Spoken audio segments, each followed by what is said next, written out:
Dan Ya, belum lagi cara pandang kita mengenai kitab suci, Ustaz.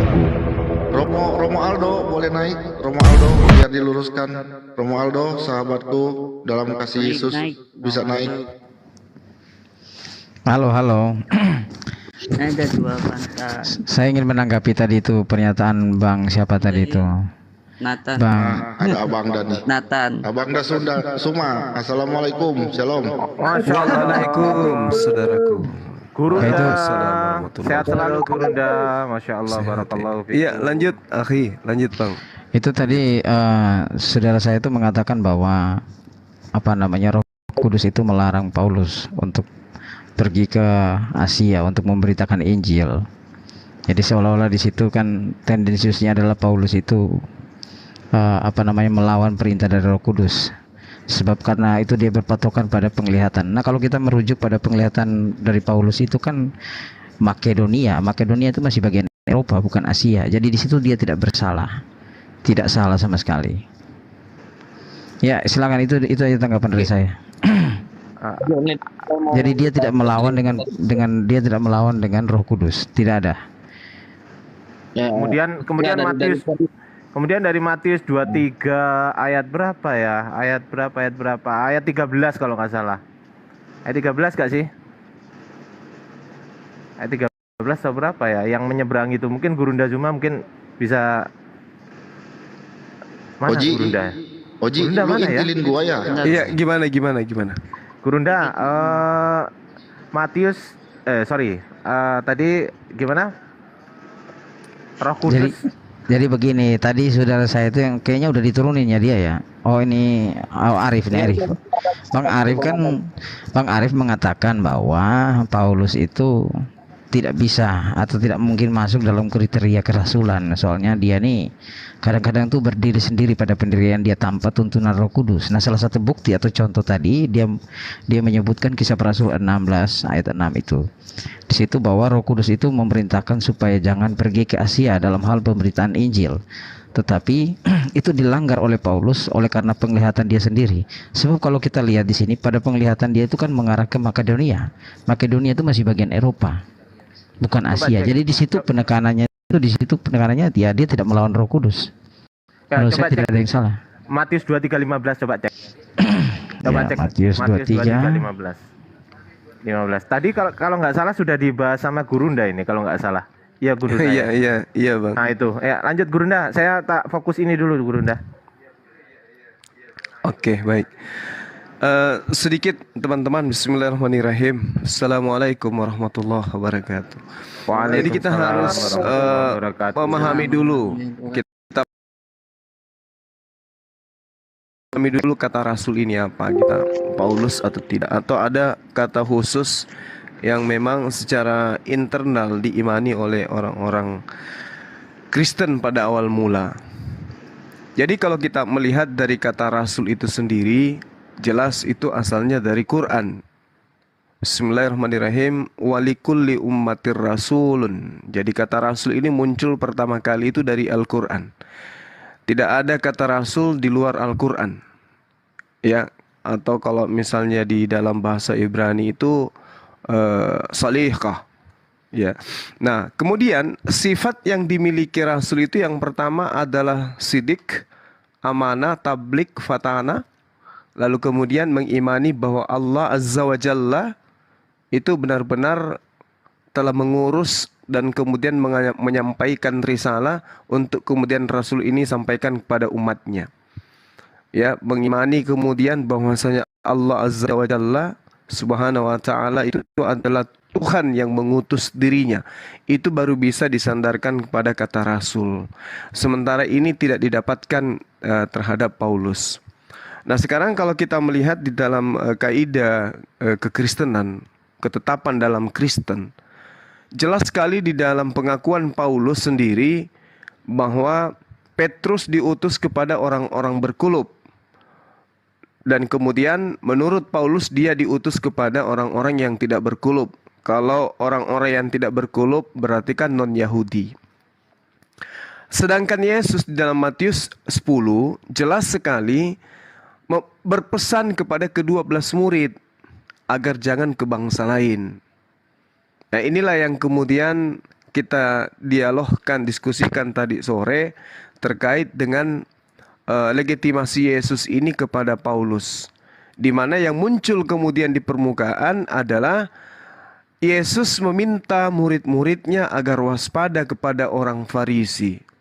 Nah, Paulus ini Farisi, satu-satunya oknum yang sampai hari ini belum tergantikan atau belum ada kandidat lain yang menduduki nubuatan Yesus yang mengatakan dia adalah orang Farisi, ahli Taurat, kemudian orang munafik yang menyeberangi lautan, menjelajahi daratan, kemudian mentobatkan orang non-Yahudi masuk menjadi pengikutnya, menjadi orang neraka, dan 2 kali lebih jahat daripada Paulus itu sendiri. Nah, ini sangat menarik untuk kita diskusikan, karena Yesus itu dengan gamblangnya di Matius 23 bahwa segala apa yang Yesus nubuatkan, bahwa orang Farisi itu adalah keturunan ular beludak, orang Farisi itu adalah pendusta, pembohong, penyesat, antikristus dan lain-lain. Ternyata Yesus simpulkan di situ di nomor 36-nya bahwa semua yang kukatakan ini itu akan dirasakan, akan dialami, akan dilihat, disaksikan oleh angkatan ini. Angkatan ini artinya orang yang sesama dengan Yesus. Nah, ini dia teman-teman, mau diputar balik seperti apapun kemudian tentang Paulus ini, jelas dia memenuhi kriteria. Kepanjangan bisa ditanggapi Bang Juma. Iya, silakan. Tunggu dulu, Jadi saya jangan dipotong dulu dong, biar selesai dulu. Biar Bang, udah panjang memang. Silakan. Ada 2 topik itu. Nanti kita lanjut lagi. Iya, silakan. Topik pertama tadi tentang Paulus mengenai rasul itu tidak ada di Alkitab. Itu memang adopsi juga dari bahasa Arab itu, dari rasul ya. Tapi bahasa Yunaninya apostolik. Itu bisa kita buka di Lukas 6 ayat 13. Di mana para murid-murid disebut apostolik itu bahasa Yunani. Memang apostolik itu apostel, rasul ya hampir sama, yang diutus, intinya seperti itu. Nah, yang mengutus bisa gereja, bisa yang mengutus Tuhan. Dan Paulus yang mengutus adalah Yesus sendiri. Itu untuk menanggapi yang pertama. Yang kedua, tentang ayat yang tadi bahwasanya Yesus berkata orang-orang Farisi itu bukan nubuatan. Nah, itu kembali nih Bang Juma terus angkat itu, dan saya sudah pernah jelasin. Itu bukan berbicara kepada nubuatan, itu berbicara kepada halayak ramai yang sedang berkumpul di sekitar itu. Ada para rasul, pada ahli Farisi sedang berdiri, dan memang cenderung ketika ketika Yesus mengajar, ahli-ahli Farisi selalu datang gitu, menyelidiki, mencari-cari kesalahan. Nah, ketika Yesus berhadapan dengan mereka, dia lontarkanlah perkataan itu bahwasanya engkau hai orang-orang Farisi, engkau berlayar ke pulau-pulau segala macam. Itu tuduhan langsung, bukan berbicara itu ramalan atau nubuatan. Itu sudah pernah dijelasin. Memang peluang-peluang orang yang tidak memahami Alkitab mungkin akan kebingungan. Itu saya tanggapi. Silakan. Cuman 2 poin itu yang saya tanggapi. Silakan kalau mau dilanjuti. Oke, baik. Saudara, kalau di dalam bahasa Arab kita mau menggunakan bahasa Arab tentang utusan yang di luar daripada orang yang mendapatkan ilham dari Allah Azza wa Jalla, itu bisa disebut dengan safir. Nah, sedangkan kalau apostolos itu sendiri secara etimologi dalam bahasa Yunani kan jelas delegasi, duta, atau seseorang yang kemudian mendapat mandat untuk melaksanakan perintah. Artinya kalau di dalam bahasa Yunaninya sendiri, bahasa Ibraninya sendiri, salihah, artinya itu orang yang dekat dengan pencipta langit dan bumi. Itu tidak berkaitan dengan apostolos. Kalau apostolos itu ya utusan, delegasi. Nah, kemudian ketika saudara mencoba untuk menarasikan tentang Paulus ini mendapatkan mandat kemudian untuk menyampaikan risalah. Justru ini yang menjadi permasalahan. Kenapa? Ketika Yesus mengatakan inilah darahku, inilah dagingku, makanlah, minumlah darahku, barang siapa yang tidak makan dagingku dan seterusnya. Orang-orang pada pergi meninggalkan Yesus pada saat itu. Yang tersisa tinggal 12. Dan Yesus mengatakan, apakah yang ke-12 kalian yang 12 ini juga mau pergi? Lalu kemudian muridnya mengatakan, tidak, kami tidak akan pergi. Aku yang memilih engkau yang ke-12, tapi di antara ke-12 ini ada salah seorang di antara kamu adalah iblis. Paulus di situ nggak ada, nggak ada Paulus. Nah, untuk supaya kita mengerucutkan dialog, coba Anda mengangkat satu tokoh, di mana tokoh ini memenuhi kriteria nubuatan Yesus. Di mana Yesus mengatakan kepada murid-muridnya, ahli Taurat orang Farisi menduduki kursi Musa, tetapi jangan kau ikuti perbuatan mereka, karena mereka mengajarkan tetapi tidak melakukan. Mereka mengingatkan beban-beban berat kepada orang lain, tapi mereka tidak menyentuhnya sedikit pun. Lalu Yesus mengatakan, celakalah kamu hai ahli Taurat, hai orang Farisi, hai orang munafik. Itu Yesus terangkan. Nah sekarang permasalahannya adalah, Kita langsung saya tanggapi. Yesus sedikit lagi. Yesus mengatakan, aku berkata kepadamu, sesungguhnya semua ini akan ditanggung angkatan ini. Artinya, kita harus menemukan siapa orang Farisi yang menyesatkan ini. Silakan Anda tunjukkan, silakan. Ayat itu tidak butuh tafsir, Bang Juma. Nathan, kamu itu potong-potong terus, Nathan. Enggak, tadi udah dibilang silakan. Nggak bikin nyungsep kamu nanti ya. Iya. Bentar ya. Bentar. Begini, dia bukan Bintang, potong, Bintang. dia bukan potong. Kan dia minta dulu sama Bang Juma. Dia minta, Iya, bukan bisa. potong. Bang Juma sudah mempersilakan. Silakan. Ini Bang Udah, Jibril lanjut. tadi dari awal kan sudah motong itu tadi. Ya udah. Iya, tapi kan sekarang kan dia minta, biarin dulu lah. Ya, Sekarang yang udah. yang Bang Juma juga mempersilakan kok gitu. Iya. Biarin aja. Diam dulu, Bang Jubir, diam dulu. Ini ya, tolong kalau saya dengan Bang Juma sering ketemu ya, jadi jangan terlalu apa ya. Kita saling menghargai aja, jangan khawatir ya, santai aja ya. Oke? Nah jadi ayat itu Bang Juma nggak butuh tafsir. Ayat itu konteks itu maksudnya terjadi pada saat itu dan menyerang orang-orang yang berkumpul di situ saat itu. Dan memang akibat, maaf ya, orang-orang Yahudi itu dianggap seperti tulang dalam kuburan atau bangkai yang dihias dalam kuburan yang begitu indah. Kalau Anda baca itu Matius 7 itu, percuma bangsa ini beribadah kepadaku, tapi mereka memuliakan Allah, mulutnya memuji Tuhan, tapi pikirannya kotor gitu. Mereka ulama-ulama palsu yang menyamar dengan kealimannya, dengan jubahnya yang seperti alim seperti itu, tapi di balik itu mereka pergi ke tempat-tempat yang mereka bahkan kepada orang-orang kecil pun mereka memperistri. Sangat-sangat gimana ya, mereka melindungi hukum karena mereka ahli-ahli Taurat, ahli Farisi. Mereka menggunakan otoritasnya pada saat zaman Yesus itu terjadi. Jadi itu tidak perlu tafsir dan tidak perlu ramalan, tidak perlu. Itu kontekstualisasi pada saat itu dan terjadi pada saat itu ya. Jadi itu tidak ada kaitannya, itu penokohan akan terjadi di masa yang akan datang, tidak ada sama sekali, dan arahnya ke Paulus atau Saulus, bukan. Nah jadi ini terus sebenarnya saya sudah sampaikan juga pernah ya, tapi silakan aja diangkat terus, dan jawaban kita orang Kristen tetap sama semua. Silakan dilanjutkan. Iya, baik. Sedikit.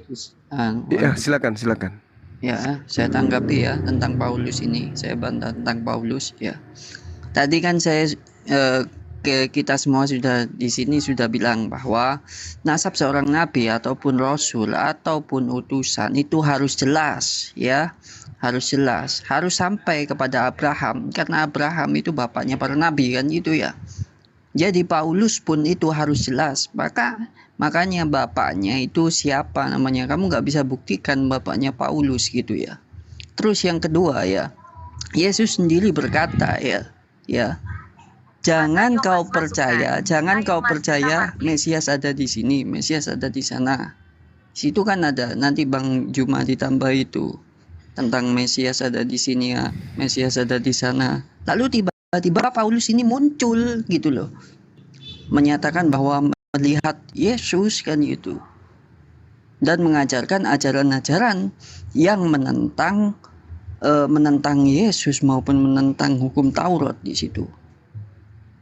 Oke, Bang Juma, silakan dilanjut. Iya,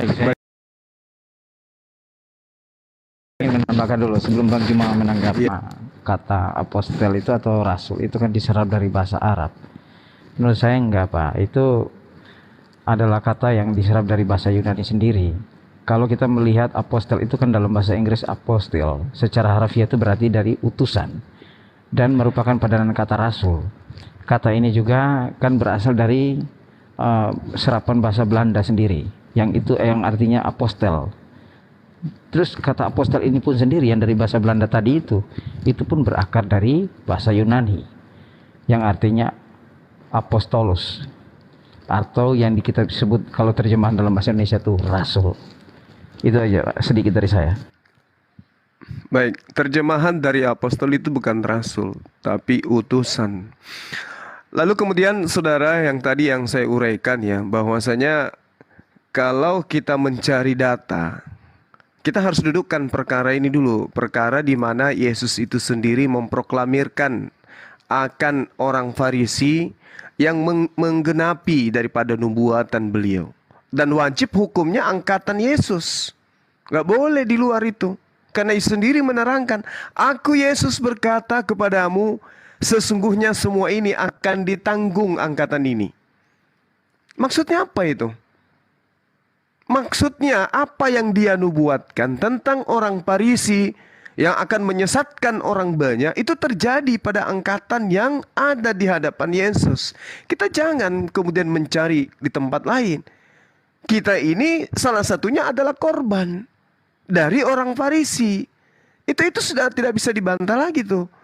Celakalah kamu hai pemimpin-pemimpin buta yang berkata bersumpah demi bait suci. Sumpah itu tidak sah, tetapi sumpah demi emas bait suci, sumpah itu mengikat.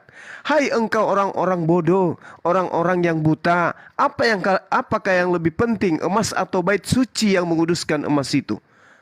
Nah ini sudah jelas ini. Kemudian Yesus mengatakan bahwa celakalah kamu hai orang-orang Farisi, hai orang ahli Taurat, orang Farisi, orang munafik. Apa sebabnya mereka celaka? Ini dulu poinnya. Dia celaka disebabkan karena mengarungi lautan, menjelajahi daratan. Celakanya karena kepergiannya mengarungi lautan dan menjelajahi daratan itu untuk mentobatkan satu orang menjadi penganut ajarannya, dan sesudah ia bertobat orang itu kemudian mengikuti ajarannya. Ya, orang Farisi ini menjadikan orang tersebut menjadi orang neraka dan 2 kali lebih jahat daripada orang Farisi itu sendiri. Nah sekarang masalahnya adalah orang Farisi mana yang menjelajahi daratan, menyeberangi lautan, kemudian mentobatkan orang-orang menjadi pengikutnya. Artinya bahwasanya orang ini menyesatkan banyak orang. Ini yang perlu saudara pahami. Nah sedangkan ini terjadi menurut Yesus, sesungguhnya semua ini akan ditanggung angkatan ini. Artinya pelakunya adalah angkatan yang seangkatan Yesus. Siapa oknumnya? Apa agamanya? Kenapa disebut penyesat? Ada apa? Kok 2 kali? Hebat kali sesatnya. Nah kita lihat dari perspektif pengajaran Paulus. Sesat-sesatnya orang Farisi, tidak ada orang Farisi yang mempertuhankan Yesus. Tapi korban dari orang Farisi mempertuhankan anak Maria. Inilah. Kalau Anda mengatakan bukan, silakan Anda tunjukkan datanya. Siapa di luar daripada Paulus orang Farisi yang mengajarkan satu agama di luar daripada agama Yahudi? Silakan. Oke, silakan ya saya. Bang Juma sebelum masuk ayat yang tentang celakalah di Matius 23, coba Bang Juma baca Matius 22 ayat yang ke Matius 22 ayat 41. Mungkin satu orang boleh bantu baca Matius 22 ayat 41.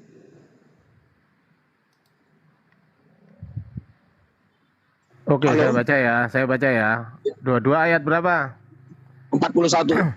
Ketika orang-orang Farisi itu sedang berkumpul, Yesus bertanya kepada mereka, katanya, apakah pendapatmu tentang Mesias? Anak siapakah dia? Kata mereka kepadanya, anak Daud.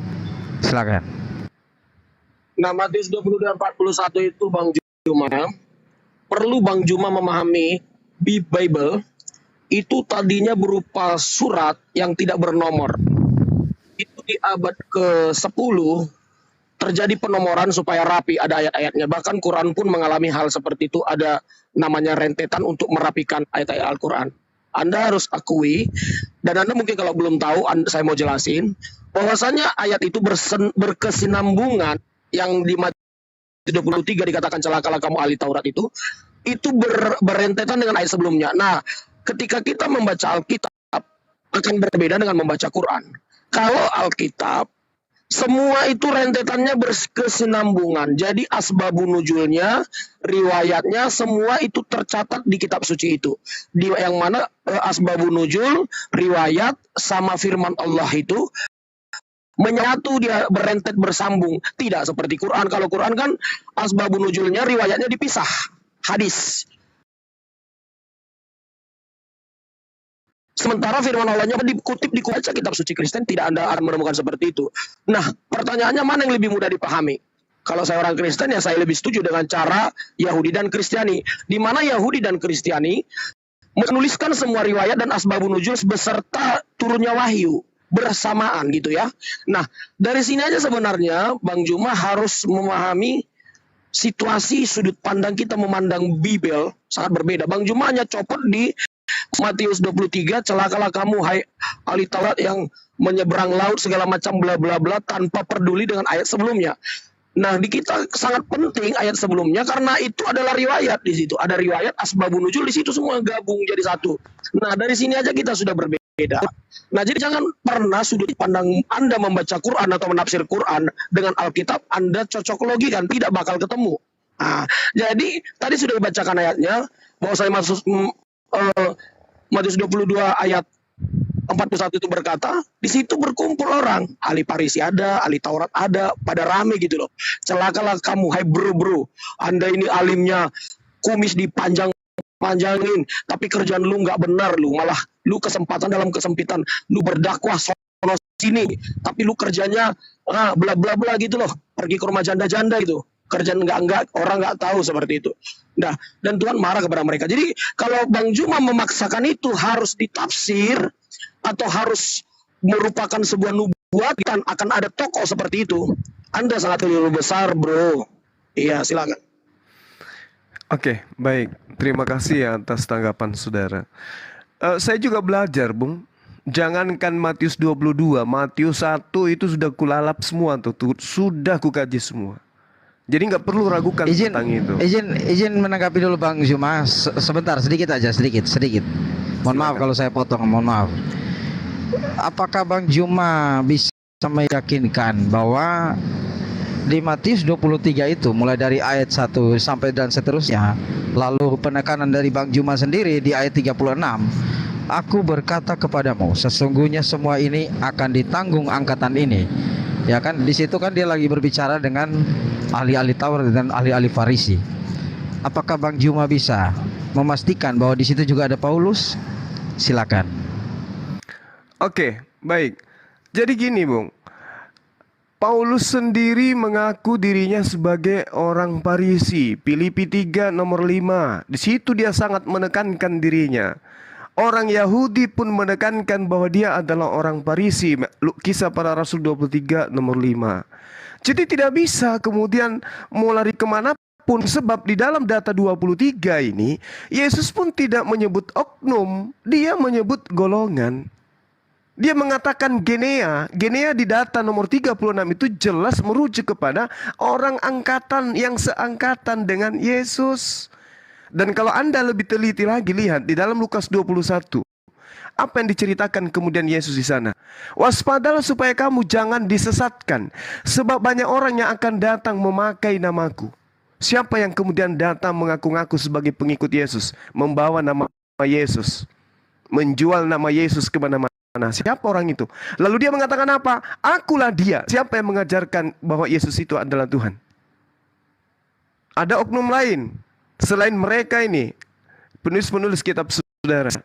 Lalu di data Lukas 21-nya menjelaskan, di data 12-nya, tetapi sebelum semua itu terjadi, sebelum penyesat ini datang yang mengatakan membawa namaku dan kemudian mengatakan akulah dia, tetapi sebelum semua itu terjadi, kamu terlebih dahulu ditangkap, dianiaya, kamu akan diserahkan ke rumah-rumah ibadat. Tergenapi kan? Siapa kemudian yang melakukan itu dan siapa yang mengalami? Murid angkatan pertama ditangkap, disesah, bahkan dibunuh oleh Paulus. Siapa pelakunya? Paulus. Siapa yang mengajarkan Yesus akulah dia? Paulus. Siapa yang menjual nama Yesus kemana-mana sampai ke Romawi Yunani? Paulus. Lalu oknum mana? Angkatan ini itu jelas sudah disebutkan di sana. Lalu kemudian saudara yang tadi saudara Nathan mengangkat data Matius 22. Bung, dari sana aja Yesus itu sudah mencerca. Mengapa kamu mencobai aku, hai orang-orang munafik? Siapa yang ditujukan di situ? Orang Farisi. Nomor 15 yang Anda baca. Kemudian pergilah orang-orang Farisi. Mereka berunding bagaimana mereka dapat menjerat Yesus dengan suatu pertanyaan. Jelas kan? Jadi ketika Anda menggunakan data 41, teruskan. Baca terus sampai ke bawah. Sampai data nomor 46-nya. Tidak ada seorang pun yang dapat menjawabnya. Dan sejak hari itu tidak ada seorang pun juga yang berani menanyakan sesuatu kepadanya. Ada hal apa ini? Yesus dipanggil Tuhan oleh Daud? Tidak mungkin. Karena Yesus adalah anaknya. Tidak mungkin Bapak mau manggil Tuhan ke anaknya, tidak mungkin. Berarti ada sesuatu yang akan datang yang luar biasa, yang kelak dipanggil Sayyid, yang kelak akan dipanggil Tuhan oleh Daud itu sendiri. Tapi kita nggak usah melebar ke sana. Kita kembali kepada tema. Kalau saudara mengatakan itu bukan Paulus, makanya saya minta siapa oknumnya? Ada dong oknum selain Paulus yang keluar meninggalkan tanah Yudea sampai ke Kiliki, sampai ke Roma, mengajarkan tentang Yesus, mentobatkan orang Roma Yunani masuk ke agamanya. Lalu kemudian oknum-oknum ini mempertuhankan Yesus, ada dong. Kan sekarang tuan rumahnya adalah orang Yahudi, tidak menuhankan Yesus. Mereka kemudian orang yang mengaku sebagai pengikut Yesus, tapi menuhankan Yesus 2 kali lebih jahat daripada orang Farisi. Siapa tuh? Ini yang kita cari. Kalau Anda mampu menunjukkan data, oh ada oknum Bang Suma mendirikan sebuah agama 2 kali lebih jahat daripada orang Farisi. Apa nama agamanya? Seperti apa konsepnya? Tunjukkan. Nggak ada kan? Tanggapi. Oke, silakan. Bang Juma, saya hargai tafsiran Anda. Begitu Anda dengan mudahnya memberikan pandangan seperti itu. Tapi sayangnya justru pandangan Anda itu menjebloskan pendapat Anda sendiri.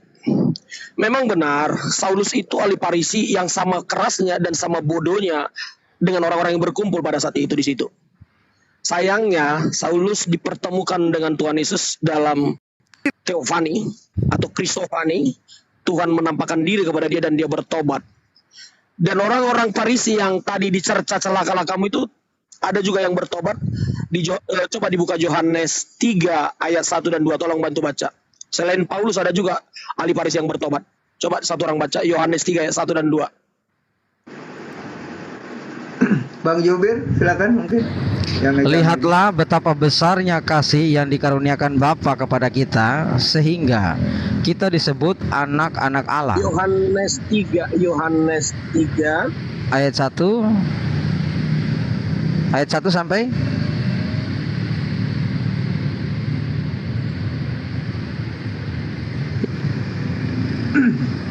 Yohanes 3 ayat berapa, Pak? 1 dan 2. 1 dan 2 Bang Jubir. Ya lanjut.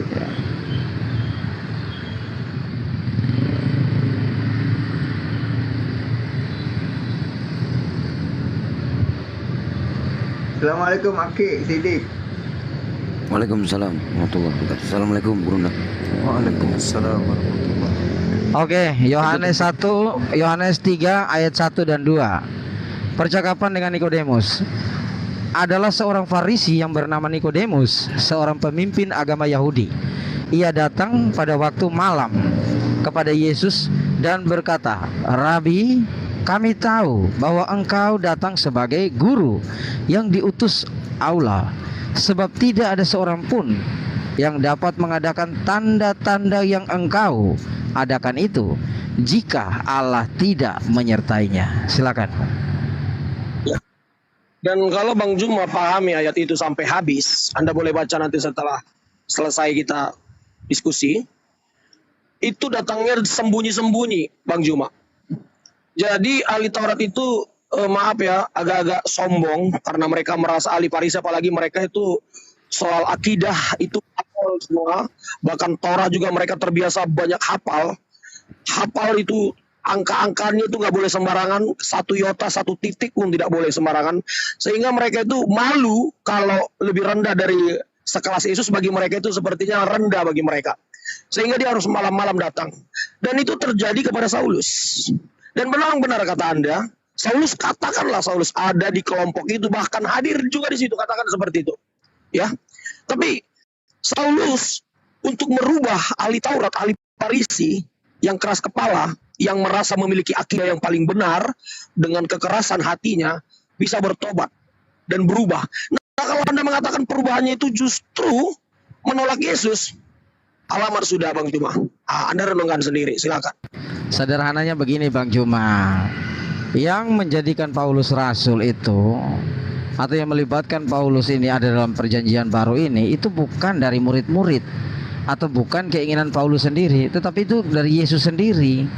Jadi sangat jelas ayat itu apa yang dikatakan oleh Yesus di ayat 36 mengenai Matius 23 yang Bang Juma tadi angkat, itu tidak ada pertentangan kalau menurut saya. Ya itu kan maunya Yesus gitu loh. Yesus yang mau, Paulus itu gabung gitu loh, dalam tanda kutip.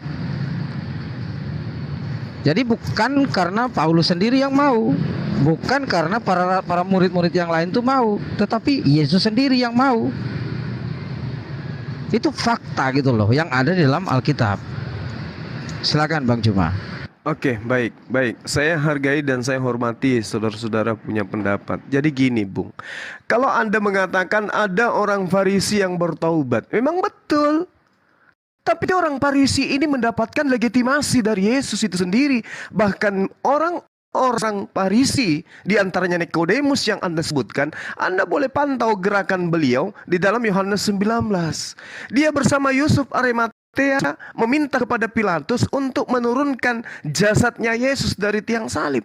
Dia punya kegiatan, dia punya andil di dalam bagaimana Yesus ini diperlakukan layaknya sebagai manusia. Paulus sendiri di mana pada saat itu? Nikodemus ini mengambil bagian. Sesudah itu Yusuf Arimatea, murid Yesus, sembunyi-sembunyi karena takut kepada orang Yahudi, meminta kepada Pilatus supaya ia boleh menurunkan jasad Yesus. Dan Pilatus mengizinkan. Bertobat, tetapi Nikodemus mengimplementasikan ajaran yang Yesus ajarkan. Tidak membantah. Mana coba tunjukkan. Nikodemus menyeberangi lautan, menjelajahi daratan, mentobatkan orang Roma Yunani menjadi pengikutnya. Apa agama yang didirikan oleh Nikodemus? Sedangkan Paulus sendiri oleh orang-orang Yahudi di tanah Yudea dikatakan, inilah orang penyakit sampar yang menyesatkan orang Yahudi, dan dia berasal dari tokoh Nasrani. Nikodemus ada dikecam seperti itu oleh orang Yahudi? Gak ada kan? Nah itu yang pertama. Kemudian terkait dengan Paulus ini sendiri, saudara saya mengatakan, oh itu di ayat 36-nya itu seperti ini. Tunggu Bung, tunggu.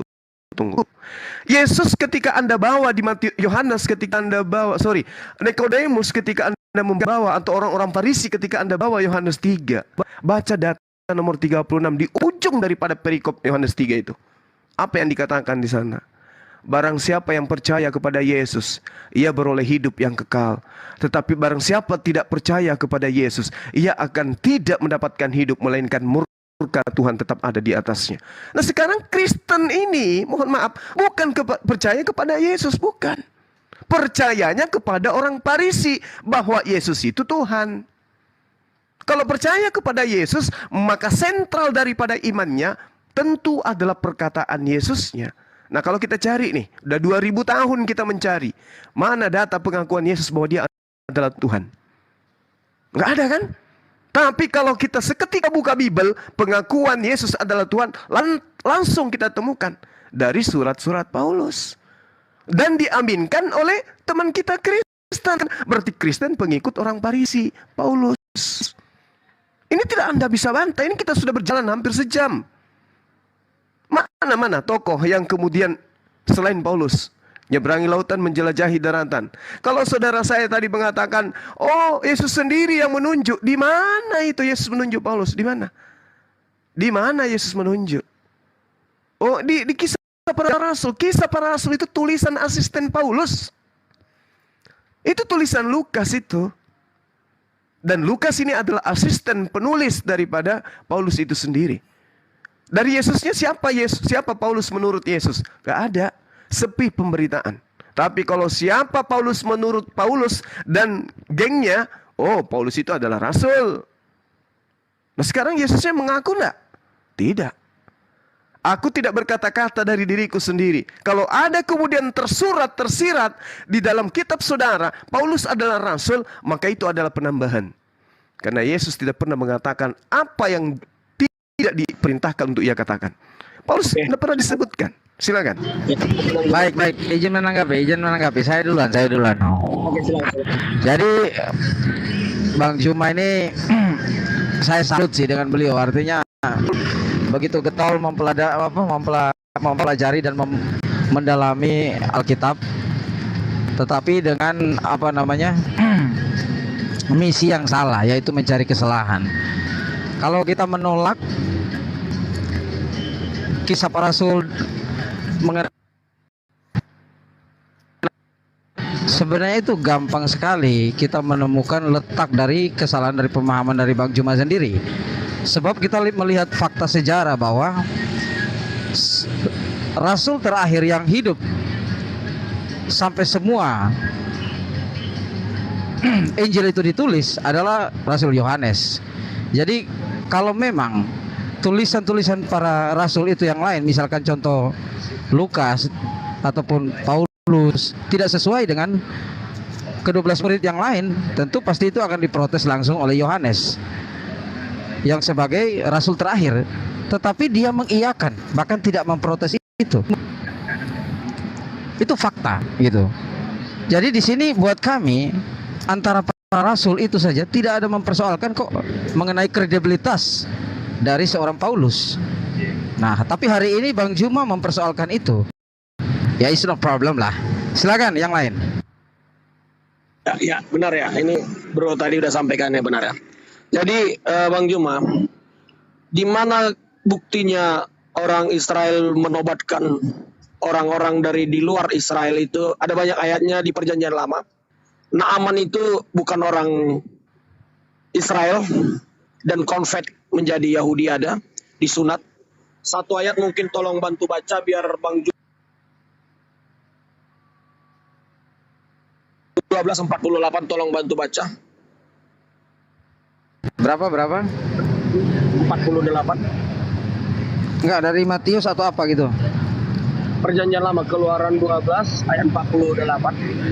Keluaran 12 ayat 48 bahwasannya coba dibacakan dulu. ayat 48 ya Pak? Iya, betul. Baik. Satu hukum saja akan berlaku untuk orang asli dan untuk orang asing yang menetap di tengah-tengah kamu. Ayat 48, sorry. Tetapi apabila seorang asing telah menetap padamu, mau merayakan Paskah bagi Tuhan, maka setiap laki-laki yang bersama-sama dengan dia wajiblah disunat. Baru merayakannya, ia akan dianggap sebagai orang asli, tetapi tidak seorang pun yang tidak bersunat boleh memakannya. Silakan. Oke, jadi Bang Juma, kalau Anda merasa Yahudi itu tidak, Yahudi itu agama syiar, Bang Juma ya, agama syiar, dan bisa dikatakan Yahudi ini memang benar itu mereka tidak ada, makanya bagi orang Yahudi setiap tanah yang mereka pijak itu katanya milik mereka. Makanya mereka ini di zaman waktu di Jerman Nazi mereka benci dengan Yahudi. Memang benar setiap kota yang mereka pijak mau negara manapun seakan-akan itu udah milik mereka. Dan mereka sering menobatkan orang di antar pulau-pulau. Dan kesombongan Israel ini memang terkadang berlebihan. Karena memang mereka adalah orang pilihan Tuhan ya, istimewa mereka. Dan hampir di seluruh dunia dari menyeberangi dunia ini seakan-akan dunia ini milik Israel. Bahkan sampai sekarang kalau mau jujur, Dunia ini perekonomian dikuasai Israel. Mau besok harga bakso 20.000, 50.000, mereka bisa tinggal setel karena mereka yang menguasai semua aset di seluruh dunia Yahudi. Nah, jadi kalau Anda mengatakan hari gini mengatakan Yahudi itu tidak agama syiar, Anda keliru Bang Juma. Dan itu sudah terjadi dari sejak dulu. Sebelum Yesus mengatakan dalam Matius 23 tadi yang Anda bacakan, selalu itu di setiap room Anda bacakan. Dan kali ini saya harap kalau bisa Bang Juma topik lain, itu mental itu Bang Juma, mental sekali itu, sangat tidak. Itu tadi teman kita juga sudah nambahin. Kami orang Kristiani akan merasa aneh ketika Anda menafsirkan ayat itu seperti itu. Silakan yang lain. Gurunda dulu, silakan Gurunda. Oke, baik, Bung. Terima kasih ya atas tanggapan saudara. Tapi Anda nggak bisa menggantikan Paulus itu. Nggak ada orang Farisi selain Paulus. Ya, nggak ada. Jadi kalau Anda mengatakan Bang Suma getol belajar Bible untuk mencari kesalahan, oh keliru besar itu. Mulai sekarang jangan pakai data itu, jangan pakai prinsip itu. Saya getol mempelajari Bible karena saya mencari kebenaran. Dan kebenaran itu saya temukan bahwa Paulus itu adalah antikristus. Itu kebenaran. Itu yang perlu saudara pahami. Renungkan itu.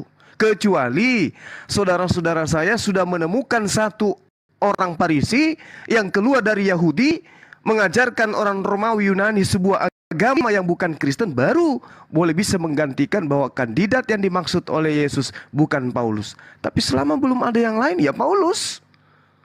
Coba kita lihat pengakuan Paulus, Bang. Galatia 1:16.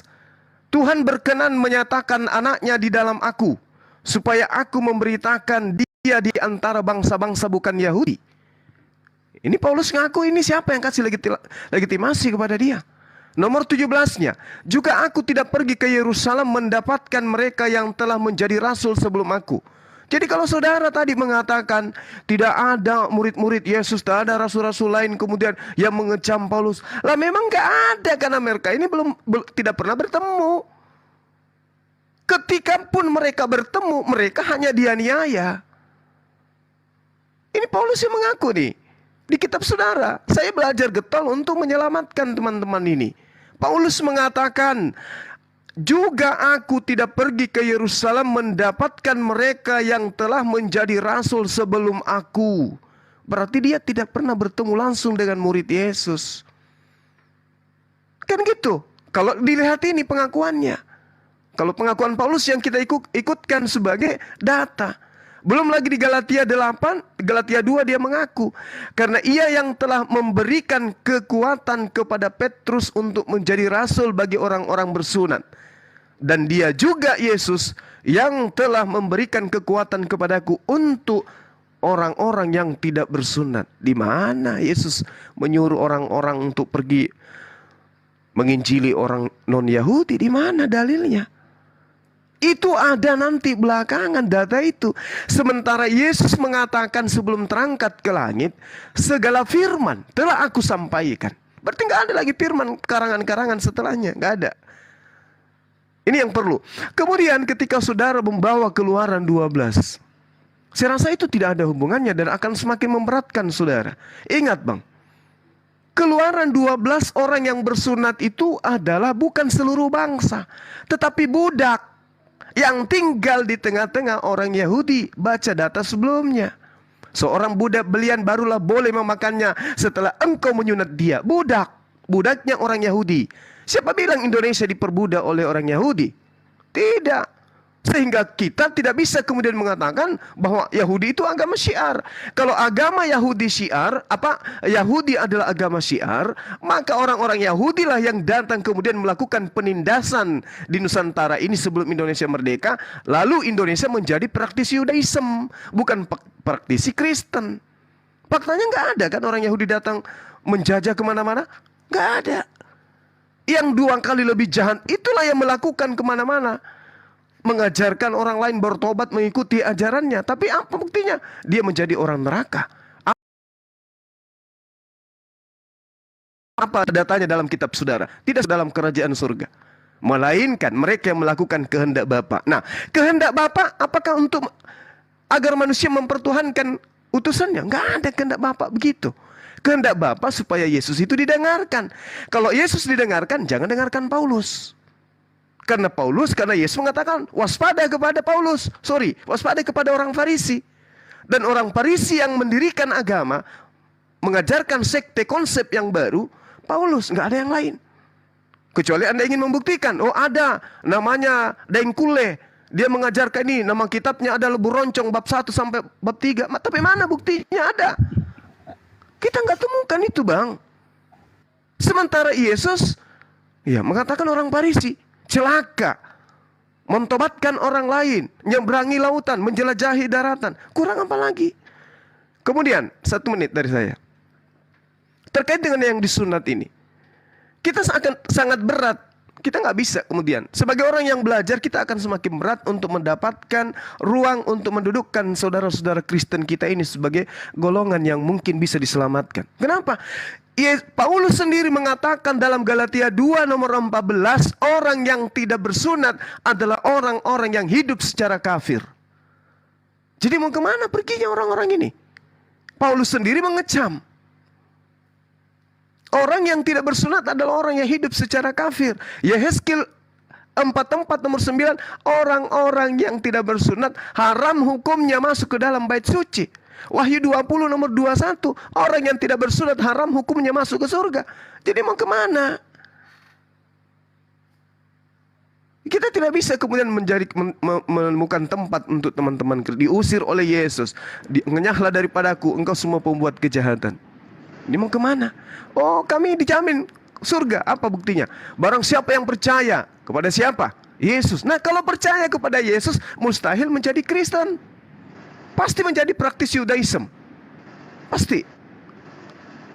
Nah, sehingga kalau percaya kepada Yesus sebenarnya itu percaya kepada Paulus. Mohon maaf, ini Dante ini. Kecuali 15 detik.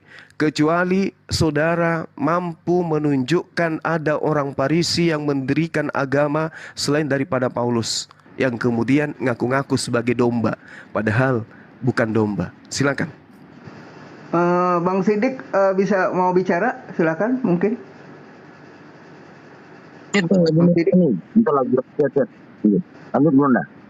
Oh ya, oke. Bang Nathan, silakan.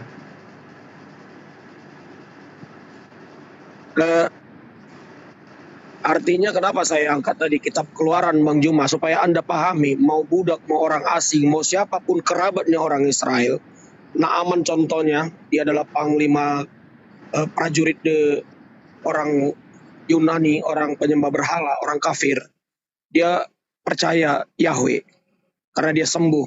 Nah, jadi dan Cornelius juga di perjanjian lama tetap mengamalkan Taurat walaupun dia bukan orang Yahudi. Ada di perjanjian lama, di perjanjian baru Kisah Para Rasul, saya tidak sempat buka ayatnya. Artinya Yahudi itu bahkan mereka Yahudi ini, agama ini seperti dianggap gimana ya, sangat sakral sekali, sehingga orang-orang melakukannya seakan-akan mendapat rezeki dan untung. Karena banyak orang akhirnya jadi pengikut Yahudi. Dan memang Yahudi itu bisa dikatakan satu-satunya agama yang sudah ditakuti di sekitar Timur Tengah. Sejak perjalanan mereka keluar dari Mesir, orang pada takut dengan agama yang satu ini. Dan banyak orang, bahkan raja-raja juga, ada yang mengamalkan Taurat. Nah, artinya di sini, sampai di sini tidak ada yang salah ketika Yahudi mengamalkan ajarannya kepada bangsa lain dan bangsa lain tertarik, tidak ada masalah.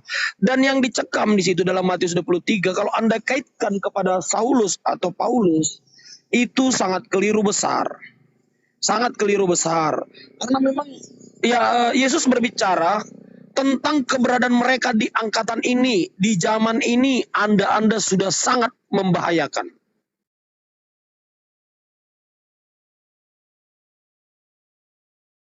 Oke, Bang Nathan udah. Itu terjadi pada saat itu, pada saat. Halo? Ya, lanjut. Halo? Ya. Putus-putus tadi, putus-putus. Nah, tadi. jadi Coba. Ya, maaf. Nah, jadi kalau Bang Juma tetap mengotot seperti itu, tentunya kita mau bilang apa kan gitu Bang Juma ya? Anda menafsirkan seperti itu. Saya sudah cari ayatnya, beberapa bahwasannya ahli Farisi sudah banyak bertobat. Tentunya kalau sudah bertobat kan pandangannya dengan Yahudi justru berbeda, sudah berbeda. Dan dia sudah mengikuti Yesus sudah berbeda. Makanya dan para murid juga sering bertemu dengan Paulus, termasuk Petrus dengan murid-murid yang lain, sering berjumpa dengan Paulus ketika mereka juga saling mendukung dalam pengajarannya di surat-surat Petrus mengenal Paulus ada. Nah, jadi kalau Anda mengatakan Paulus ini sepertinya barang yang merusak bagi Yesus, itu hanya asumsi teman-teman muslim, pekerjaan Anda ya yang mungkin mencari-cari ayat, mengais-ais ayat, ya silakan, itu hak Anda sebagai polemik-polemik muslim ya. Tapi yang jelas sangat tidak masuk akal jika Anda membaca surat-surat Paulus yang sangat sinkron dengan ketemuan, bahkan mereka itu disertai saksi-saksi di zamannya. Di zamannya itu bukan sekedar artinya hanya isu.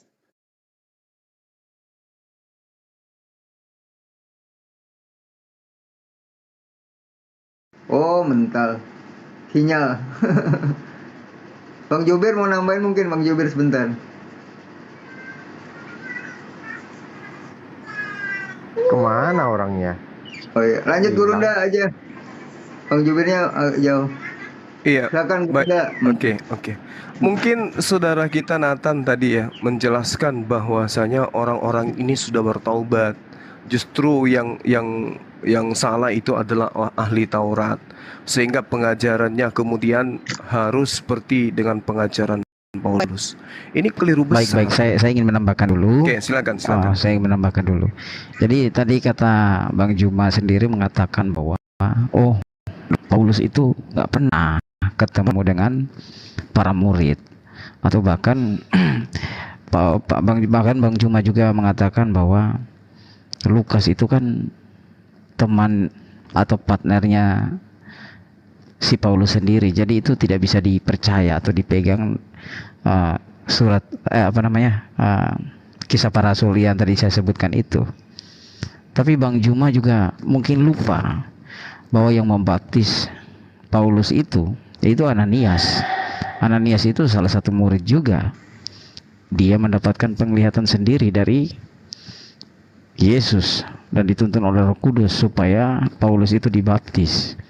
Jadi penabisan atau pengangkatan Paulus itu sebagai rasul dalam tanda kutip itu bukan semata-mata deklarasi sendiri, tetapi itu ada keterkaitan dengan para murid-murid yang lain juga gitu. Jadi sangat tidak tepat kalau kita mengatakan bahwa itu cuman deklarator sendiri. Kira-kira begitu penambahan dari saya. Ya, jadi gini Bang, di dalam 2 Timotius 4 ya nomor 11 jelas sekali ketika kemudian Paulus ini melakukan pelayanan di luar tanah Yudea. Di situ dia mengatakan hanya Lukas bersamaku. Hanya Lukas yang ada bersamaku, jemputlah Markus dengan membawanya bersama dirimu sendiri. Jadi Lukas ini adalah teman sekerja daripada Paulus. Bawa-bawa Ananias pun memerintahkan untuk menampar Paulus. Yesus tidak pernah bertemu dengan Ananias, dan Ananias ini siapa? Nabi, rasul itu. Gak ada. Nah jadi, sabar Bang. Jadi kalau misalnya pembenaran itu kemudian yang terdata di dalam kitab saudara, tapi secara histori orang-orang ini tidak pernah berjumpa dengan Yesus. Bukankah Yesus itu guru? Jelas sekali dikatakan akulah guru, akulah Tuhan. Yohanes 13 itu jelas sekali. Dia mengatakan dirinya guru, Raban, Wemaran. Akulah guru, akulah Tuhan. Dan betul, aku ini memang guru. Dan aku ini Tuhan, bukan Theos, bukan Allaha, tapi Mar. Mar itu Tuhan, manusia. Allaha itu Theos, pencipta. Jadi gak bisa kemudian kita mau lari kemana, gak bisa. Oleh karena itulah, justru kalau kita ingin nyebrang dari materi ini kemudian kita ambil polanya antara pengajaran Yesus yang mengecam orang-orang Farisi dan kemudian orang-orang Kristen yang kemudian mengikuti orang Farisi, itu akan semakin nampak. Coba contoh, Lebih mudah langit dan bumi lenyap daripada setitik dari hukum Taurat itu batal. Ini pengakuan siapa? Yesus. Percaya enggak orang Kristen itu? Enggak percaya.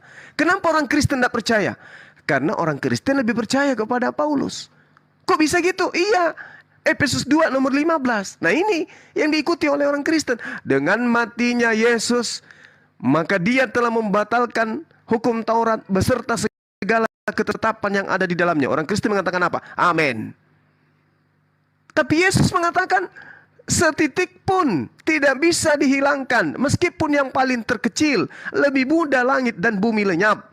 Lukas 17 nomor 16. Kenapa saya menggunakan data itu? Karena konon Lukas mengaku dengan mulutnya sendiri. Dia menulis berdasarkan hasil penyelidikan. Paulus nggak pernah melakukan penyelidikan. Cuma nulis-nulis surat. Pada saat dia penjara, pada saat dia di Damsik, dia nulis-nulis surat. Tidak ada penelitian yang dia lakukan. Oh, dia menulis atas wahyu Tuhan. Nggak bisa. Dia sendiri yang mengaku 2 Korintus 11 nomor 17. Dia mengaku apa yang aku tuliskan bukan berdasarkan firman Tuhan, tetapi atas kebodohan orang yang ingin bermegah. Itu pengakuan beliau. Makanya tadi kita cari mana data pembenarannya. Kalau Paulus ini adalah nabi, kalau dia adalah rasul, rasul sudah pasti nabi meskipun diumpetin. Karena tidak mungkin level rasul itu ada tanpa ada level kenabian. Nah itulah konsep rasul. Mungkin orang itu sarjana tanpa lulus SMA. Anggap satu ini rasul, SMA-nya adalah nabi. Nabi orang yang menerima firman. Rasul nabi yang menerima firman, yang ditugaskan untuk menyampaikan firman kepada umatnya. Itu baru rasul. Ya, Paulus tanpa melalui tangga nabi kayak mana ceritanya? Makanya Yesus mengatakan, waspadalah kepada nabi-nabi palsu. Nah kalau sudah ada yang mengaku rasul, berarti kena dia. Karena nabi, karena rasul itu utama, pasti nabi. Sarjana itu pasti lulusan SMA. Waspadalah kepada lulusan-lulusan SMA. Berarti sarjana, entah S1, S2, S3. Itu poinnya. Makanya mau disembunyikan identitasnya orang ini nggak bisa. Coba kita renungkan. Anda duduk tenang dulu. Renungkan baik-baik. Yesus datang ini sebagai orang ateis atau orang yang bertuhan? Orang yang bertuhan. Sebagai orang bertuhan dia minta, aku mengenal pengikutku, mereka mendengarkan aku dan mengikuti aku. Ketika aku bertuhan, maka pengikutku bertuhan. Ketika aku menyembah yang di atas, yang di langit, maka pengikutku juga menyembah yang di langit. Ketika aku menyembah diriku, pengikutku menyembah diriku. Faktanya mana? Yesus menyembah dirinya? Nggak ada. Aku tidak dapat berbuat apa-apa dari diriku sendiri. Kenapa dia dituhankan oknum ini? Karena orang Farisi yang membuat orang-orang bertobat menjadi pengikutnya, menjadi orang neraka 2 kali lebih jahat dari orang Farisi itu sendiri. Inilah akibatnya. Dituhankanlah Yesus dengan berbagai macam embel-embel predikat yang ada ditujukan kepada Yesus. Dia nabi, dia rasul, dia Mesias, boleh. Dia pembawa wahyu, boleh. Dia utusan, boleh. Tapi ada satu yang bermasalah. Dia adalah Tuhan. Wah, bermasalah ini. Karena Yesus sendiri mengatakan, hidup kekal itu adalah mereka mengenal Engkau satu-satunya Tuhan. Ketika ada manusia yang dianggap juga Tuhan, itulah dia sesatnya. Inilah makanya Yesus waspada kepada orang Farisi. Ternyata ajarannya memang luar biasa. Tapi sekali lagi, karena konsep iman, kita nggak ada paksaan. Ya, saya pun berbicara berdasarkan tentang apa yang ada di Bible. Hak kita masing-masing untuk merenungkan apa yang kita bahas, apa yang kita diskusikan. La ikraha fiddin. Tidak ada paksaan dalam agama. Sekarang saya kembalikan kepada host, kepada teman-teman. Kalau ada yang mau menambahkan, menanggapi silakan. Iya, silakan. Mungkin Bang Ardi mau ngomong sebentar, boleh. Nanti lanjut ke Bang Jubir, Bang Vicky. Ya, lanjut. Enggak. Nanti aja. Oke, lanjut Bang Jubir. Terlalu lupa lagi makan. Bentar. Makan ya, Bang Vicky. Selamat malam. Welcome back my home. Jadi salah ngomongnya telepon. Ya. Bang Vicky itu di mute itu. Bang Sidik, barangkali mau dikurangi, ditambahi. Barangkali mau ditambahi Bang Sidik. Ya mungkin ada yang mau tanggapi dulu. Kalau nggak ada mau tanggapi, saya tambahin sedikit dari Bunda Zuma. Iya. Silakan Bang Vicky. 1 Bang menit Em. dulu Bang, supaya melebar Bang Sidik. Supaya melebar materi kita. Yang Ya. perlu kemudian menjadi cakupan pembahasan kita sebagai anak bangsa yang beragama adalah bahwa ketika kita menerima sebuah kitab, maka kitab itu kudu wajib melalui proses malaikat. Malaikat yang menjadi penyampai. Kenapa? Jangan pakai Quran, pakai kitab-kitab terdahulu. Nabi Musa kemudian menerima Taurat dari malaikat. Bergejibun malaikat diceritakan kemudian di dalam Kisah Para Rasul 7. Bagaimana Musa kemudian menerima Tauratnya itu di bukit Sinai.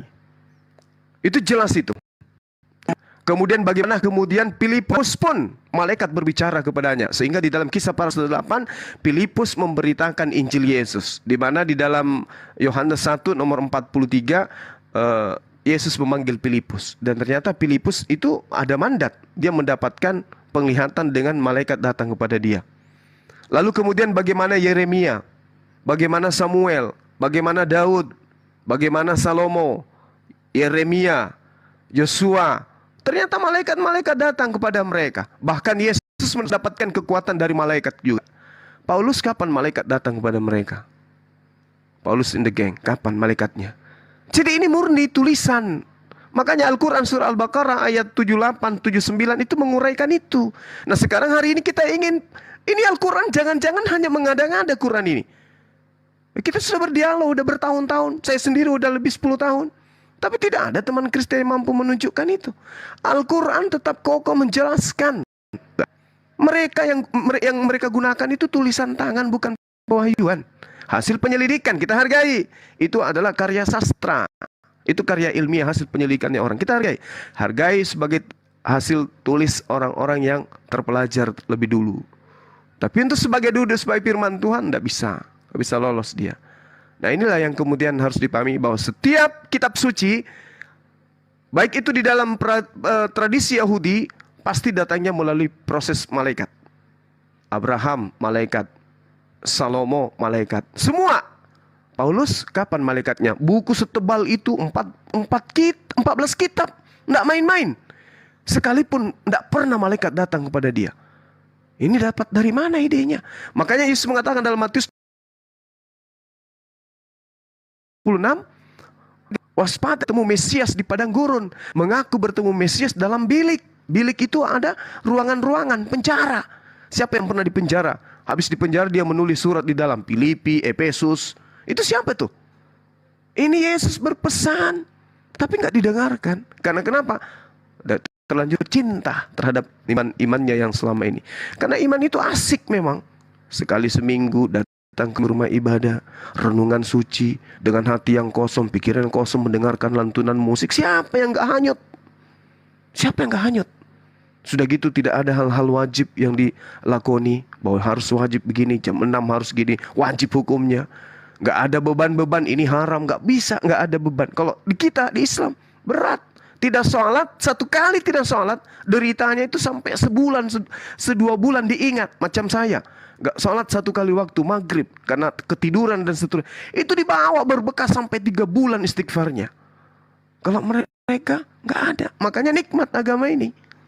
Nikmat, makanya berat untuk ditinggalkan. Tapi mau hidup berapa tahun di dunia, habis itu dihakimi. Yesus mengatakan di Yohanes 12 nomor 40, nomor 48. Apa yang dikatakan oleh Yesus? Barang siapa yang menolak aku, dia sudah ada hakimnya, yaitu segala firman yang aku perkatakan kepada mereka. Firman itulah yang akan menjadi hakimnya di akhir zaman. Nah ini yang kita waspadai. Ketika teman-teman dihakimi, wahai saudara-saudara Kristen, perkataan mana yang pernah kusampaikan kepada Bani Israel yang menyebabkan saudara-saudara mempertuhankan aku selain daripada Tuhanku? Gak ada yang bisa jawab. Maka Yesus mengatakan, enyahlah engkau daripada aku, engkau semua pembuat kejahatan. Jadi saya rasa ini pola, saudara-saudara. Saya belajar Bible bukan mencari kesalahan. Demi Allah, demi Rasul, saya tidak mencari kesalahan. Saya mencari kebenaran yang mana yang harusnya kita lakukan berdasarkan pola pikir, pola iman yang kemudian ada di dalam Al-Quran. Oh, Al-Quran bercerita tentang masa lampau. Al-Quran bercerita tentang kitab-kitab terdahulu. Al-Quran bercerita bercerita tentang umat terdahulu. Al-Quran bercerita tentang nabi terdahulu. Layaknya reformasi membahas orde lama, orde baru. Jadi ya itu yang saya lakukan. Mohon maaf kalau misalnya ada sesuatu yang keliru, tolong diluruskan. Silakan. Silakan lanjut, Bang Sidik, barangkali ada yang mau dikurangi. Sorry, ditambahin. sorry. Bang Vicky cek, mau tanggapi Bang Vicky, silakan. Jubir, udah selesai makan kau, Jubir? Ini udah aktif Bang Vicky. Dikit lagi. Silakan Bang Vicky. Mungkin Bang M3 mau ngomong, Bang M3 abang aku nih. Bang Anda. Nah, lanjut Bang Sidik gitu. Oke, Bang Vicky dulu mungkin. Bang Vicky, silakan Bang Vicky. Mau transfer uang? Baik. Ayo. Silakan. Terima kasih. Saya sebenarnya mau menanggapi terkait dengan Suaranya nggak kedengeran kayaknya. Suaranya mendem. Iya. saya. Kurang. Coba ulang. Ya, suara saya. Deketin itu suara mic-nya. Suara mic-nya. Pikirnya itu mic. Kurang Bang. Bang. Iya, kurang jelas Pak. Kurang jelas Pak Vicky. Mungkin ganti HP dulu Bang. Diatur Ganti dulu Apple. headsetnya itu. Iya. Assalamualaikum Bang Bintang, kabarnya ini saudaraku Bintang Gejora. Waalaikumsalam. Sehat. Pensi. Perasaan Bang Jubir sebentar, aku 10 detik. Bang Jubir perasaan baru ngobrol Bang Juma baru satu set kayaknya deh, belum udah kelaparan dia. Udah kelaparan ya tambah stamina ini. Ya, mungkin Bang Sidik dulu lah. Sambil nunggu Pak Vicky. Silakan Bang Sidik.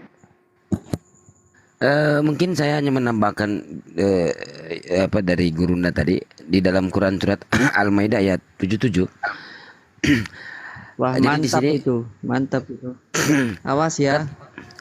Katakanlah hai ahli kitab, janganlah kamu berlebih-lebihan melampaui batas dengan cara tidak benar dalam agamamu, dan janganlah kamu mengikuti hawa nafsu orang-orang yang telah sesat dahulunya sebelum kedatangan Nabi Muhammad, dan mereka telah menyesatkan kebanyakan manusia dan mereka tersesat di jalan yang lurus. Nah, kalau saya tambahkan tadi tentang surat-surat Paulus ya.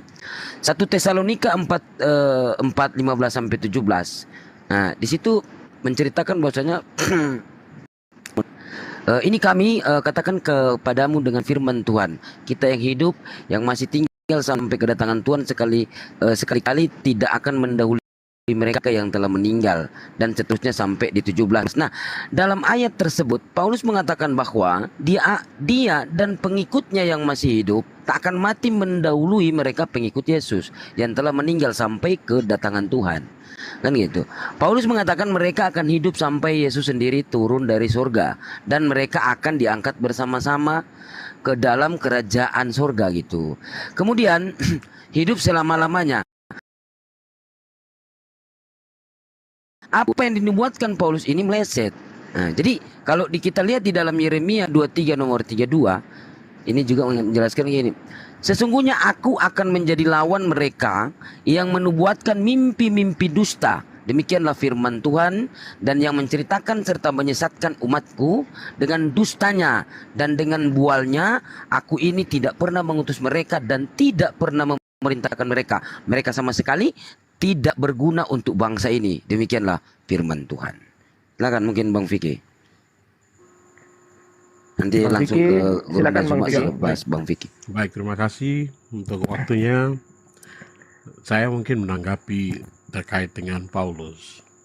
Ya. Agak keras sedikit bisa Bang Vicky suaranya? Ya.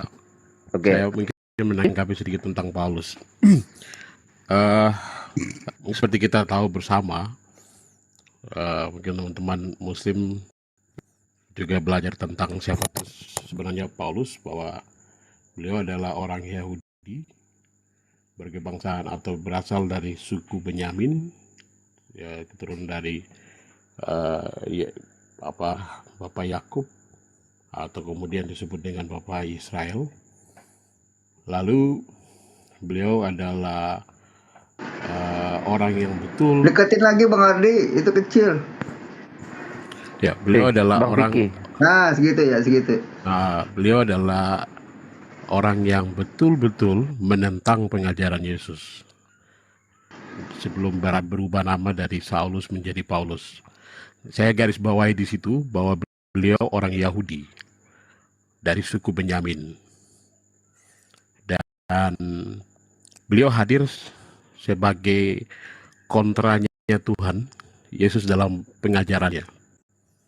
Dengan peristiwa di Damsyik itu merubah 100% Paulus menjadi totalitas pengikut Yesus yang setia.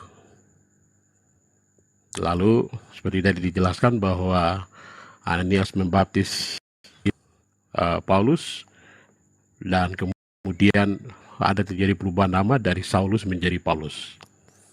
Pekerjaan Paulus setelah itu adalah beliau adalah orang Yahudi dalam perjanjian lama, mengkisahkan bahwa keselamatan itu hanya datang untuk orang Israel, tidak untuk seluruh bangsa di dunia. Paulus hadir menegaskan bahwa keselamatan tidak lagi untuk orang Israel, tapi keselamatan itu datang untuk seluruh bangsa. Maka kalau kita lihat banyak sekali seperti yang ada di kitab Roma, itu beliau menegaskan bahwa Romawi, bangsa Romawi yang bukan bangsa Yahudi, itu juga mendapatkan keselamatan dari kehadiran Tuhan Yesus di dunia. Maka peran Paulus adalah menegaskan tentang kehadiran Yesus di dunia, bahwa Yesus datang ke dunia bukan untuk satu bangsa, yaitu bangsa Yahudi, tapi untuk seluruh bangsa. Gitu. Maka apa yang ditulis oleh Paulus dalam segala hal itu adalah pemahaman beliau untuk menginjili dan meyakinkan setiap bangsa di dunia, di non-Yahudi, bahwa Anda adalah bagian dari yang akan diselamatkan atau mendapatkan bagian di surga. Yang sebenarnya dalam perjanjian lama itu tidak datang bagi orang non-Yahudi. Seperti itu. Jadi Paulus adalah antitesa dari Jews atau Yahudi. Seperti itu. Oke, lanjut Gurunda. Selamat malam Bang Victor. Baik, saudara saya ya, terima Malam, kasih. Bang. Ya. Jadi kalau saudara berbicara mengenai Paulus, ajarannya dan seterusnya, inilah dia yang diinginkan sebenarnya. Yang sedang kita bahas dari tadi itu ini, Bang. Menyeberangi lautan, menjelajahi daratan, mentobatkan orang menjadi pengikutnya, menjadi orang neraka, dan 2 kali lebih jahat daripada orang Farisi itu sendiri. Ini yang sedang kita bahas. Nah sekarang ketika kita melihat tentang Benyamin, apa yang diterangkan kemudian di dalam Kejadian 49? Kalau kita melihat satu perikop dari Kejadian 49 ini, Nabi Yakub itu kemudian memanggil semua anak-anaknya. Kemudian Yakub memanggil anak-anaknya dan berkata, "Wahai anak-anakku, datanglah berkumpul, supaya aku beritahu kepadamu apa yang akan kamu alami di kemudian hari." Nih, apa yang akan kalian alami di kemudian hari. Jadi Yakub memanggil ke-12 anaknya untuk meramalkan keadaan keturunan dari anak-anaknya. Datanglah berkumpul, supaya aku beritahu kepada kalian apa yang akan kalian alami di kemudian hari. Maka berhimpunlah kamu dan dengarkanlah, ya anak-anak Yakub, dengarkan, dijelaskan oleh Yakub.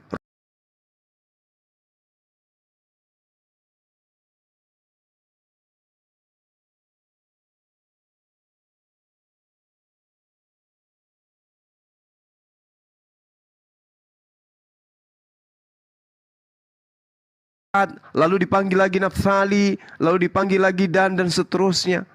Semua dipanggil, termasuk Asher, termasuk Yusuf, dipanggil, diramalkan oleh Yakub. Tiba masa Benyamin, ramalannya dia aneh. Ya, Kalau dikatakan kepada Isyakar, kelakuanmu seperti keledai yang kuat tulangnya, yang meniarap diapit bebannya.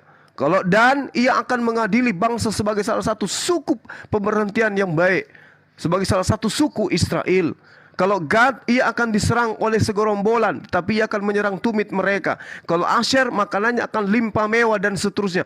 Giliran Benyamin, apes dia ini. Apes dia. Dan kamu Benyamin, kelak berlaku seperti serigala yang menerkam. Pada waktu pagi ia memakan mangsanya, dan pada waktu petang ia membagi-bagikan rampasannya. Coba saya ulangi. Dan kamu Benyamin adalah seperti serigala yang menerkam. Pada waktu pagi ia memakan, pada waktu malam ia membagikan rampasan. Siapa keturunan Benyamin? Ada yang merampas hak daripada Bani Israel, kemudian dia bagi-bagikan keluar? Ada? Siapa itu? Apa nama rampasannya? Kepada siapa yang menerima rampasan tersebut? Coba kita pakai logika sehat ini. Ini nubuatan. Kejadian 49 adalah rangkaian segala nubuatan keturunan Yakub. Siapa yang mengaku? Akulah orang Farisi dari keturunan Benyamin. Siapa tuh? Baca Roma 11, baca Filipi 3, baca Kisah Para Rasul 23. Siapa yang mengaku sebagai orang Benyamin? Paulus. Lalu Yesus mengatakan apa? Waspadalah kepada serigala-serigala yang nyamar seperti domba. Siapa tadi yang mengaku Benyamin? Paulus. Siapa? Bagaimana keturunan Benyamin? Berlaku seperti serigala. Apa yang dilakukan? Memangsa. Siapa yang memangsa murid-murid Yesus? Paulus. Siapa yang menjual nama Yesus kemana-mana? Paulus. Tergenapi tidak ini nubuatan Yakub? Tergenapi nubuatan Yakub, tergenapi nubuatan Yesus. Kurang apa lagi? Memang bagus, ajaran Paulus itu bagus. Ajaran Paulus itu baik.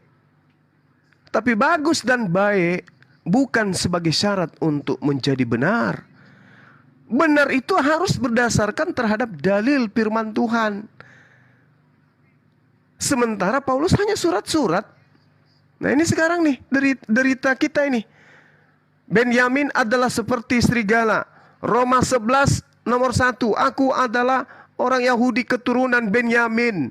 Filipi 3 nomor 5. Aku dari Ibrani asli, orang Yahudi asli, dari keturunan Benyamin. Aku adalah orang Farisi. Waspadalah kepada orang Farisi. Keturunan Benyamin berlaku serigala. Waspadalah kepada serigala-serigala. Lengkap. Saatnya sekarang kita merenungkan. Apakah mau terus menjadi korban serigala? Karena kalau dia tidak mengaku bertaubat, yang tadinya sudah jelas melawan daripada ajaran Yesus, untuk menjadi pengikutnya, dia wajib mengaku bertaubat. Wajib mengaku bertaubat. Dan parahnya lagi nih, saudara-saudara, ya, 1 menit. Parahnya lagi nih, tolong dicatat. Kalau tadinya kelakuannya membunuh jasad, berikutnya kelakuannya adalah membunuh akal. Coba kita tanya teman-teman kita Kristen. Secara logika, tanggalkan doktrin dan dogma.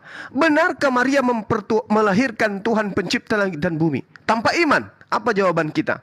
Bukan, dia manusia 100%. Iman, Pak. Tapi karena akal sudah dimatikan, maka muncul pernyataan 100% Tuhan. Waduh, bagaimana mungkin kemudian cincin dikatakan 100% emas, kalau dia dalam waktu yang bersamaan cincin yang sama juga adalah 100% kayu. Hanya akal yang mati yang bisa mengimani itu. Hanya akal yang mati yang bisa mengimani. Cincin dalam keadaan yang sama dikatakan 100% emas. Pada saat yang bersamaan cincin yang sama juga dikatakan 100% kayu. Apa mungkin bisa diterima logika? 100% manusia, 100% Tuhan juga. Logika cacat, mati logika. Jadi dia membunuh jasad, setelahnya dia bertobat. Yang dibunuh bukan cuma jasad, tetapi akal. Dan manusia kalau sudah tidak ada akal, apa bedanya dengan makhluk yang lain? Nah, inilah dia bahayanya. Untuk itulah kemudian kita bukan mencari kelemahan, mencari keburukan.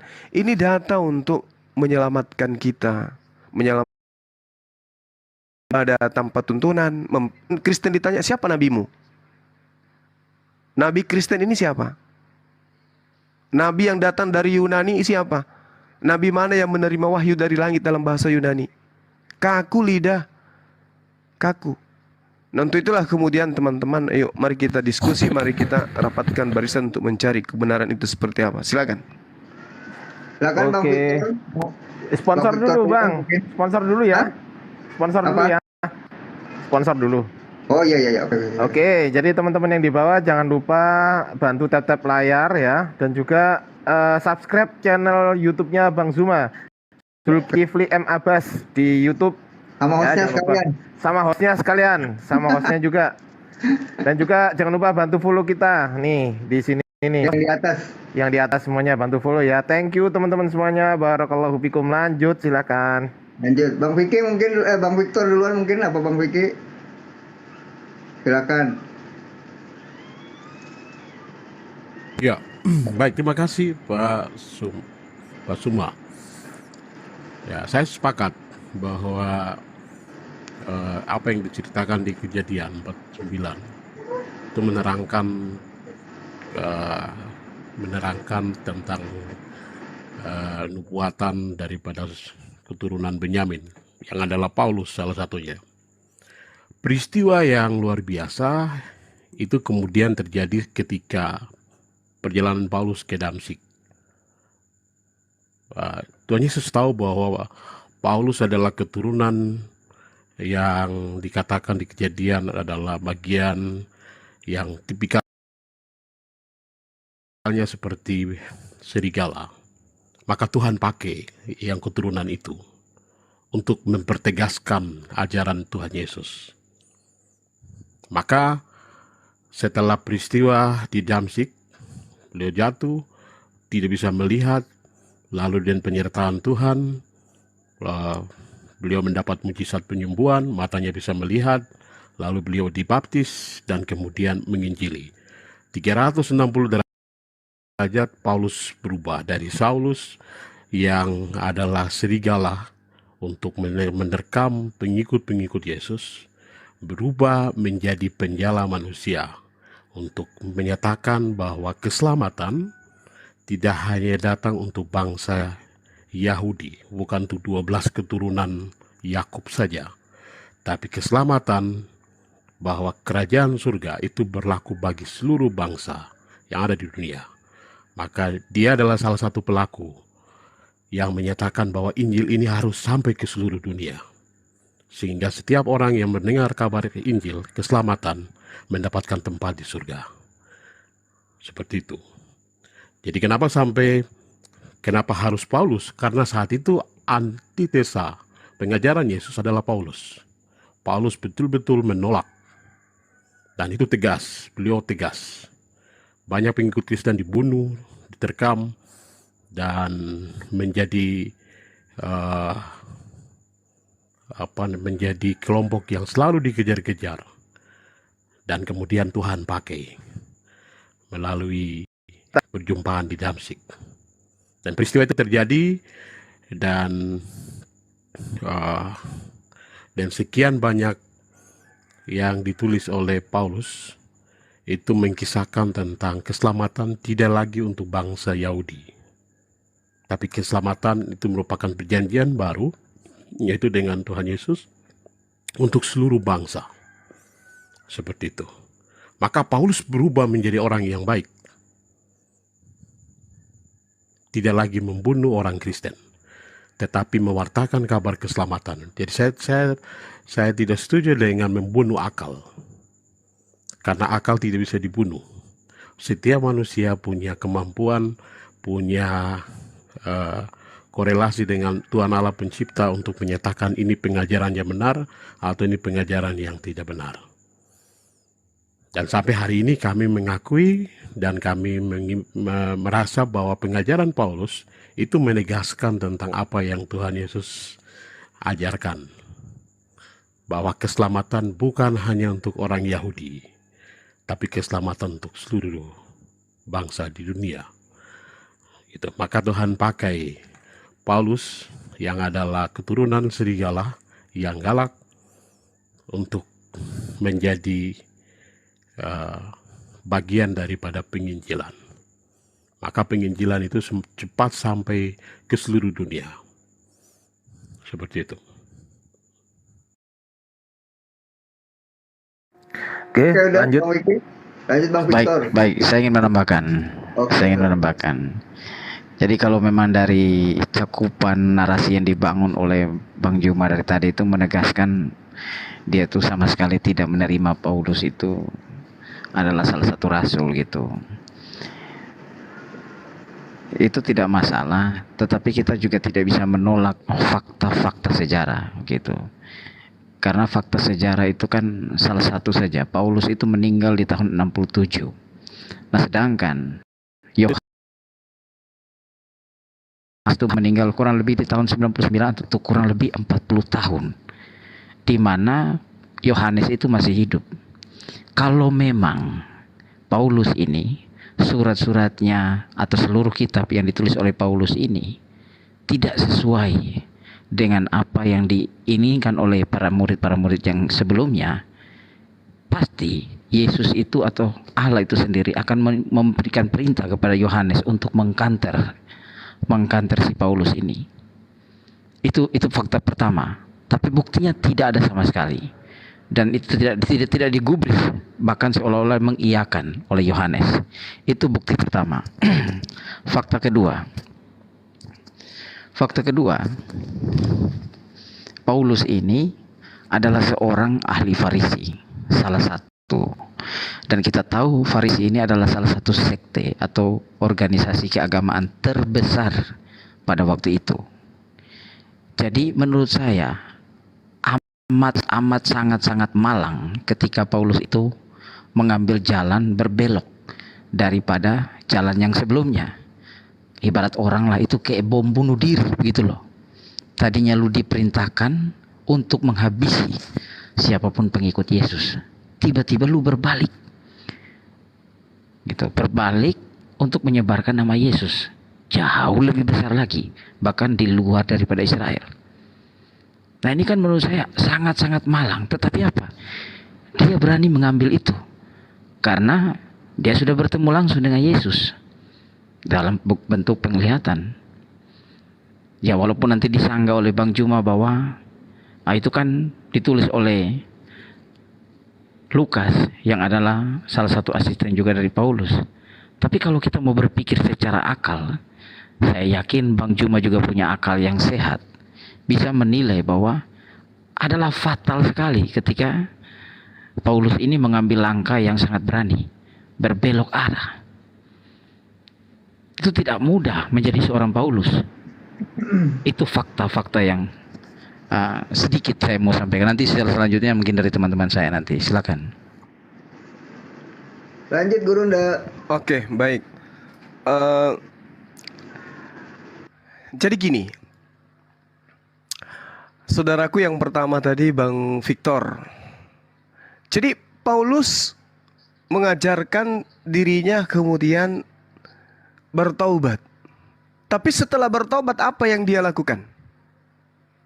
Mengajarkan non-Yahudi untuk kemudian menebus dosa dengan darah manusia. Pernah Tuhan mengajarkan seperti itu sebelumnya? Ada gitu? Yesus mengajarkan itu? Bahwa Yesus harus mati untuk menebus dosa-dosa non-Yahudi, ada gitu? Gak ada, Pak. Justru ini ajaran yang sangat luar biasa. Kalau ajaran para nabi tebus dosa dengan hewan, Pak. Lagian Yesus itu disalibkan bukan karena ada faktor unsur dosa di sana. Karena dosa waris gak ada, Pak. Sedikit pun. Semua yang terlibat di dalam penyaliban ini dan apa yang terjadi dalam cakupan penyaliban tidak ada hubungannya dengan dosa, nggak ada. Itu karena kecemburuan orang-orang Yahudi, orang-orang Farisi kepada Yesus karena Yesus semakin hari semakin banyak pengikutnya. Mereka khawatir kalau yang membayar perpuluhan ini semua berpindah ke Yesus. Makanya di dalam kitab saudara dikatakan bahwa orang-orang Farisi, ahli-ahli Taurat ini kemudian melakukan persengkongkolan untuk memberikan kesaksian-kesaksian palsu agar Yesus itu ditangkap. Nggak ada, Pak. Yesus itu murni disalibkan oleh orang-orang Yahudi dikarenakan dasarnya hanya karena kecemburuan politik aja. Bukan karena agama, bukan. Muncul Paulus mengambil data itu, mengambil kesempatan itu untuk merubah dosa waris itu ada, dihapuskan dengan darah manusia Yesus. Keluaran 23 nomor 7, Yesus itu nggak boleh dibunuh, Pak. Yesus nggak boleh dibunuh. Matius 91, Yesus nggak boleh dibunuh. Mazmur 91. Jadi jelas, pengajaran kemudian yang diajarkan oleh Paulus itu membunuh akal manusia. Kalau dalam segi keimanan, itu akal tidak difungsikan. Itu sudah jelas itu. Bagaimana mungkin kemudian Tuhan mengajarkan orang yang dikasihi dibunuh di atas tiang salib untuk dosa-dosa orang di luar Yahudi, sementara mereka datang diutus hanya untuk orang Yahudi. Itu yang pertama. Terus kemudian saudaraku mengatakan tentang Yohanes. Yohanes menceritakan. Yohanes yang mana, Bung? Yohanes murid Yesus itu boleh Anda lihat di dalam Kisah Para Rasul 4 nomor 13. Dia itu buta huruf, gak bisa nulis dia. Begitu juga Petrus. Ketika sidang itu melihat keberanian Petrus dan Yohanes dan mengetahui bahwa keduanya adalah orang biasa yang tidak terpelajar, orang awam dia. Bahkan original teksnya itu disebutkan sebagai orang dalam bahasa Yunani. Agramatos itu bahasa Indonesianya buta huruf. Bahasa Yunaninya jelas itu agramatos. Buta huruf berarti yang menulis bukan Yohanes. Lagian juga di dalam Kisah Para Rasul 12 nomor 12 coba saudaraku baca. Ternyata Markus itu nama lainnya Yohanes. Sekali lagi, nama lain daripada Markus adalah Yohanes. Maka sangat boleh jadi penulis kitab Yohanes itu adalah pengikut Paulus, yaitu Markus.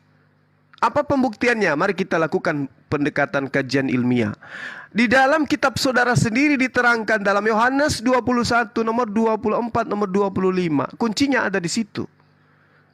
Dialah murid yang memberi kesaksian tentang semua ini. Jadi yang tadi, yang buta huruf ini memberikan kesaksian kepada penulis kitab buku Yohanes ini. Jadi penulisnya bukan Yohanes. Dialah murid yang telah memberikan kesaksian tentang semua ini dan yang telah menuliskannya, dan kita tahu bahwa kesaksiannya itu benar. Berarti saksi berbeda, penulis berbeda. Masih banyak hal-hal lain yang diperbuat oleh Yesus. Tetapi jikalau semua itu harus dituliskan satu persatu, maka agaknya dunia ini tidak dapat memuat semua kitab yang harus ditulis itu. Ini pengakuan Yohanes, penulis Yohanes. Padahal dia cuma 3 tahunnya Yesus itu. Apa yang tidak dimuat oleh dunia katanya? Dunia ini tidak dapat memuat semua kitab yang harus ditulis itu. Apanya selama 3 tahun? Nikah tidak, perang tidak. Apa-apa, jadi apa yang mau dituliskan? Coba, itu bukti bahwasanya penulis kitab Yohanes bukan Yohanes anak Zebedeus, bukan.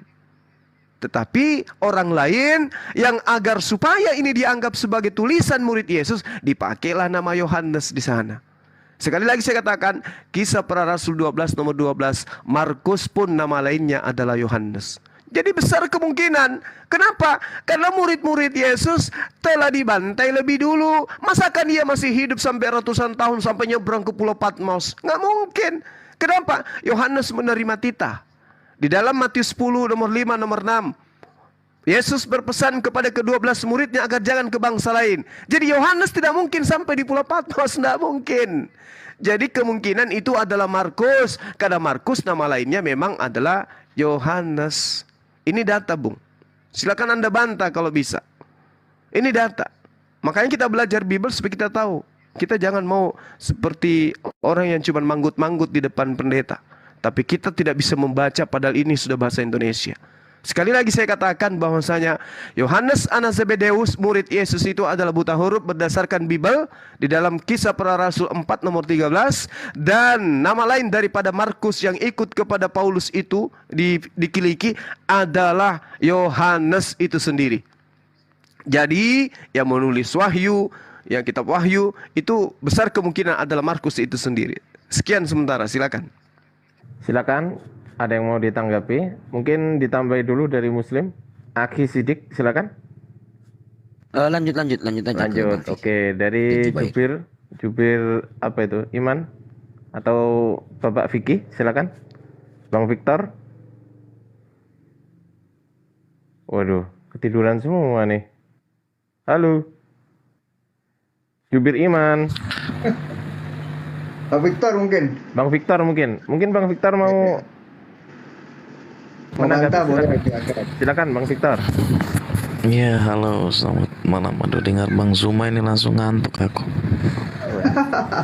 Lanjut. Iya, selamat malam ya.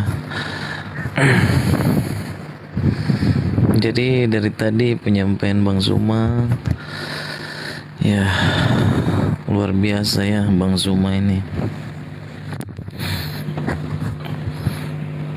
Jadi tadi penyampaian Bang Zuma tentang Yohanes adalah adalah murid Paulus, tetapi itu cuma sangkaannya Bang Zuma aja ya. Iya. Baik, mungkin dari tadi yang saya tangkap tentang tadi mengenai Paulus, ya seperti tadi yang sudah disampaikan oleh Kak Vicky terus dengan Jubir Iman, ya saya sependapat ya dengan kakak berdua gitu. Jadi saya baru bergabung juga tadi, dan apa yang disampaikan oleh Bang Zuma ya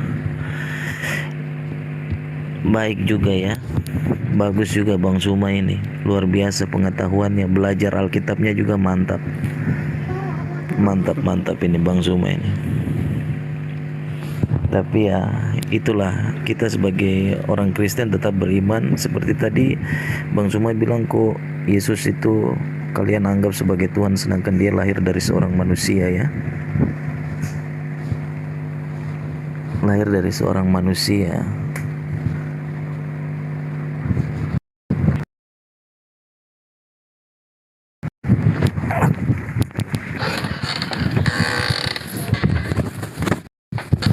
Dan itulah pengaruh Yesus ya. Pengaruh Yesus itu memang sampai saat ini pengaruhnya luar biasa. Kalau Yesus bukan siapa-siapa, mungkin pengaruhnya nggak akan besar sampai saat ini dan terus dibicarakan sampai saat ini. Dan Bang Zuma salah satu yang sangat penggemar Yesus, karena Bang Zuma terus mau menggali bahwa Yesus itu adalah manusia, bukan Tuhan. Dan itu buat saya juga, saya tambah lebih yakin bahwa memang Yesus adalah Tuhan. Mungkin sekian, terima kasih. Oke, yang lain mungkin Jubir Iman, silakan. Barangkali mau diam. Baik, jadi penulis Yohanes itu bukan Markus ya. Itu penulis Yohanes itu tetap adalah Yohanes. Yohanes yang dimaksud itu adalah anak Zebedeus. Itu kita bisa lihat di Yohanes 13 ayat 23 itu. Seorang di antara murid Yesus, yaitu murid yang dikasihinya, bersandar dekat dengannya di sebelah kanannya. Itu adalah Yohanes Zebedeus. Jadi bukan Yohanes yang tadi disampaikan oleh Bang Zuma itu, bahwa itu adalah Markus yang juga adalah partner kerja daripada Paulus.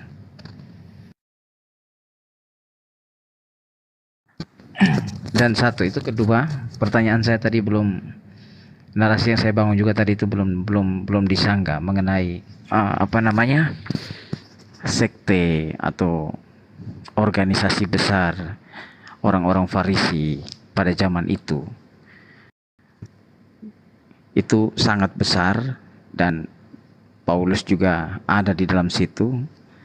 Dan Paulus ini memberikan atau bahkan mendapatkan mandat khusus untuk menghabisi para pengikut-pengikut Yesus di seluruh penjuru Israel waktu itu.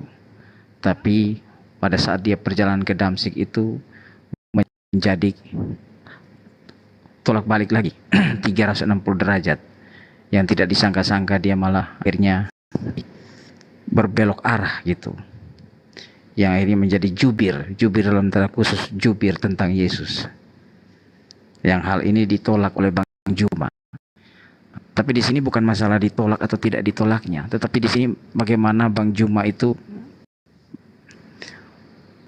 memakai akal yang sehat untuk berpikir bahwa adalah sangat malang sekali seorang Paulus itu memberanikan diri untuk berbelok arah di tengah dan kondisi organisasinya begitu besar dan sangat berpengaruh. Ibarat kata itu seperti bom bunuh diri. Itu belum dijawab oleh Bang Juma tadi. Silakan. Sebelum kembali ke Gurunda, kita sapa dulu. Ada Gurunda kita juga, Yonatan. Selamat datang Bang Yonatan Andar. Selamat bergabung. Assalamualaikum. Saya bukan Gurunda ya. Aduh, Gurunda itu, kalau Gurunda itu Bang Juma. Saya iya. Bang Yonatan, barangkali ada tanggapan mengenai hal ini? Mengenai Paulus. Ya. Siap. Saya nyimak aja dulu. Oke, siap. Gurunda Juma aja. Gurunda Zuma. Baik. Yang pertama terkait dengan yang saudara katakan tadi, bahwa Yesus itu Tuhan karena masih tetap dibahas sampai hari ini. Aduh, terlalu lemah kalau itu yang menjadi alasan sampai dia Tuhan. Kenapa? Dari zaman ke zaman, seluruh lapisan manusia, masyarakat, itu tidak pernah berhenti membahas uang. Semua ruang, cakupan, semua instansi, apapun itu, tiap hari hanya memperbincangkan duit, tidak lepas apapun agamanya. Ya, Yesus kita bahas hanya karena ada pertalian antara Islam dan Kristen terhadap satu oknum yang datang kepada Bani Israel. Kalau bukan itu ngapain kita bahas? Nah, jadi itu bukan sebagai alasan. Kalau itu yang Anda jadikan acuan, ya duit lebih Tuhan berarti, karena semua manusia membahasnya. Jadi gugur itu ya. Kemudian saudara saya mengatakan bahwa sekte orang Farisi itu besar. Sekte orang Farisi menghabisi dan lain-lain sebagainya. Kan Yesus sudah mengatakan dalam Lukas 21 yang kita bahas tadi. Ya, yang kita bahas di Lukas 21 itu kan sudah sangat jelas bahwasanya Yesus berpesan sebelum itu semuanya terjadi, engkau lebih dulu ditangkap, dianiaya. Dan siapa pelakunya? Paulus. Murid-muridnya teraniaya, ditangkap, dan seterusnya. Itu tidak bisa kita bantah itu. Tetapi sebelum semuanya itu, kamu akan ditangkap dan dianiaya. Kamu akan diserahkan ke rumah-rumah ibadat. Jadi sebelum orang Farisi ini kemudian mengaku bertobat, mengaku tampil sebagai Yesus, dia terlebih dahulu menganiaya murid-muridnya. Dan setelah dia menganiaya, muncullah kemudian dengan menggunakan nama Yesus dan mengajarkan akulah dia. Ini pengakuan Yesus nih. Jadi kalau ada yang mengaku akulah dia, mengajarkan akulah dia, mengajarkan akulah dia, dan dia di sini adalah pencipta langit dan bumi, itulah dia. Kemudian 1 Yohanes 2, 18-19 jelas sekali dikatakan di sana bahwasanya anak-anakku, waktu ini adalah waktu yang terakhir. Seperti yang telah kamu dengar, seorang antikristus akan datang. Sekarang telah bangkit banyak antikristus, dan itulah tandanya bahwa waktu ini benar-benar adalah waktu yang terakhir. Memang waktu terakhir. Tak ada lagi kemudian nabi yang datang kepada Bani Israel. Yesus yang terakhir, gak ada lagi yang lain. Di nomor 19-nya jelas dikatakan memang mereka berasal dari antara kita. Nih, jelas nih. Memang mereka berasal dari antara kita. Jadi antikristus itu berasal dari tengah-tengah angkatan Yesus, berasal dari pengikut-pengikut Yesus, berasal dari Bani Israel, berasal dari keturunan Benyamin. Memang mereka berasal dari antara kita, tetapi mereka tidak sungguh-sungguh. tidak termasuk sungguh-sungguh kepada pengajaran kita. Sebab jika mereka sungguh-sungguh termasuk kita, niscaya mereka tetap bersama-sama dengan kita. Tetapi hal itu terjadi supaya menjadi nyata bahwa tidak semua mereka sungguh-sungguh termasuk kita. Artinya di tengah-tengah pengikut dan yang mengaku pengikut ada yang palsu. Siapa kira-kira di luar agama Kristen yang ngaku pengikut Yesus? Islam kagak. Apalagi Hindu tidak, Buddha tidak, hanya Kristen. Tetapi yang manakah yang menjadi pengikut yang sungguh-sungguh? Bani Israel kah? Ke-12 murid ini kah? Atau Kristen? Kalau yang ke-11 murid tidak Kristen mereka. Mereka pengikut yang betulan. Halo, sebelum panjang izin menanggapi. Silakan. Takutnya saya ketiduran. Oke. Jadi poinnya saya belum dapat dari Bang Juma bahwa apa sih alasan dari Paulus itu kok tiba-tiba berbelok arah gitu loh. Dalam kondisi seperti itu sangat fatal sekali. Kita tahu betapa kuat dan betapa besarnya organisasi Farisi pada waktu itu. Makanya saya bilang ini sama aja bunuh diri sendiri. Dan kalau kita meniti beratkan narasi kita bahwa apa namanya keuntungan apa sih yang didapat Paulus pada waktu itu gitu dalam hal dia memberitakan tentang Yesus itu, malah itu kalau menurut saya sih pada waktu itu ibaratnya bukan keuntungan tapi malah petaka gitu. Tapi kenapa dia berani bisa mengambil tindakan itu? Bang Juma belum menjawab itu, silakan. Oke, baik. Yang pertama saya bacakan nubuatannya dulu, Bung. Di dalam Ulangan 18 jelas sekali dikatakan, apabila seorang nabi berkata demi nama Tuhan dan perkataannya itu tidak terjadi dan tidak sampai, maka itulah perkataan yang tidak difirmankan. Dengan terlalu berani nabi itu telah mengatakannya, maka janganlah gentar kepadanya. Nomor 19-nya dikatakan bahwasanya orang yang tidak mendengarkan segala firmanku yang diucapkan nabi itu dengan namaku, dan daripadanya akan kutuntut pertanggungjawaban. Tetapi seorang nabi yang terlalu berani untuk mengucapkan demi namaku perkataan yang tidak kuperintahkan untuk dikatakan olehnya, atau yang berkata demi nama Tuhan lain, nabi itu harus mati. Siapa Tuhan lain? Siapa yang mengajarkan ada Tuhan lain selain Tuhannya Abraham, Ishak dan Yakub? Paulus punya Tuhan lain enggak yang diajarkan? Ada. Siapa namanya? Yesus. Di mana datanya? Roma 14 nomor 9. Di mana lagi? Roma 10 9 10. Jika mulutmu berkata dan apa yang dikatakan oleh mulutmu itu diimani sepenuh hati, diyakini sepenuh hati bahwa Yesus adalah Tuhan, maka engkau akan diselamatkan. Apa yang dikatakan oleh Ulangan 18 dalam kitabnya Nabi Musa. Tetapi seorang nabi, kenapa Paulus disebut nabi? Kisah Para Rasul 13 nomor 1. Deretan nabi nama Saulus ada di dalam. Coba Anda pelajari di situ. Tetapi seorang nabi, 14 buku yang dituliskan oleh Paulus, konon ceritanya menurut pengakuannya dia bahwa tulisan yang diilhami oleh Allah. Berarti dia nabi karena dia mendapatkan ilham. Nabi dia. Tetapi seorang nabi yang telah berani untuk mengatakan demi namaku, dia mengatakan atas nama Tuhan dia menuliskan surat. Lalu kemudian perkataan yang tidak kuperintahkan dari kemarin, dari tahun kemarin, dari 10 tahun yang lalu kita mencari data di mana Yesus bertemu Paulus. Gak pernah Anda bisa membuktikan dari teman Kristen kecuali Kisah Para Rasul tulisan Lukas. Di mana Yesus kemudian pernah bertemu dengan Paulus sehingga tulisan Paulus itu adalah perkataan Tuhan. Tidak pernah kemudian kita menerima itu. Di mana Tuhan berfirman kepada Paulus, tak ada malaikat pun satu kepada Paulus. Jika orang ini dikatakan sebagai nabi palsu yang berkata demi nama lain Tuhan lain, yaitu Paulus, nabi itu harus mati. Apa yang dilakoni oleh Paulus, Lukas, Markus, penulis-penulis kitab-kitab orang-orang Farisi yang Anda imani ini, bagaimana nasib mereka? Mati baik-baik atau mati mengenaskan? Mati mengenaskan satu persatu. Baca sejarah mereka. Baik. Saya sudah baca itu, Bang Juma. Tapi dari tadi saya belum mendapatkan jawaban dari Bang Juma. Bang Juma malah mengutip Ulangan sekian itu. Menurut saya tendensiusnya adalah di situ Bang Juma ingin mengatakan bahwa kalau Paulus itu tidak pun mujizat, ya dia tidak bisa disebut sebagai salah satu rasul. Tapi itu menurut saya itu pembahasan di kemudian ya. Dan mengenai bahwa kelayakan Paulus ini di mata orang Kristen itu mungkin pembahasan berikut juga. Tetapi di sini kita berbicara konteks pada saat itu di mana Paulus itu ditunjuk atau memproklamasikan diri sebagai salah satu rasul dalam tanda kutip.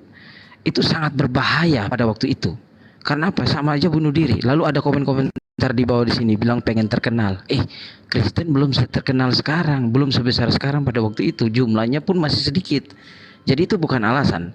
Nah, Bang Juma belum bisa menjelaskan apa sih alasan Paulus. Kok bisa-bisanya dan berani-beraninya dia berbelok arah dalam situasi dan kondisi seperti itu sangat-sangat fatal. Kalau menurut saya. Tanggapan Bang Juma gimana? Oke. Tanah Yerusalem, tanah Yudea, Bethlehem kala itu adalah tanah yang sedang dijajah oleh Imperium Romawi. Paulus ingin kemudian mendapatkan jempol dari Romawi dan Yunani. Makanya surat-suratnya itu coba Anda lihat, 14 buku itu semua diperuntukkan kepada orang-orang Romawi dan Yunani. Gak ada untuk orang Yahudi, gak ada. Gak ada. Jadi apa yang diharapkan? Ya jempol. Dia ingin mengalami cerita yang sama dialami oleh Yosefus Filipus. Dia adalah tentara yang memimpin kemudian pasukan Yahudi untuk membantai Romawi. Tapi dia kalah. Dia ditangkap. Habis itu dia menjadi perwira. Dia menjadi kemudian intelijen dari kekaisaran Romawi. Sampai dia duduk sebagai salah satu orang yang mendapat kedudukan di kekaisaran Romawi. Dia ingin melakukan seperti itu. Tapi nggak bisa karena dia membawa nama Tuhan, Tuhan lain. Sehingga apa yang dinubuatkan kemudian itu terjadi terhadap dia. Harus mati. Karena mengajarkan sesuatu yang tidak bersesuaian dengan firman Tuhan. Mati dia. Jadi alasannya dia ingin mendapatkan kedudukan di tengah-tengah orang Romawi. Makanya dia memberikan konsep kepada orang Romawi. Dia mengaku diutus kepada orang-orang yang tidak bersunat. Paulus ini ingin menyenangkan orang-orang Romawi. Makanya dikatakan boleh makan babi, tidak boleh sunat. Itu apa? Karena Paulus tahu bahwa orang Romawi Yunani yang berkuasa itu suka makan babi dan tidak suka disunat. Makanya dia mengatakan aku diutus untuk orang-orang yang tidak bersunat. Tetapi Tuhan mengatakan lain. Orang yang berkata bukan berdasarkan firman Tuhan harus mati. Ulangan 18 nomor 20. Jadi mau kemana perginya? Mau mendapatkan tahta di kekaisaran Romawi? Enggak mungkin. Mau jadi raja di Yerusalem? Tidak mungkin. Enggak mungkin. Jadi itu data yang sangat-sangat akurat, Bung. Silakan. Ya, mengenai narasi tadi yang dibangun, alasan Paulus itu untuk mendapatkan jabatan di Roma, menurut saya itu fatal ya, karena pada akhirnya juga dia dipenggal di Roma pada tahun 60. Jadi saya belum dapat alasannya jelas begitu dalam hal Paulus ini kok tiba-tiba berbelok arah gitu. Menurut saya ini sangat-sangat fatal. Dia sangat berani sekali. Kalau saya jadi dia, saya nggak berani. Dalam kondisi seperti itu, para pengikut Yesus, bahkan Yesus itu sangat terkenal dalam tanda kutip, dan mereka juga dikejar habis-habisan oleh para ahli Farisi itu. Dan itu sangat-sangat berisiko sekali gitu. Tapi dia berani mengambil tindakan itu. Iya, gini Bung. Sama ketika pertanyaan ini Anda ajukan kepada saya. Apa alasannya tentara-tentara Romawi membunuh Yesus? Apa alasannya imam-imam Yahudi membunuh Yesus? Apa yang Anda jawab kemudian? Oh, untuk menggenapi nubuatan. Telah lahir seorang anak yang akan mati di atas tiang salib, bangkit pada hari ketiga. Kan nubuatan.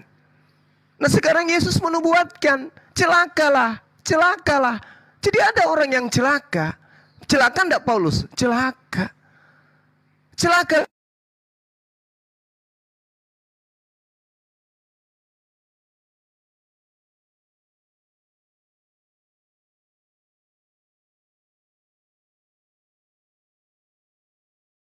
Masuk pengikut agamamu, menjadi orang neraka dan 2 kali lebih jahat daripada engkau sendiri. Jadi kalau Anda bertanya apa alasannya? Ya untuk menggenapi nubuatan Yesus. Kalau tidak, mana orang Farisi yang celaka? Kalau tidak ada orang Farisi yang celaka, berarti Yesus bohong. Anda bisa buktikan ada orang Farisi yang celaka selain dari Paulus? Gak ada. Inilah yang kita bahas dari tadi siang, bahkan dari pagi.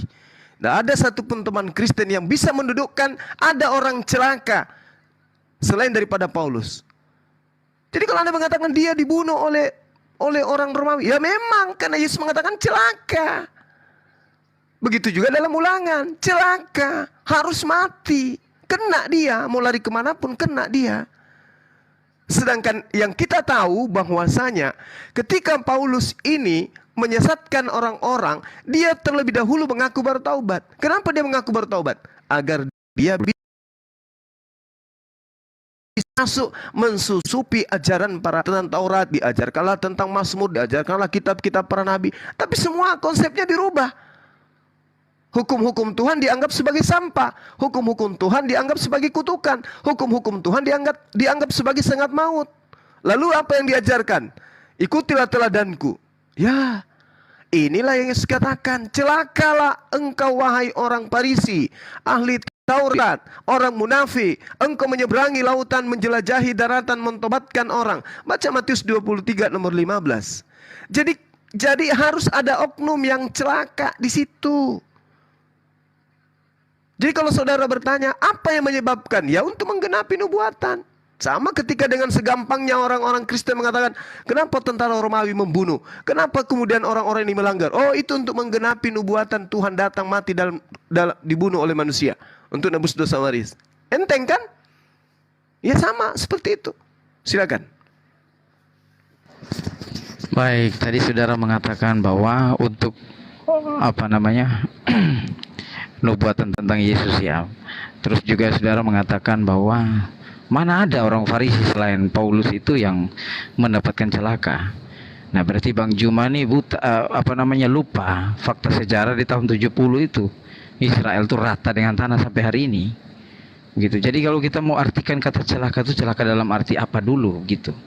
Terus juga ada kontekstualnya seperti apa. Itu harus jelas gitu. Tetapi yang menjadi tendensius daripada pertanyaan saya inti ini adalah kenapa seorang Paulus ini yang sudah hidup di dalam ruang lingkup yang cukup mewah, mau dibilang ya, hampir semua ada, dan dari segi intelektual juga sangat-sangat pintar, bahkan disegani juga karena dia adalah murid Gamaliel yang mau dibilang salah satu rabi yang paling disegani di Israel pada waktu itu. Tapi dia mengambil langkah 360 derajat begitu loh, untuk dalam tanda kutip membela orang yang salah, yang dalam waktu itu notabene-nya adalah seorang yang diartikan seorang pidana begitu, yaitu Yesus itu. Nah, tanggapan Bang Juma bagaimana Bang Juma melihat daripada Paulus itu kok tiba-tiba berubah begitu? Itu belum saya lihat dari penjelasan Bang Juma dari tadi. Silakan. Iya, Anda sebenarnya menutup diri untuk menerima penjelasan saya. Karena penjelasan saya itu sudah sangat akurat. Celaka, Paulus itu celaka. Gak ada data yang lain daripada itu. Kenapa demikian? Karena Paulus ini sebenarnya ingin menggantikan posisi Yesus. Dia ingin menggait para jemaat. Makanya dia mengatakan dirinya juga harus diteladani. Genomai memites katos kago Kristus. Jadilah teladanku sebab saya juga ini adalah Kristus. Itu ada di dalam kitab saudara. Paulus mengagung-agungkan dirinya. Dia dipilih dari sejak rahim ibunya. Itu dia niru-niru Yesus. Tuhan masuk ke dalam rahim ibunya, dia juga mau. Tuhan yang mengutus Yesus adalah Bapa, dia juga jadi Bapa. Akulah yang menjadi Bapakmu di dalam Yesus Kristus. Dia ingin mengambil kedudukan Yesus itu. Dia mengatakan juga aku telah mati, tapi aku hidup satu dengan Yesus. Itu dia mau ambil kedudukan Yesus itu. Makanya Anda mau larikan kemana? Dia mau jadi apa? Mau jadi kaisar? Gak mungkin. Terus apa yang Anda inginkan? Oh, dia mati karena ingin mengajarkan kebenaran. Kebenaran apa? Yang mana kebenaran yang Yesus ajarkan? Karena mengajarkan Yesus mati di atas tiang salib. Ajaran dari mana itu? Oh, karena dia mengajarkan bahwa dosa sudah tidak ada. Dosa waris itu nggak ada. Dosa waris ini datang dari mana? Datang ilmunya. Jadi Yesus, sekali lagi saya katakan, Paulus mati itu menggenapi nubuatan Ulangan 18 dan menggenapi Ulangan 23 satu perikop. Selesai. Jadi Anda tidak perlu mencari apa sebabnya dia mau mati ya. Setelah Anda tidak menemukan, berarti dia bukan nabi palsu, dia adalah rasul. Tapi apa buktinya dia rasul? Apa pembuktiannya? Yang kita cari apa? Bahkan tadi kita minta, ada nggak orang Farisi celaka yang menyeberangi lautan menjelajahi daratan selain Paulus? Nggak ada. Berarti kebalik pertanyaan saudara. Yesus menubuatkan ada orang Farisi yang celaka. Paulus celaka. Anda bertanya, apa yang melatar belakangi Paulus itu memilih mati celaka daripada mati dalam keadaan yang sudah nikmat, sudah bahagia, sudah berkecukupan? Lah, nggak bisa kayak begitu. Yesus itu menubuatkan datangnya orang Farisi yang mati kemudian celaka, lalu kemudian ciri-cirinya jelas terurai di dalam Matius 23. Dan angkatan ini yang harus menjadi penggenapan. Dialami, dirasakan oleh angkatan ini, kata Yesus. Tapi kalau saudara yang mengatakan, saya belum menemukan, ya silakan aja, nggak apa-apa. Karena saya tidak bisa mengada-ngada. Oh, dia itu begini, nggak bisa mengada-ngada. Tapi yang pasti, ajaran Paulus itu bukan untuk Yahudi. Ajaran Paulus untuk penjajah, Romawi, Yunani. Itu dulu. Dia dibunuh, lah itu tuh menggenapi nubuatan yang tadi. Tapi apa untungnya? Apa kaidahnya yang kita petik? Meskipun dia dibunuh karena menggenapi kemudian nubuatan bahwa dia harus celaka dan mati, tetapi nubuatan kedua harus tergenapi. Apa itu? Orang masuk menjadi pengikutnya, menjadi orang neraka dan 2 kali lebih jahat daripada dia sendiri. Dan itu harus tergenapi. Kalau tidak berarti Yesus berbohong. Mohon maaf, itu ayat nubuatannya dari mana tadi Pak? Ulangan berapa tadi? Ulangan 18 nomor 20. Nomor 20, oke. Bang Yonatan mau nambahin kali. Silakan. Lanjut aja dulu. Biar seru. Saya lagi nyimak nih. Oh, iya. Bang Sidik, mau nambahin Bang Sidik? Halo, selamat malam. Ya, malam. Mungkin Pak Vicky, silakan Pak Vicky, silakan. Halo. Saya JW. Iya, Pak Vicky. Oh, JW. Silakan. Iya. Silakan Pak JW. Begini, saya juga orang Kristen. Saya Kristen ya. Tapi saya pahami dulu apa pembahasan malam ini. Coba diterangkan dulu. Pembahasan kita malam ini. Inti pokoknya apa? Karena saya baru bergabung. Jadi begini, saya bantu aja biar cepat Bang. Jadi begini, di sini kita lagi membahas tentang Paulus dan juga kredibilitas dari Paulus itu layak tidak disebut rasul atau layak tidak disebut nabi dalam tanda kutip itu.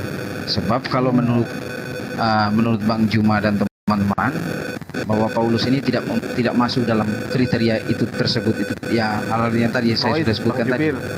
Noise, suaranya noise banget. Ya, halo. Ya, begini, saya tanggapi dulu. Jadi kita gitu, harus, Pak JW, ya. Jadi untuk apakah dia layak nabi atau rasul? Begini, di Kristen dengan yang lain itu beda. Jadi nabi dengan rasul itu ada perbedaannya, Pak. Ya kan? Lanjut aja dulu, lanjut. Jadi kalau menurut Kristen itu bahwa Paulus itu bukan nabi, tapi dia seorang rasul. Jadi diutus, misalnya begini, ada seorang rasul itu hidupnya di zaman Yesus Kristus lah, istilah umumnya. Karena kepercayaan kita, setelah Yesus Kristus lahir atau naik ke surga, tidak ada nabi lagi selain itu. Jadi dia adalah Mesias, penutup para nabi. Jadi setelah Yesus Kristus itu tidak ada nabi, cuman ada rasul. Rasul ini fungsinya apa? Dia mengajarkan ajaran Kristus sendiri, yaitu untuk menyebarkan Injil ke seluruh dunia.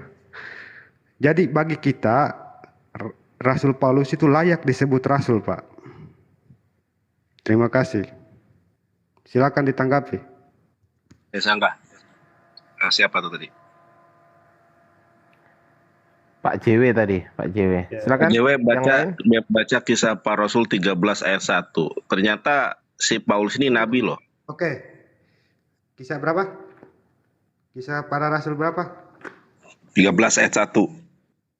Kisah para rasul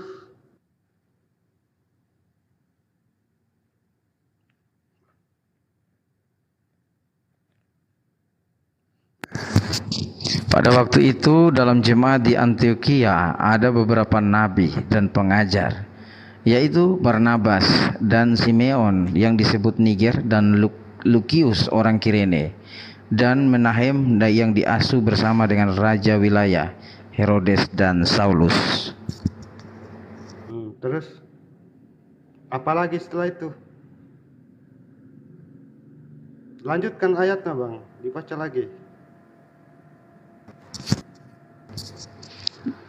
Pak Nandar tadi bilang cuma ayat 1 aja, Pak. Enggak, maksudnya ayatnya itu setelah itu baca dulu supaya kita bisa paham. Dibaca gimana, Pak?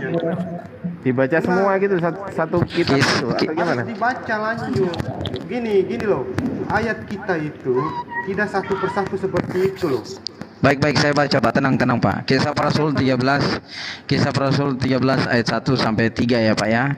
Pada waktu ya tadi ayat Baca lagi ayat pertamanya. ya, pada waktu itu di dalam jemaat di Antioquia ada beberapa nabi dan pengajar, yaitu Barnabas dan Simeon. Rasul berapa tadi kisah para rasul berapa? Kisah para Rasul 13 ayat 1 sampai 3. Tunggu, saya lihat dulu baru mulai ya. Ya.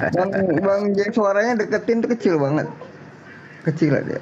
Lanjut. Bang JW dibesarin suaranya. Ya, boleh saya baca dulu sambil cari ayatnya, saya baca dulu ya. Nah, supaya kita baca sama-sama. Karena mungkin kalian Oke, baik. online. Kisah para rasul 13. Tenang saudara, saya jubir iman, saya sama-sama Kristen kok, tenang. Ya, berapa tadi tuh? Kisah Rasul 13 ayat ayat 1. Kata Yonandar Nandar tadi ayat 1, tapi saya tambah akan jadi 3, soalnya beliau minta full tadi. Nandar siap? Ya, baca satu perikop utuh juga nggak apa-apa. Ya, silakan. Oke, baik. Ya, udah ketemu belum saudara? Biar saya baca nih. ya, oke. Baik. Kisah para Rasul 13 ayat 1 sampai 3. Pada waktu itu di dalam jemaat di Antioquia ada beberapa nabi dan pengajar, yaitu Barnabas dan Simeon yang disebut Niger, dan Lukius orang Kirene, dan Mahenam yang diasuh bersama dengan raja wilayah Herodes dan Saulus. Ayat kedua, pada suatu hari ketika mereka beribadah kepada Tuhan dan berpuasa, berkatalah Roh Kudus, khususkanlah Barnabas dan Saulus bagiku untuk tugas yang telah kutentukan bagi mereka.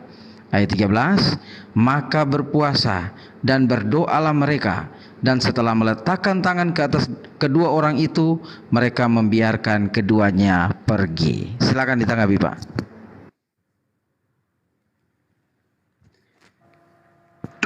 Silakan, Undin dan Nathan. Pak JW monitor, silakan ditanggapi dengan sepenuh hati dan akal budi. Itu kan ada juga kata pengajar di situ ya. Iya, jadi nabi dan pengajar di situ. Nabi dan pengajar. Ya, dan Bapak boleh kiranya untuk membaca Kamus Alkitab halaman 376 bahwa definisi nabi adalah seorang hamba yang menerima firman. Bapak baca lagi di ayat keduanya, pada suatu hari ketika mereka beribadah kepada Tuhan dan berpuasa, berkatalah Roh Kudus, khususkanlah Barnabas dan Saulus bagiku untuk tugas yang telah kutentukan bagi mereka. Jadi di sini si Paulus Paulus ini adalah salah satu nabi yang disebutkan di dalam Kisah para Rasul 1 Kisah para Rasul 13 ayat 1. Jadi definisi nabi dan rasul yang Bapak kemukakan di awal bahwa Paulus bukanlah nabi, itu dibantah sendiri oleh Kisah Para Rasul 13 ayat 1. Jadi Paulus itu adalah nabi dan sekaligus rasul. Nah, permasalahannya nabi benar atau tidak, rasul benar atau tidak. Dan kalau kita melihat di dalam perjanjian baru, Pak, dibandingkan dengan gospel yang non sinoptik dan sinoptik, itu lebih banyak tulisan Paulus yang jadi firman Tuhan. Bisa kita hitung, bisa. Pak Yonatan, sebelum penjelasan saya menanggapi sedikit. Nanti kan teman saya itu akan menjawab. Jadi dalil yang Pak Yonatan pakai ini, Kisah Para Rasul 13 ini sebenarnya menampar muka saudara Bang Juma sendiri. Artinya Pak Yonatan itu mengiyakan Kisah Para Rasul ini yang ditulis oleh Lukas. Itu tertuang pada ayat yang kedua. Pada suatu hari ketika mereka beribadah kepada Tuhan dan berpuasa, berkatalah Roh Kudus, khususkanlah Barnabas dan Saulus bagiku untuk tugas yang telah kutentukan bagi mereka. Bahkan nulis surat-surat dan kitab-kitab itu memang tugas yang diberikan oleh Tuhan. Jadi dalil yang dipakai oleh Bang Yonatan ini menampar sendiri muka Bang Juma. Ini gimana nih?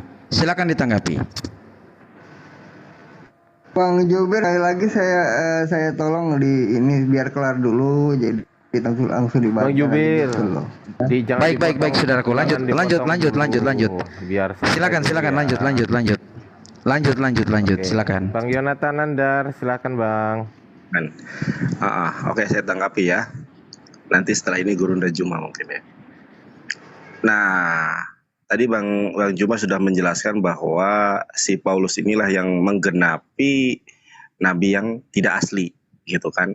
Bahkan kalau Abang dan teman-teman kiranya boleh membaca 2 Korintus 12 ayat ke-16, si Paulus sendiri mengatakan loh, aku bukanlah suatu beban bagi kamu, tetapi dengan kelicikanku aku menjerat kalian dengan tipu daya. Tidak ada nabi yang semacam ini kecuali Paulus, ya.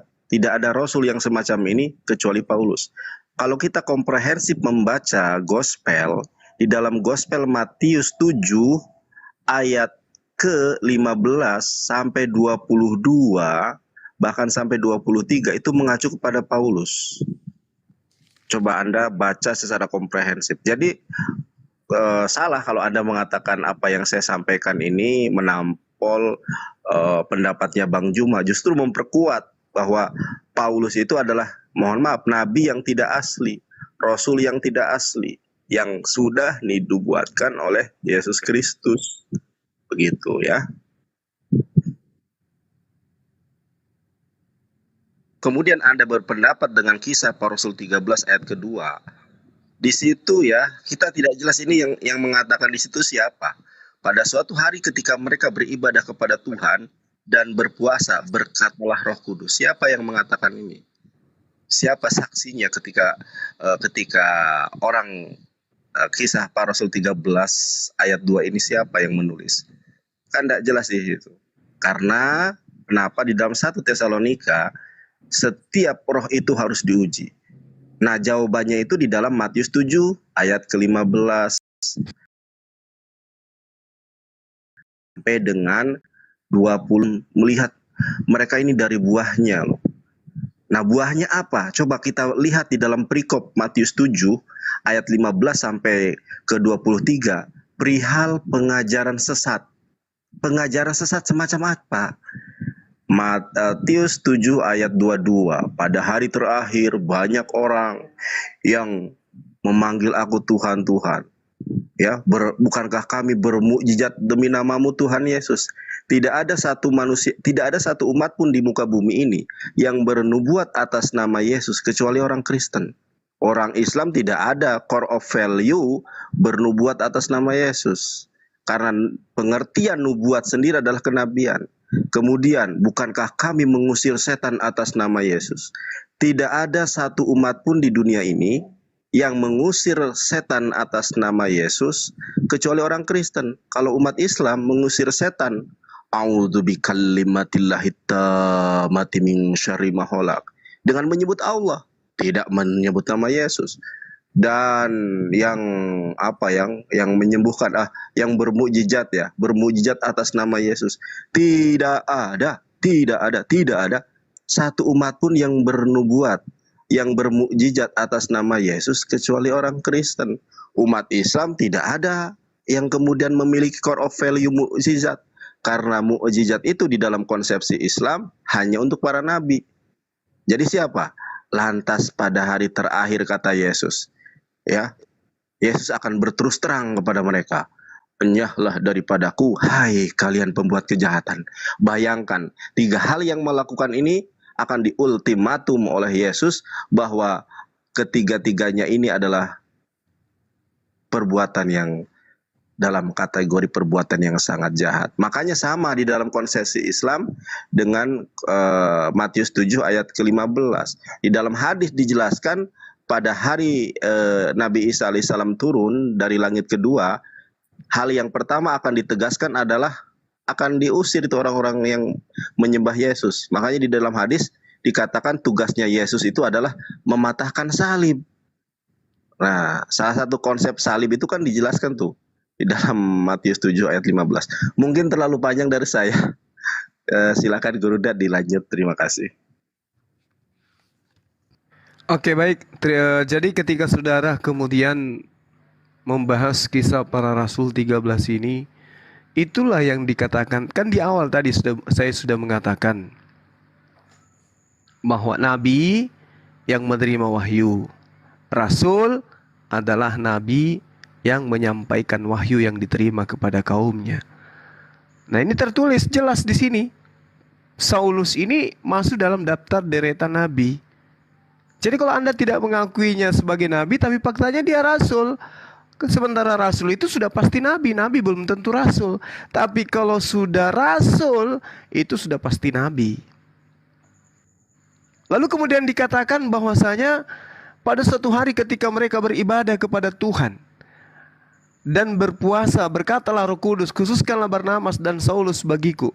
Ini Lukas menerima pernyataan bahwa Tuhan berkata itu ilmu dari mana Lukas ini?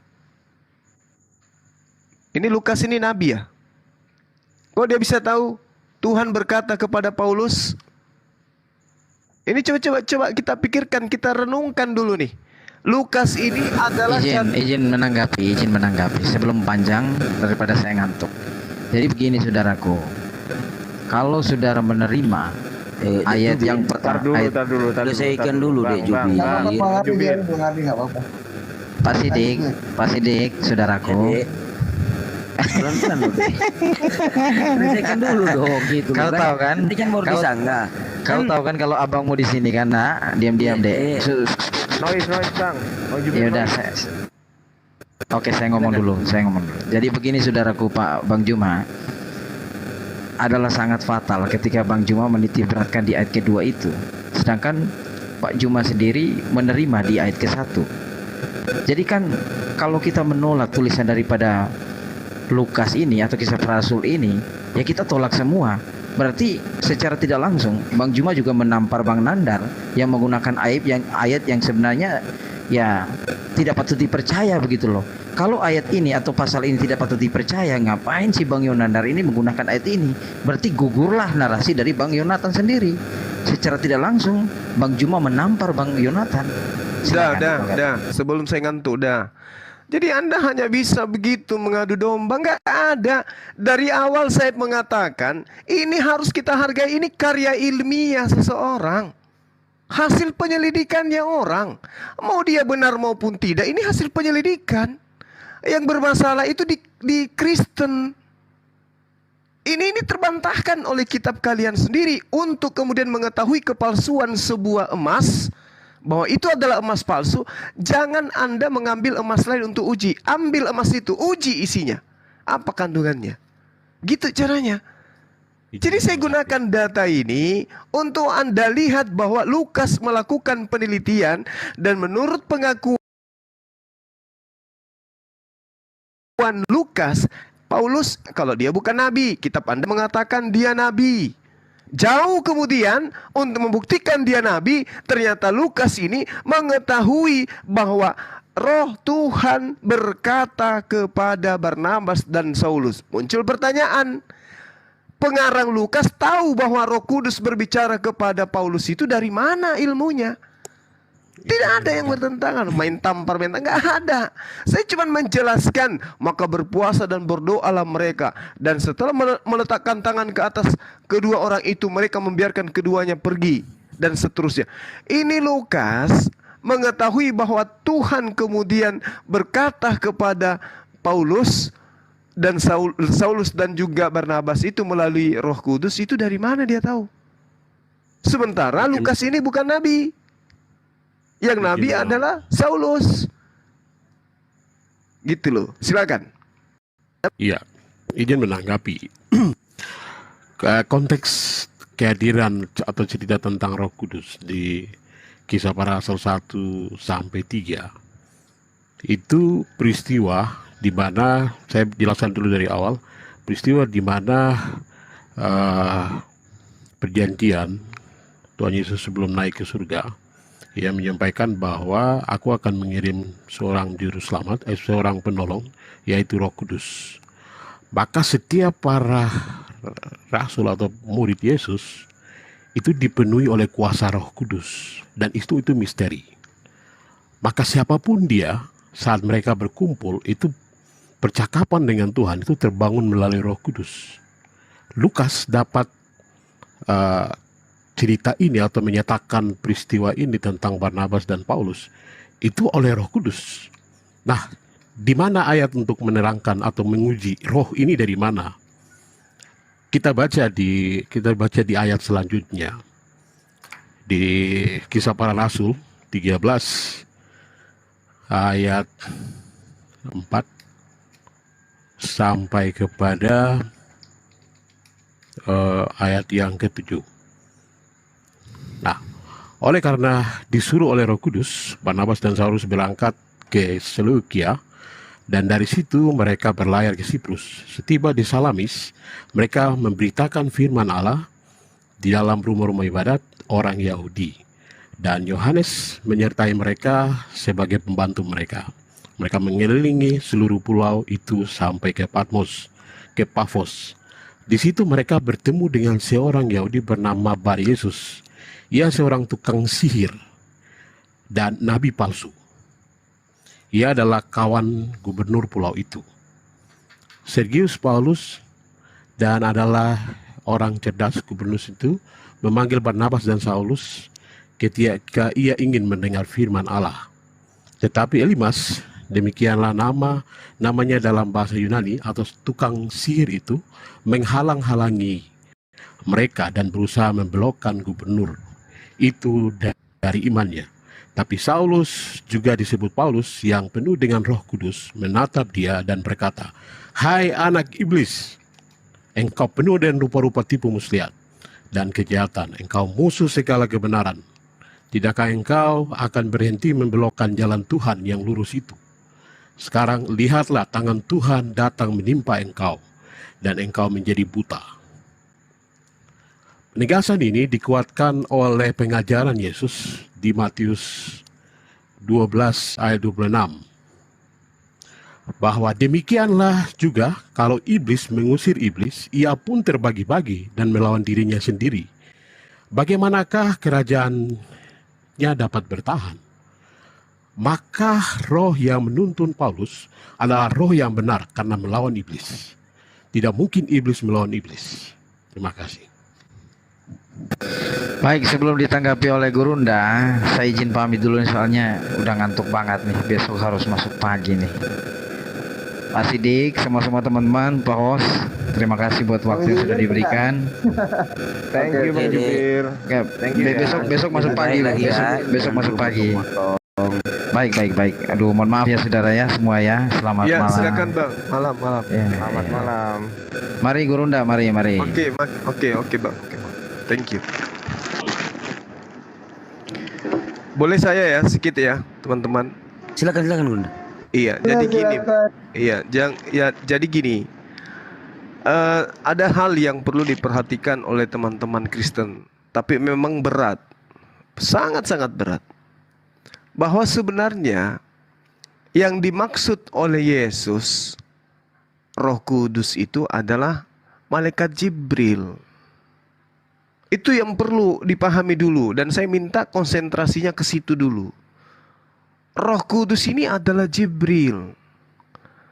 Aku akan minta kepada Bapa dan ia akan memberikan kepadamu seorang penolong lain supaya ia menyertai kamu selama-lamanya, yaitu roh kebenaran.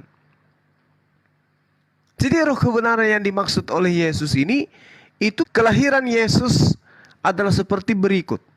Pada waktu Maria ibunya bertunangan dengan Yusuf, ternyata ia mengandung dari Roh Kudus sebelum mereka hidup sebagai suami istri.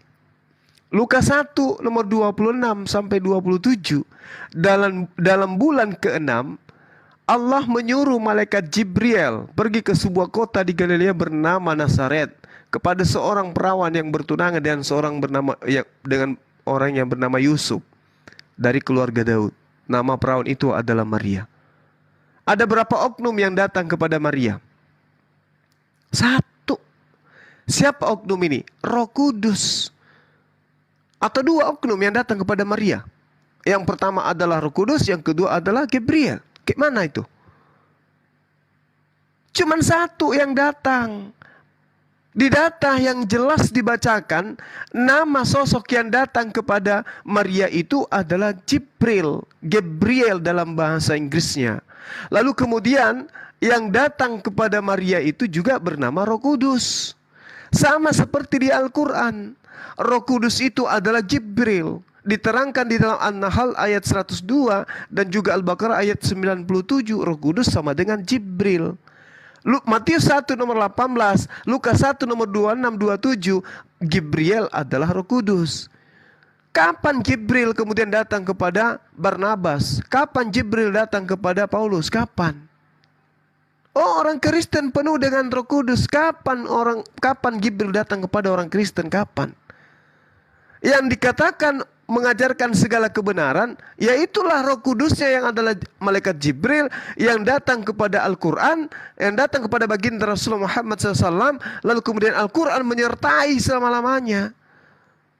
Kalau Anda mengatakan Gabriel, Roh Kudus ada pada diri Anda, coba kita tanya, ada enggak yang bisa menjawab? Karena di situ Roh Kudusnya mengajarkan, Yesus mengajarkan, dia akan mengajarkan segala sesuatu kepadamu tentang kebenaran. Nah, kalau saya tanya tentang sesuatu, benar enggak Roh Kudus itu yang akan mengajarkan Anda menjawabnya? Anda akan bingung. Kalau saya tanya malam ini menurut Roh Kudus saya menggunakan baju warna apa? Anda bingung. Kenapa? Karena Roh Kudus itu tidak begitu cara kerja. Roh Kudus datang kepada penghibur.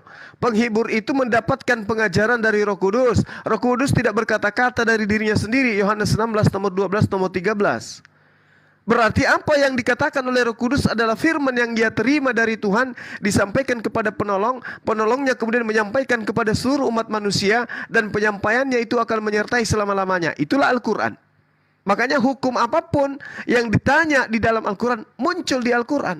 Dari mana pengajarannya? Dari Roh Kudus, yaitu Jibril. Makanya kalau ditanya teman Kristen, dari mana kalian mengambil kata Roh Kudus? Bingung.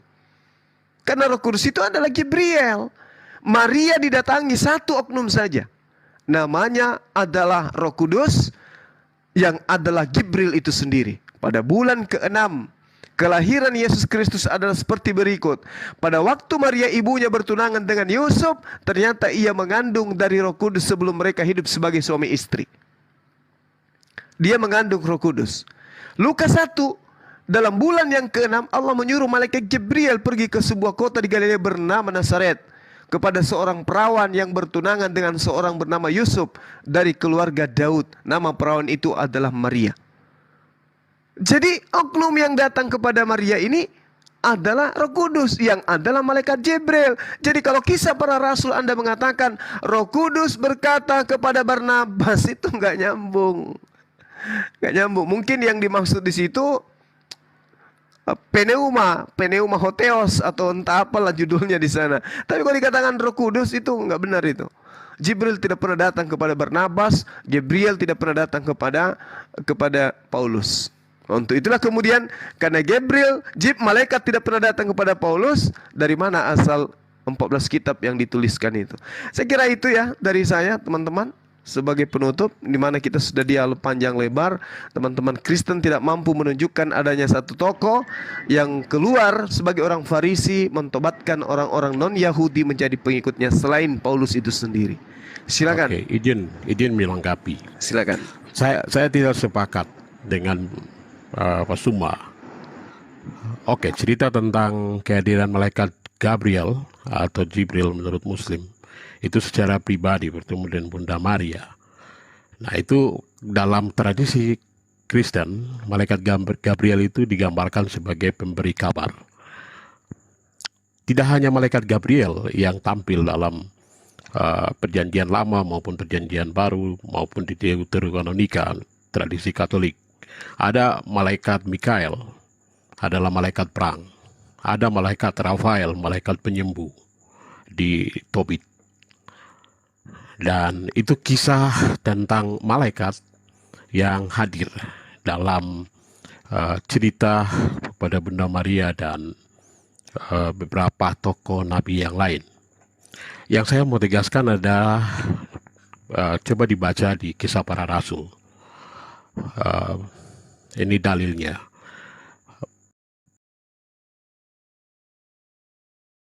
Tentang Pentakosta sampai 13. Ketika tiba hari Pentakosta, semua orang percaya berkumpul di suatu tempat. Tiba-tiba turunlah dari langit suatu bunyi seperti tiupan angin keras yang memenuhi seluruh rumah di mana mereka duduk, dan tampaklah kepada mereka lidah-lidah seperti nyala api yang bertebaran dan hinggap dan mereka masing-masing. Maka penuhlah mereka dengan Roh Kudus. Lalu mereka mulai berkata-kata dalam bahasa-bahasa lain seperti yang diberikan oleh Roh.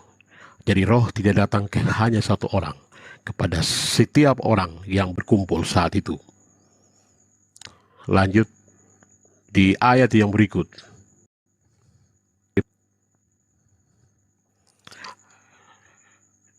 Di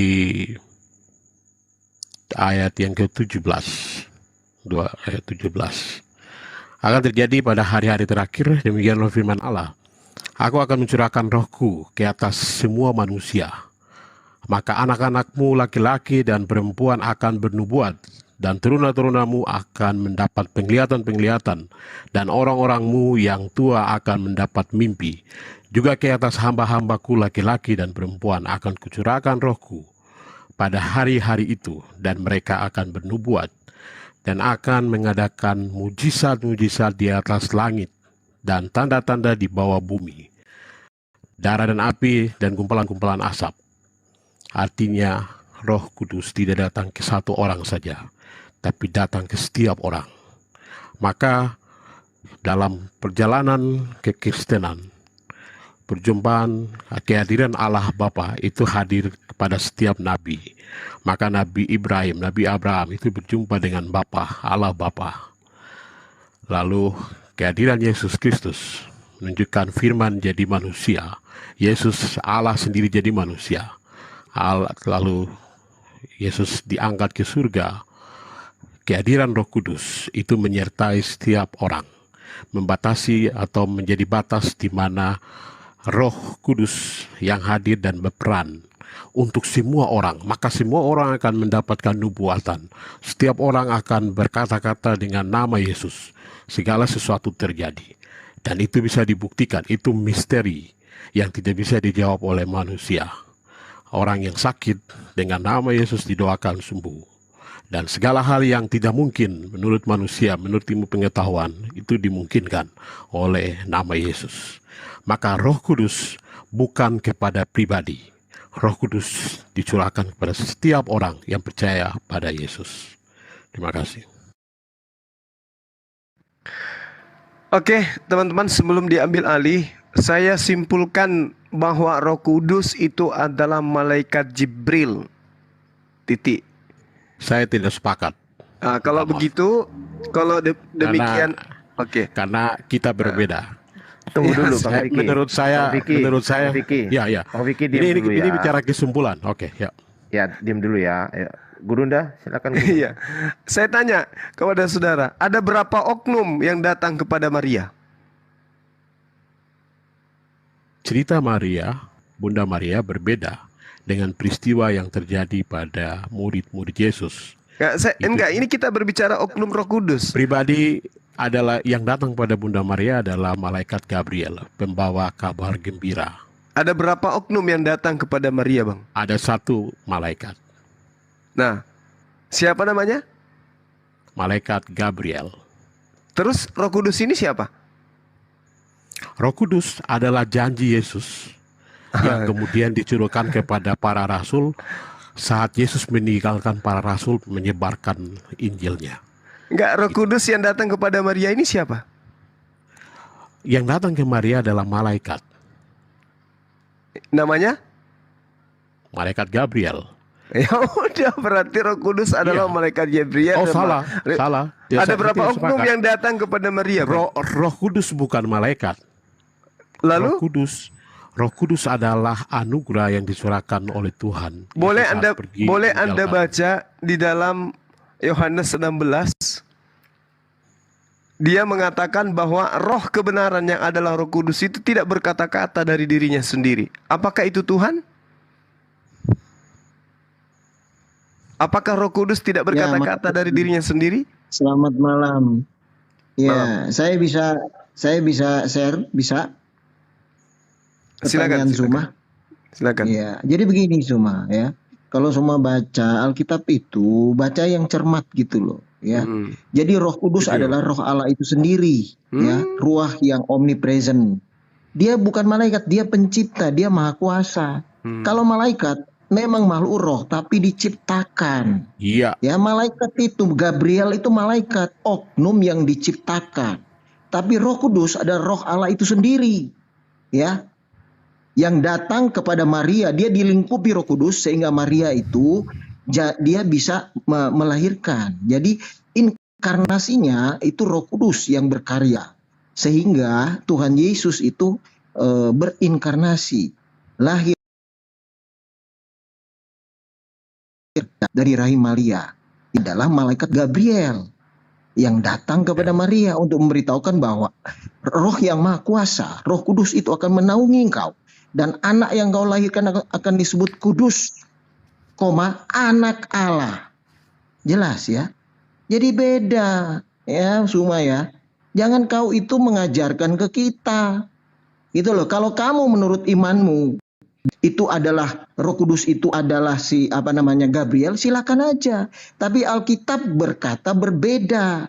Ya, Roh Kudus adalah Roh Allah itu sendiri, Ruah yang Maha Kuasa, dan Dia yang berinkarnasi menjadi Tuhan Yesus. Jadi Yesus itu adalah inkarnasinya Ruah yang Maha Kuasa itu. Nah, anak itu adalah inkarnasinya Bapa. Sangat jelas. Ya, malaikat itu ciptaan. Ya. Sangat berbeda kita dengan Anda itu, Bang Suma. Jangan dipaksain gitu loh. Ya. Kalau beda ya beda. Gitu. Mungkin saya perlu tambahkan.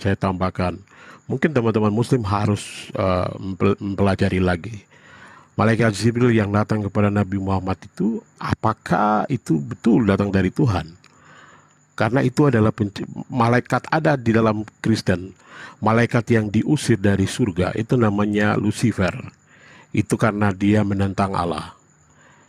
Jangan sampai Jibril yang dimaksudkan kemudian Nabi Muhammad adalah bagian dari kelompok Lucifer. Makasih. Oke, baik.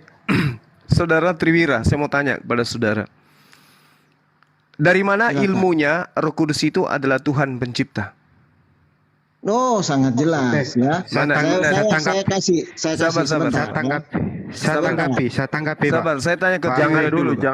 Biar saya yang jawab. Silakan. Saya jawab ya. Saya jawab. Kau buka. Di-mute dulu ya, Pak Jiwi. Tulis ayat-ayatnya ya. Tulis ayat-ayatnya. Saya baca ya. Pertama ya, Yohanes 1 ayat 18. Tidak ada seorang pun yang pernah melihat Allah. Ya. Tidak ada seorang pun yang pernah melihat Allah. Tetapi anak tunggal Allah yang ada dalam pangkuan Bapa, dialah yang menyatakannya. Jadi Allah itu tidak kelihatan. Ya, Tapi siapa yang Saya menyatakan tanya, itu? Yesus. di mana Sebentar dalilnya dulu, Roh sebentar Kudus dulu itu saya adalah Tuhan? jelasin. Kau Saya diam nggak minta dulu. penjelasan. Pak Suma Ya dengar tunggu, dulu. saya mau ini bukan satu ayat supaya kau paham. Aneh orang ini. Kau diam Hargailah dulu. dulu orang. Ya Yohanes 1 ayat 18. Terus, apa yang dinyatakan Tuhan Yesus mengenai Allah yang tidak kelihatan itu? Yohanes 4 ayat 24. Allah itu roh. Barang siapa menyembahnya harus menyembah dia dalam roh dan kebenaran. Jadi keberadaan atau eksistensi Allah itu adalah roh. Jelas ya? Nah, Ini kita berbicara Roh Kudus, Bung, yang Iya, itu datang. Roh Kudus itu ya roh Allah itu. Roh Kudus itu Ampun, Gabriel. Sebentar Patahkan dulu itu. kau itu. Patahkan dulu itu. Ya sebentar Bang dulu Suma saya diam dulu lah. jelasin. Ini kan bagiannya Ada, kau itu dijelaskan. aneh. Bang Kau Vicky. itu selalu kalau mau dibuka kebenaran kau potong. Apa Sumaya. kebenaran yang mana, Ya kau diam Triwira? dulu kalau kau mau tanya. Kau itu aneh. Udah. Diam dulu.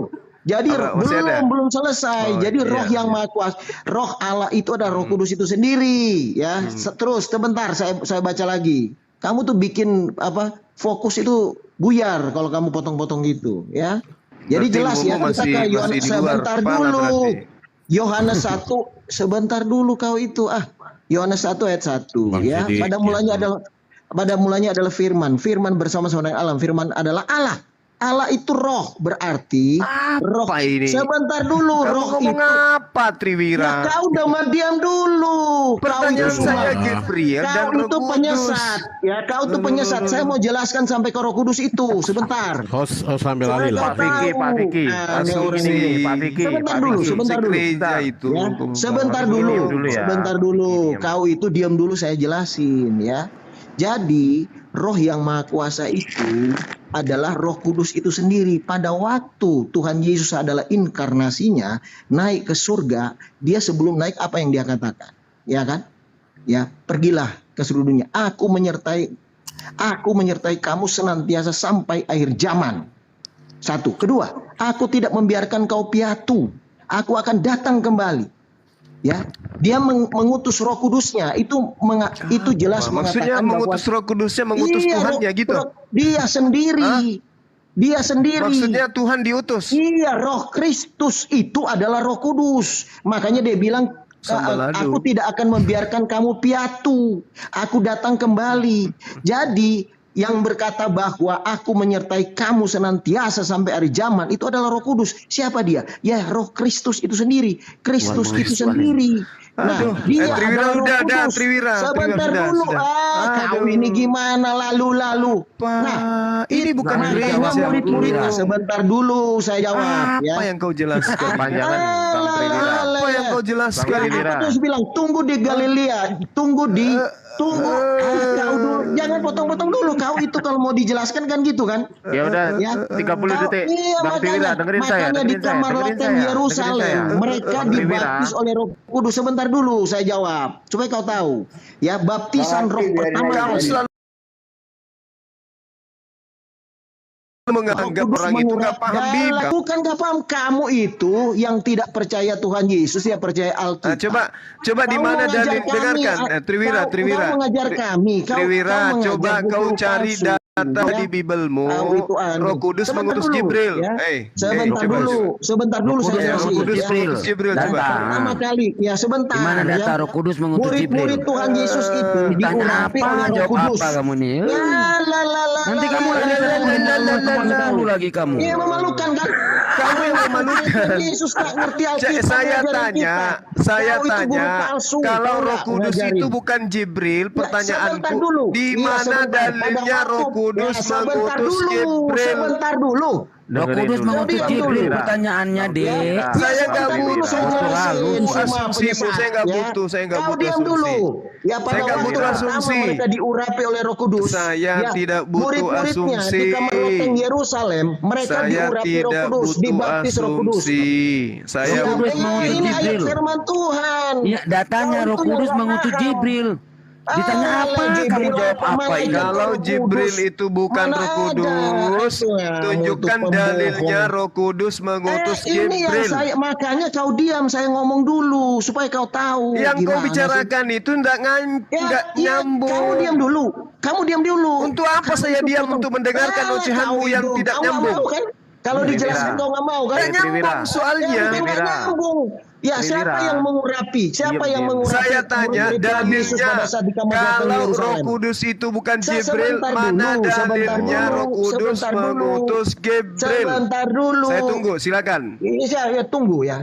Ya, jadi begini, pada waktu Tuhan Yesus mau naik ke surga, apa dia bilang? Tunggu di Yerusalem. Ya kan? Di kamar loteng Yerusalem mereka dibaptis oleh Roh Kudus. Yang membaptis Roh Kudus adalah Yesus. Yohanes berkata, dia yang akan membaptis kamu dengan Roh Kudus. Makanya murid-murid sebelum menginjil dan menulis firman Tuhan, mereka diurapi dengan Roh Kudus. Jelas ya? Nah, iya itu adalah Roh Kristus. Bicara sendiri, iya sendiri. Gila. Goblok lagi. Kamu tahu nggak? Kamu baca nggak Alkitab? Kamu nggak paham kok. Pertanyaannya, Kristus itu bukan malaikat. Malaikat itu ciptaan. Di mana Roh Kudus mengutus Jibril? Apa kamu jawab? Diam lanjut Pak. Kamu masuk ke 1 Korintus 40 mana lagi? Diam dulu saya ngomong. Roh Kudus itu adalah Roh Allah itu sendiri, Roh yang Maha Kuasa. Kamu itu ngajarin Alkitab, kamu nggak percaya, kamu menolak Tuhan Yesus, kamu mengajarin kita Alkitab. Kamu tuh guru palsu. Yang ditanya apa? Ya sudah dijawab. Sudah dijawab. Mana datanya? Di mana Roh Kudus mengutus Jibril? Roh Kudus mengutus Jibril di mana? Mana? Oh nggak ada. Nggak ada. Kamu tuh kelawat aja tuh guru palsu ngajarin kita. Triwira. Sekarang ya. Dengerin dulu. Orang Kristen. Di mana Roh Kudus mengutus Jibril? Orang Kristen. Diam dulu. Saya moderatornya. Kau diam dulu, Triwira. Bang Cuma. Triwira diam dulu, didengerin dulu. Saya moderatornya, kau jangan ngomong. Diam. Iya, makanya jangan dipotong dong. Diam. Saya moderatornya, diam. Udah diam. Oke, dikasih kesempatan dong. Dengerin dulu. Kesempatan sejak kau masuk sampai sekarang kau ngoceh terus kayak pantaya menurut kau itu. Kamu yang potong-potong kan? Kamu memang nggak mau dijelaskan. Apa yang sengaja? Didengerin dulu. Oh dijelaskan kau itu potong terus. Dengerin dulu apa nih? Kau semua ngajarin Alkitab kepada kita. Ini. Itu nggak percaya Alkitab ngajarin kita. Kau seperti guru itu guru palsu kau itu. Ditanya 1 tambah 1 jawabannya 2 gitu loh. Guru palsu. Tanya apa? Jawab apa? Malaikat Gabriel dia bilang Roh Kudus. Kamu balik ke 1 Korintus 4 memalukan kau itu penghujatan namanya kau itu. Tanya apa jawab apa? Saya yang ngomong. Yang ngomong saya, moderatornya saya ngomong. Ngajarin guru-guru palsu. Saya moderatornya yang ngomong. Diam Yang ngomong moderatornya bukan coba ngajarin kita. Dengerin dulu, yang ngomong moderatornya. Penyesat. Kamu nyesatin ayat firman Tuhan. Malah merepet kau. Alkitab disesatkan. Orang nggak percaya Alkitab ngajarin kita. Itu namanya guru palsu, tahu nggak? Kayaknya Mana ada orang yang nggak percaya Alkitab? Nggak bisa diskusi host nggak bisa diskusi kayak gini host. Di mute aja dulu. Di mute dulu aja. Mulutmu diem dulu. Saya diam juga. Orang mau jelaskan kau potong. Gak boleh. Saya moderatornya diem. Ditanya jawab mana datanya lu. Sudah dijawab. Yohanes berapa? Ya mana? Mana Roh Kudus mengutus Jibril? Mana? Datamanya yang tertulis. Memalukan kau sidik. Dengar. Kau ngajarin kita Alkitab. Alkitab pun ngajarin ke kita orang Kristen. Itu guru palsu kau itu. Gini, di mana Roh Kudus mengutus Jibril? Mana? Datanya mana? Lukas mana? Yohanes berapa? Lukas, Markus, Matius, mana? Di mana Matius berapa? Kalau ada di Matius. Nggak ada di Alkitab, nggak ada Jibril, Gabriel. Itu kan kitab Jibril. Ditanya apa kok kamu jawab apa? Dijawab tadi. Kamu nilai dari palsu sama dengan si Suma ini. Kayak dengan Alkitab serahkan host aja lah. Silakan host, saya serahkan host lah. Ngajarin orang Kristen, ngajarin Alkitab ke orang Kristen. Buktinya kalian nggak ada yang dijawab. Gak ada dijawab dari tadi itu. Kamu serongkan kalau sudah dijawab. Kamu gak ada dijawab dari tadi. Kristen ini pada turun kabur semua. Memalukan kau. Kayak memalukan. Gimana sih? Ke hutan aja kau itu, ke laut sana. Ngajarin Alkitab ke orang Kristen. Ngajarin Alkitab, kamu nggak paham, baru baca Alkitab 3 bulan. Ada yang punya karet nggak? Ada yang punya karet nggak? Nah sekarang kamu jawab. Kau berdua tuh memalukan. Ya kamu jawab. Memalukan. Oke. Ngajar Alkitab. Kamu kan Kristen udah berapa puluh tahun. Nah kamu jawab. Di mana Roh Kudus mengutus Jibril? Coba. Mana Roh itu cuma bisa bilang memalukan. Kau ngajarin bilang kayak gitu aja salah. Itu kan kamu salah kan.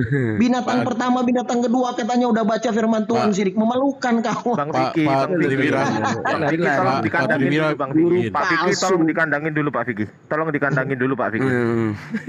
Dimasukkan kandang dulu Pak Vicky. Tolong romolog. Jangan ngajarin ke orang. Emang kamu nggak bisa kondusif kamu kalau ngomong. Dia nggak percaya. Kenapa kamu keluar? Lahir mulut duluan. Mau ngajarin kita. Itu namanya guru palsu. Masa mengajarin Alkitab kepada kau pikir kita, di sini anak-anak yang kau mau ajarin kayak gitu? Kau pikir kami ini anak-anak apa? Alkitab mau ngajarin kita. Saya percaya kitabmu itu karya tulis. Kau itu. Ampun deh. Saya tanya, mana dalilnya Roh Kudus mengutus Jibril, mana? Ngapain kau tanya seperti itu? Sudah saya jelaskan. Roh Kudus itu Roh Allah itu sendiri. Kau tahu nggak? Iya, Tuhan Yesus yang mengutus malaikatnya. Dia Allah itu sendiri, bukan Paras.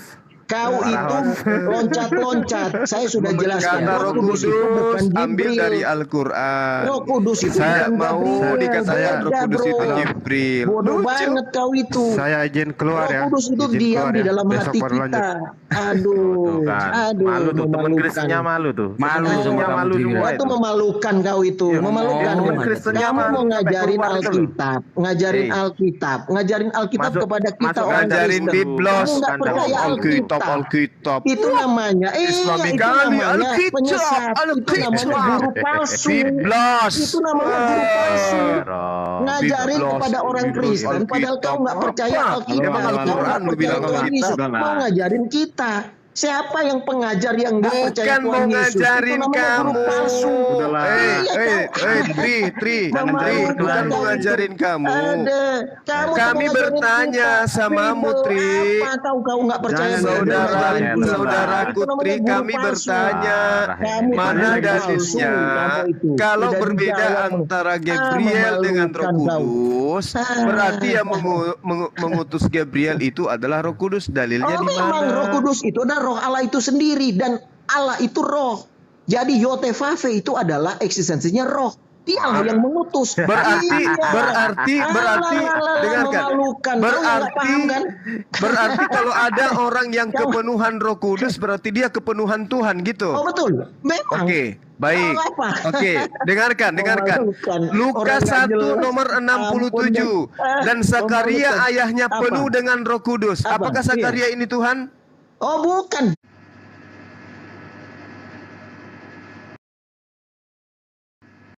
Lo kok memalukan? Iya memang memalukan. Zakaria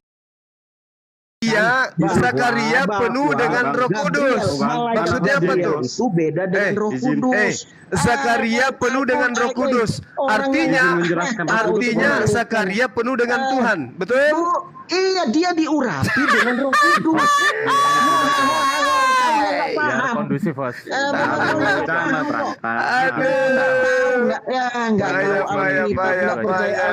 Kau yang nggak mempan. Kau nggak bisa nyerong-nyerongkan, menyesatkan. Siapa yang menyerongkan? Kamu tadi mengatakan orang yang kerasukan, orang yang penuh Roh Kudus adalah Tuhan. Kamu nggak percaya Alkitab? Zakaria penuh dengan Roh Kudus, bukan Tuhan. Loh, gimana ceritanya nih? Iya, dia diurapi. Makanya diurapin. Di mana tulisannya Zakaria diurapin Roh Kudus? Diam, saya jelasin. Di mana tertulis Triwira Zakaria diurapi Roh Kudus? Di mana tertulis? Ya udah, kau diam, saya jawab. Kau diam, ya. Oke. Ya, jadi begini ya. Makanya Nikodemus apa yang Tuhan Yesus katakan, ya? Engkau harus dilahirkan kembali dari air dan roh. Jadi harus Zakaria di mana kemudian diurapin? Jadi manusia itu akan Zakaria di mana dilahirkan dari tertulis diurapi oleh Roh Kudus di mana? Kamu itu, saya mau jelaskan, kau diam dulu. Kenapa kamu potong-potong? Ini kenapa Nikodemus? Saya bahas itu Zakaria. sama. Jadi semua manusia Zakaria. itu harus dilahirkan kembali. Zakaria di Lukas 1 nomor 67. Zakaria ayahnya penuh dengan Roh Kudus. Di mana Zakaria diurapi Roh Kudus? Di mana? Di mana? Ampun deh orang ini. Udah tunggu. Kau jangan tanya seperti ini akan jelas semua manusia. Makanya jangan so tahu kalau nggak tahu.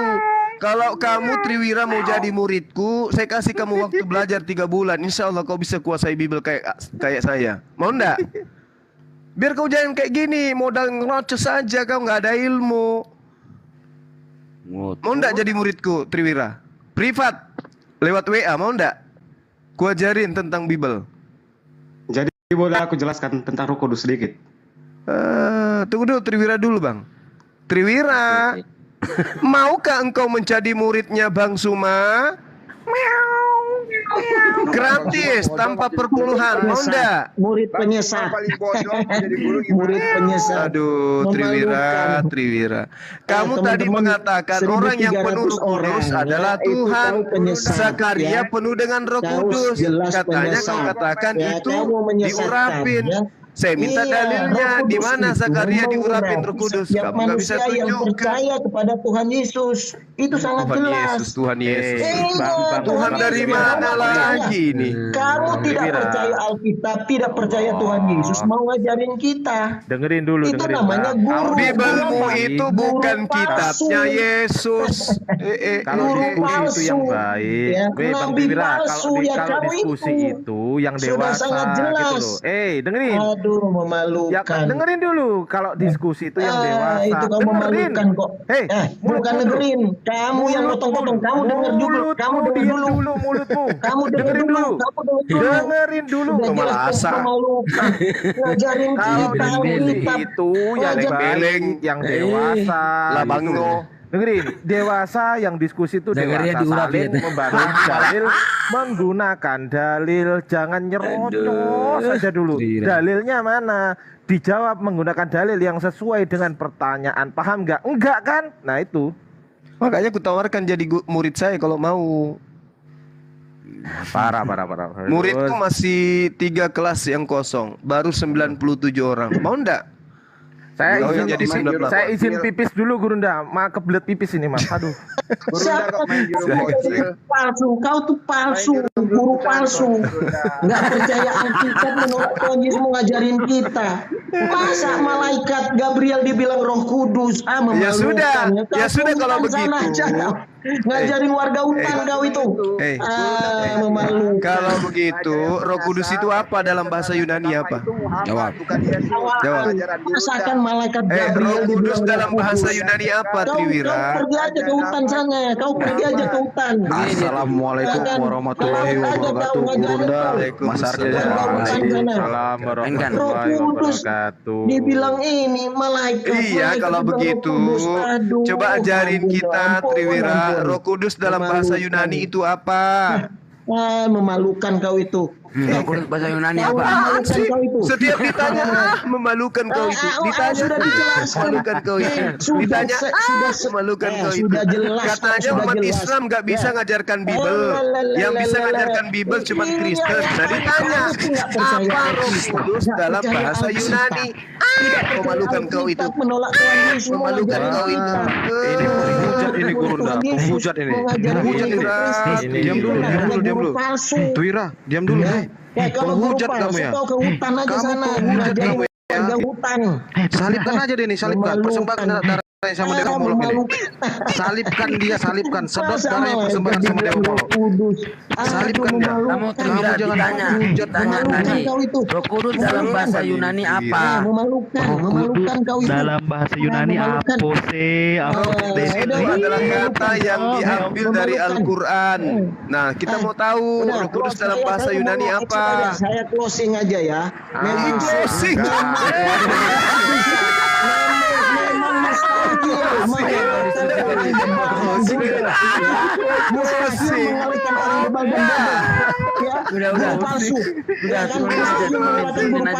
ganti yang lain, Nos. Enggak ada hakalnya nih. Ini kesurupan ini. Turun aja. Kesurupan ini.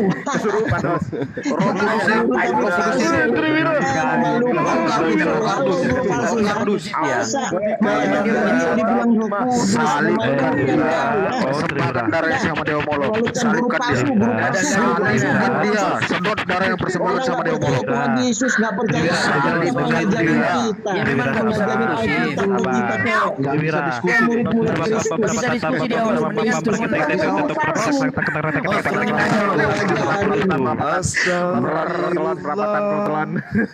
Astagfirullah. Saudara, kira Anda belum berubah dari dulu. Kabur Masih kemana? kayak dulu. Innalillahi. Ya memang nggak bisa diskusi dia. Nggak bisa. Oh, masjid ya? Dari Udah. gitu. Berhenti dia. Bang Wawan pasien dari mana lagi RSJ mana dibawa itu? Tapi saya sudah cek senang loh saya itu. itu. Pasien saya yang kelepas itu. Nggak apa-apa biar nggak ngantuk sedikit. Mohon maaf. Udah saya masukkan kandang barusan. Jangan lupa disuntik rabies, Pak.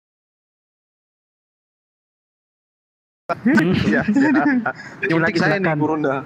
Itu ada yang mungkin tadi mau nanggapi, silakan yang Kristen. Bang 70 ya. Oke. 70 kali 7 sama dengan berapa tuh?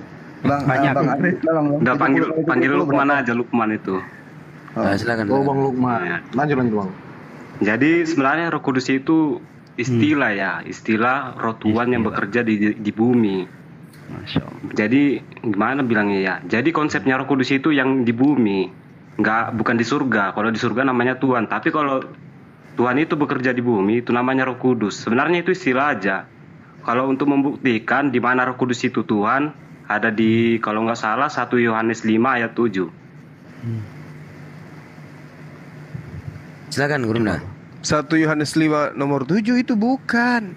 Ada 3 yang bersaksi di surga kalau itu. Ya kan ada di situ dijelaskan kalau itu satu, yang 3 itu satu. Tapi di situ tidak ada kemudian dikatakan bahwa mereka satu. Justru di situ dikatakan 3, Bang. Ada 3 yang bersaksi di surga. Ya. Ada 3 atau 1? Ada 3 yang memberi kesaksian. Ya ada 3. Jadi berapa pribadi di sana? Coba baca lengkap, Bang. 1 Yohanes 5 nomor 7, baca aja silakan. Nggak dengar, nggak bisa itu. Saya baca ya. Saya baca ya. Baca lah. Aku pakai satu HP soalnya nggak bisa, nanti terputus. Saya baca versi NIV ya. Enggak King James, King James. Kalau King James itu ada itunya, ada tanda kurungnya. Kalau yang NIV nggak ada. Jadi ada 3 yang memberi kesaksiannya ayat 7, ya kan? Ada 3 yang memberi kesaksian.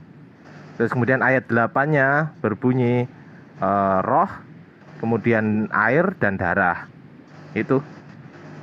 Nah, itu ada berapa yang bersaksi di surga?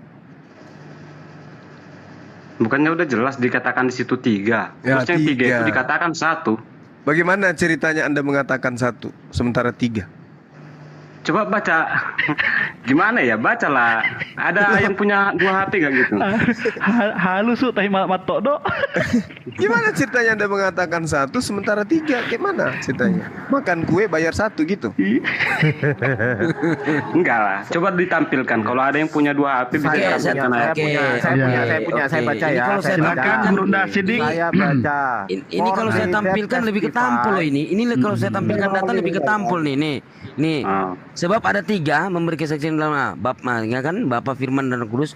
Ketiganya adalah 1. Nah itu tadi pertanyaan Gurunda kamu jawab. Nah terus kalau kamu lihat di sini, ini Kristen, ini sabda ya. Nah kalau kamu lihat di sini bagian ayat ini, karena di sini dalam kurung loh. Ini dalam kurung ini. Nah bagian ayat ini tidak terdapat dalam naskah-naskah Yunani yang paling tua dan tidak pula dalam terjemahan-terjemahan kuno, bahkan tidak dalam naskah-naskah yang paling baik dari Vulgata. Bagian ini kiranya asli sebuah catatan di pinggir halaman salah satu naskah terjemahan Latin yang kemudian disisipkan ke dalam bahasa naskah oleh penyalin, akhirnya bahkan disisipkan ke dalam beberapa naskah naskah Yunani. Karena bagian ini pasti tidak asli. Kalau tidak asli berarti apa? Palsu. Palsu. Ya makanya aku bilang tadi, Roh Kudus itu istilah. Izin. Ya, udah tidak asli pula, malah bantal pula. Besarin bos. Bukan aku bantah, makanya aku bilang tadi, Roh Kudus itu sebenarnya istilah untuk Roh Tuhan. Ini tar dulu. Ini naskah asli ya, Codex Sinaiticus. Naskah asli ini. Ini naskah asli. Coba dibaca. Coba deh. For they that testify are there. Cuman gitu dok, nggak ada dalam kurung. For they that testify are free. Tuh. Itu Kodeks Sinai Balawo. Masa nggak tahu. Coba. Kalau terjemahan 1985 cuma menuliskan ada 3 saksi. Tapi ini 3 saksi ini apa? Tuhan. Nah itulah. Sebenarnya memang nggak ada dituliskan yang 3 itu kan. Cuman dikatakan 3 aja, nggak ada dijelaskan 3. Ini menurut saudara 3 saksi ini 3 Tuhan gitu? Bukan 3 Tuhan, cuman gimana cara bilangnya ya? Gak tahu, aku juga nggak tahu.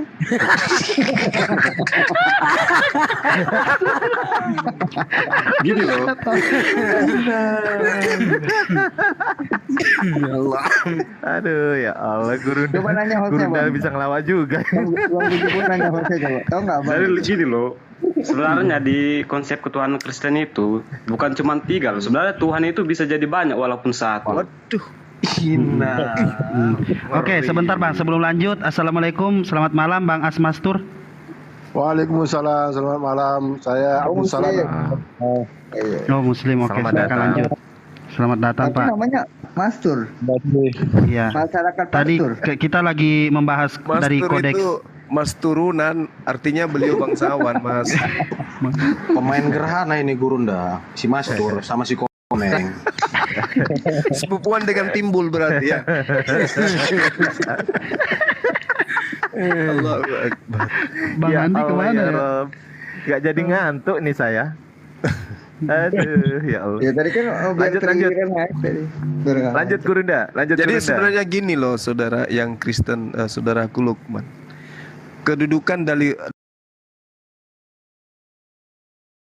Roh Kudus ketika nilainya berubah, teman-teman Kristen itu dipenuhi oleh Roh Kudus atau dibimbing oleh Roh Kudus. Sejatinya kalau itu betul, sesuai dengan yang diuraikan oleh Yesus di dalam Yohanes 16, teman-teman Kristen itu tidak perlu sekolah sebenarnya, gak perlu kuliah.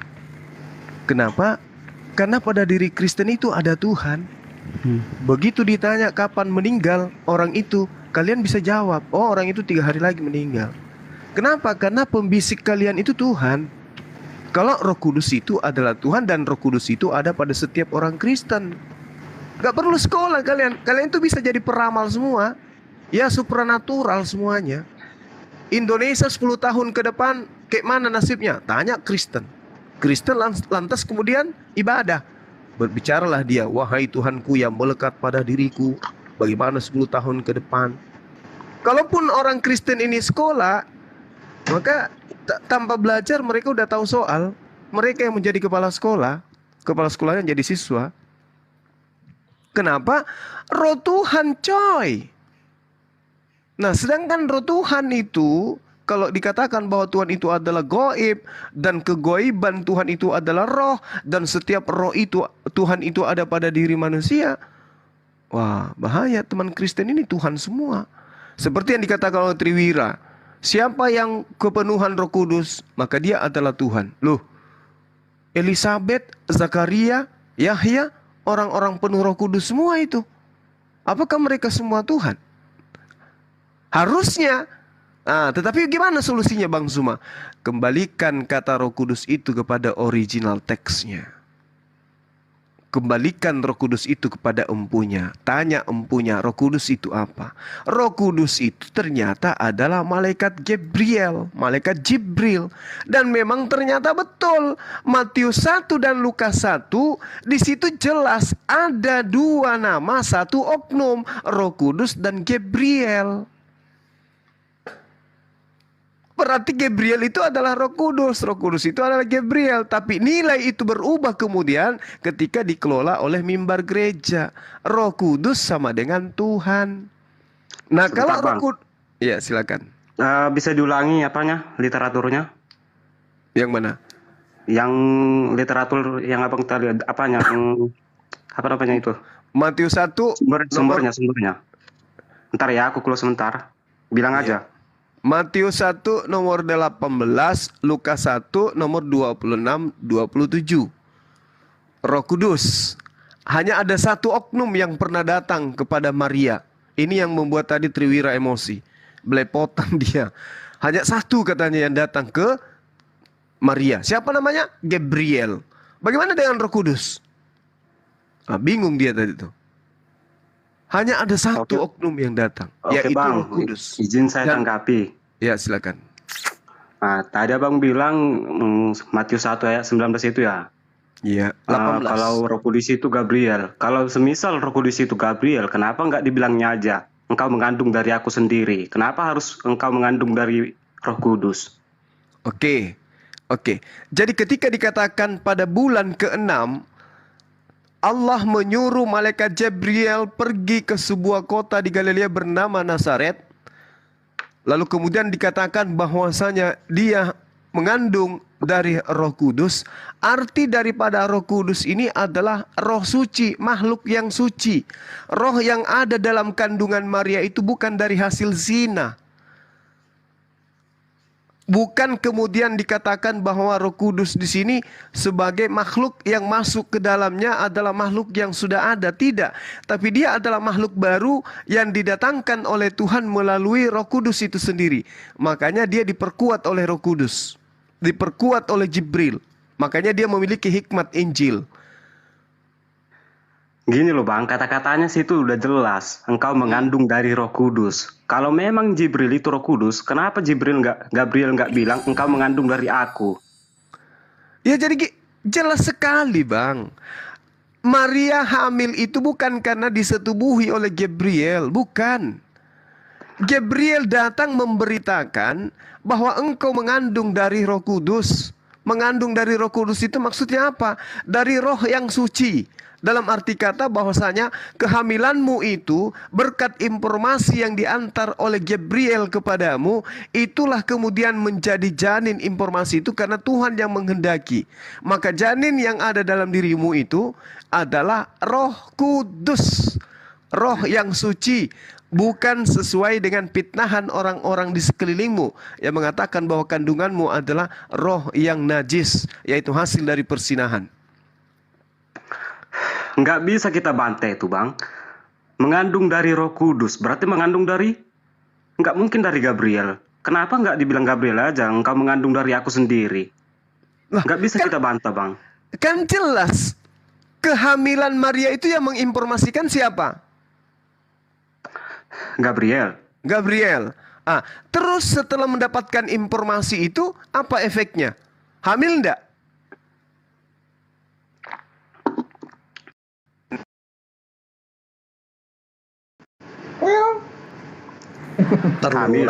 Hamil. Kehamilannya itu informasinya dari mana? Dari Gabriel. Gabriel sama dengan? Nggak bisa bang bilang. Kalau misalnya Gabriel itu Roh Kudus, kenapa nggak Gabriel sendiri yang bilang kau mengandung dari aku? Oh, jadi Anda itu bukan membahas informasi dari, tapi mengandung dari siapa? Dari siapa? Jadi kalau saya mengatakan wanita itu hamil mengandung dari Bang Sidik, itu anaknya Bang Sidik kan? Iya. Jadi kalau mengatakan mengandung dari Roh Kudus, anaknya Roh Kudus? Iya. Oh, berarti Roh Kudus ini bisa menghamili orang? Bisa dengan kuasanya. Berarti Roh Kudus ini tukang hamili orang? Bukan, kalau lebih tepatnya bang, kalau abang bilang gitu nggak apa-apa sih. Soalnya bukan aku ya. Karena menghujat Roh Kudus sama dengan menghujat Tuhan. Jadi bukan seperti ya, itu. Aku nggak apa-apa, nggak masalah abang bilang gitu. Tapi aku bilang iya gitu aja. Sekarang gini saudaraku, di situ sudah sangat jelas dikatakan bahwasanya Roh Kudus ini di dalam Matius 1:18 kan sudah jelas sekali dikatakan bahwasanya dia mengandung dari Roh Kudus. Apa yang Anda ingin jajakan di sana? Udah jelas bang dibilang situ mengandung dari Roh Kudus berarti dari Roh Tua. Sekarang dari Roh Kudus maksudnya apa? Roh Kudus menghamilinya gitu, menyetubuhinya gitu maksudnya. Kalau begitu pemikiran abang ya silakan, nggak aku salahkan. Cuman ya saya bertanya loh, Bung. Saya bertanya. Bukan sedang intinya Tuhan yang membuat Maria hamil gitu aja, bukan menghamilinya tapi membuat Maria hamil. Loh, kayak mana ceritanya ini? Loh, di sini kan sudah jelas dikatakan bahwasanya Maria mengandung ek itu dalam bahasa Yunani artinya berasal. Maria mengandung berasal Roh Kudus. Apa maksudnya tuh? Gini lah misal Bang Zuma. Mengandung dari Bang Zuma, berarti anaknya Bang Zuma. Mengandung dari Roh Kudus, berarti anaknya dari Roh Kudus itu sendiri. Berarti Tuhan bisa beranak? Bisa. Sarge. Iya, itu aku nggak menyangkal bisa. Tuhan itu maha kuasa, apapun dibuatnya bisa. Ngeri. Berarti Tuhan bisa bertelur juga? Enggak, masalahnya di sini kalian yang selalu mempertanyakan karena ketidakmasuk akalannya gitu kan? Lah kan memang Yesus memerintahkan supaya kita mengasihi Tuhan dengan akal. Iya, itu kata kerja, mengasihi, bukan mengakali Tuhan. Bukan menakar Tuhan dengan akal. Menakar Tuhan dengan akal itu salah. Kenapa bisa? Coba dulu kalian sendiri. Mau nggak kalian Islam? Ku takar Tuhan kalian itu dengan akalku. Bisa, silakan. Coba. Kalau bisa. Berarti kalian setuju kalau Tuhan kalian Allah itu batasannya akal? Iya, silakan. Buktikan. Enggak, aku mengasih pernyataan. Kalau Tuhan itu masuk akal gitu. Oh jelas, Tuhan harus masuk akal. Berarti Tuhan batasannya akal. Betul. Iya. Maaf Bang, kalau kami Kristen, Tuhan itu tidak masuk akal. Tuhan itu tidak dibatasi akal. Artinya tidak masuk akal. Iya, artinya tidak masuk akal. Iya. Kalau iya jelas Bang, Tuhan itu nggak masuk akal. Mukjizat itu nggak masuk akal, nggak bisa dijelaskan dengan akal mukjizat. Abang lah dulu, roh itu menurut abang masuk akal? Roh itu masuk akal? Coba dulu jelaskan apa itu roh. Roh itu adalah esensi gaib yang digunakan oleh Tuhan untuk menghidupkan benda mati. Bisa nggak abang mati?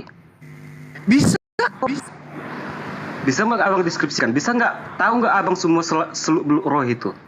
Lah, kalau terkait dengan roh, Al-Quran menjelaskan, katakan kepada mereka tentang pengetahuan roh itu hanya sedikit yang aku berikan kepada manusia. Kamu kumpulkan seluruh manusia dari Adam sampai manusia terakhir untuk menjelaskan roh. Sedikit pun di antara mereka tidak akan yang ada yang mampu menjelaskan itu. Benar enggak Al-Quran ini? Benar enggak Al-Quran? Oke, saya tanya dulu. Benar enggak Al-Quran menarasikan itu? Aku nggak peduli Bang. Sekarang pertanyaan saya tanya, benar tidak Al-Quran menarasikan bahwa manusia tidak diberi pengetahuan sedikit kecuali sedikit tentang roh? Benar nggak? Aku nggak tahu Al-Quran Bang. Enggak, saya tanya, jangan Al-Quran. Apakah Anda mengetahui atau ada manusia di atas muka bumi ini yang mengetahui tentang roh? Kalau secara prinsip kerja hanya sekedar teorinya banyak Bang. Contoh, roh itu adalah? Roh itu ya roh. Roh itu gaib. Kita cuma bisa kayak begitu. Beda ketika dikatakan beras itu adalah, oh itu bisa kita jabarkan itu kandungannya ini. Tapi kalau roh, Al-Quran mengatakan aku memberikan pengetahuan kepada manusia hanya sedikit aja tentang roh. Betul enggak? Gimana aku bilang Bang? Sesuatu yang masuk akal itu Bang. Sesuatu yang bisa diamati. Memang susah saudaraku. Kita menjelaskan tentang ruh itu. Atau gini lah Bang, pertanyaannya simpel aja. Roh itu gaib nggak? Gaib. Gaib itu masuk akal nggak? Masuk akal. Terima kasih Bang. Nah, terus? Sama-sama dulu. Nah sekarang saya tanya sama. Tidak Bang. Bisa Anda tunjukkan akal Anda? Untuk objeknya akal itu sendiri Bang, ya otaknya ini sendiri. Lah, betapa banyak orang gila berotak tidak berakal. Berarti sakit di otak. Inang Sarge. Abago ya Bang. Saudaraku, sekali lagi saya katakan, roh pada diri manusia itu ibarat aliran listrik yang ada pada PLN. Itulah roh. Bang, Sesuatu yang gaib itu nggak masuk akal, Bang. Sesuatu yang masuk akal itu berarti ada di pembahasan dunia empiris. Sekarang saya tanya, gaib menurut saudara itu apa? Gaib itu sesuatu yang nggak bisa dibahas dengan akal kita, Bang. Loh, kita bisa bahas makhluk lain, setan, malaikat kita bahas. Yang abang bahas itu hanya prinsip kerjanya, hanya teorinya, bukan kenyataannya, Bang. Oleh karena itulah kemudian berarti akal bisa menelusuri tentang gaib. Maksudku contohnya gini. Contohnya, abang tahu itu superposisi? Ya, tahu. Superposisi itu nggak masuk akal kan? Kita hanya tahu dari hanya berteori aja tentang superposisi itu. Sekarang gini, nggak usah terlalu jauh kita membahas sesuatu. Ini kita berbicara mengenai kekuatan logika. Bisa tidak balon itu mengeluarkan cahaya? Balon lampu bisa enggak? Balon lampu atau lampunya? Lampunya. Oh, lampu, bola lampu gitu? Iya. Bisa. Pada saat dialiri listrik. Bisa enggak Anda melihat tegangan listriknya? Nggak bisa. Nggak bisa. Tapi bisa tidak aliran listrik itu diterang oleh akal? Bisa, Bang, dilihat bisa. Berarti hal yang gaib itu bisa dinalar dan diukur oleh akal. Cuman dimensi wujudnya itu tidak bisa dicapai oleh akal, tapi keberadaannya bisa diukur oleh akal. Jadi terkait dengan Tuhan tidak bisa diakal-akalin. Guru gua nih bos, senggol dong. Abang sendiri yang bilang mengakal Tuhan itu masuk akal. Berarti ya konsepnya dibatasi akal, berarti bisa diakal-akali. Bukan begitu. Tuhan itu masuk akal tentang keberadaannya. Kalau memang Tuhan itu masuk akal keberadaan, di mana Tuhan abang sekarang? Alam semesta ini membuktikan keberadaannya. Nggak masuk akal, Bang. Alam semesta. Gini. Contohnya ya. Saya kasih contoh sederhana untuk kita pahami bersama. Akal. Kamu yakin tidak bahwa Suma itu orangnya ada? Yakin. Dari mana kamu tahu? Ini sekarang saya lagi bicara. Nah, kamu bisa lihat? Bisa. Coba lihat. Mana Bang Suma? Ganteng dah orangnya? Yang penting foto profilnya udah kulihat. Itu dia. Makanya dengarkan kalimat saudara. Tunggu. 30 detik. Analogi kita ya, gini 30 aja. 30 detik saudaraku, 30 detik. Dengan fotonya bisa kulihat Bang Suma. Dengan alam semesta ini kita bisa melihat Tuhan. Nggak masuk akal, Bang. Loh, bagaimana dengan foto profil saya? Anda mengatakan Anda mengetahui Bang Suma hanya dengan melihat foto profil. Ini yang bisa diterima akal. Sesuatu yang ada itu maka ada. Masuk akal kan? Masuk akal, betul. Nah, kalau memang Tuhan abang ada, di mana?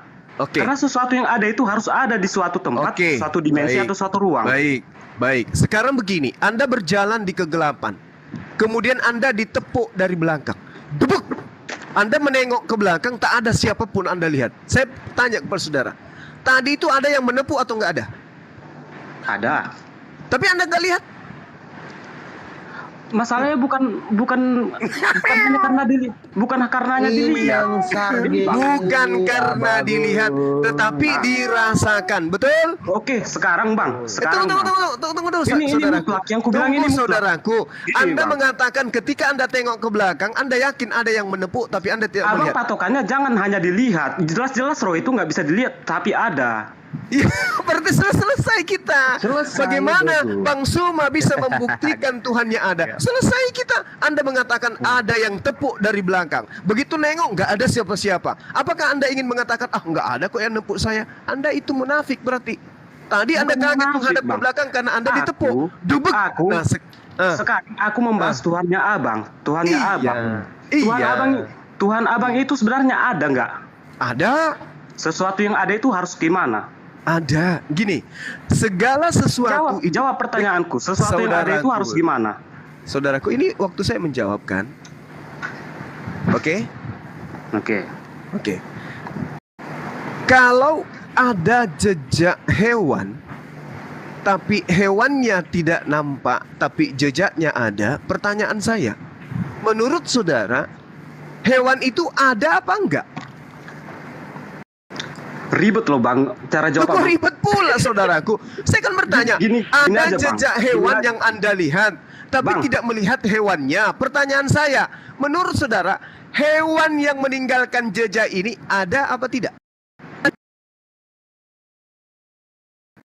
Abang sekarang menjelaskan Tuhan. Saya tanya dulu supaya logika Anda terbuka. Tolong jawab. Abang saya tanya dulu, saudaraku.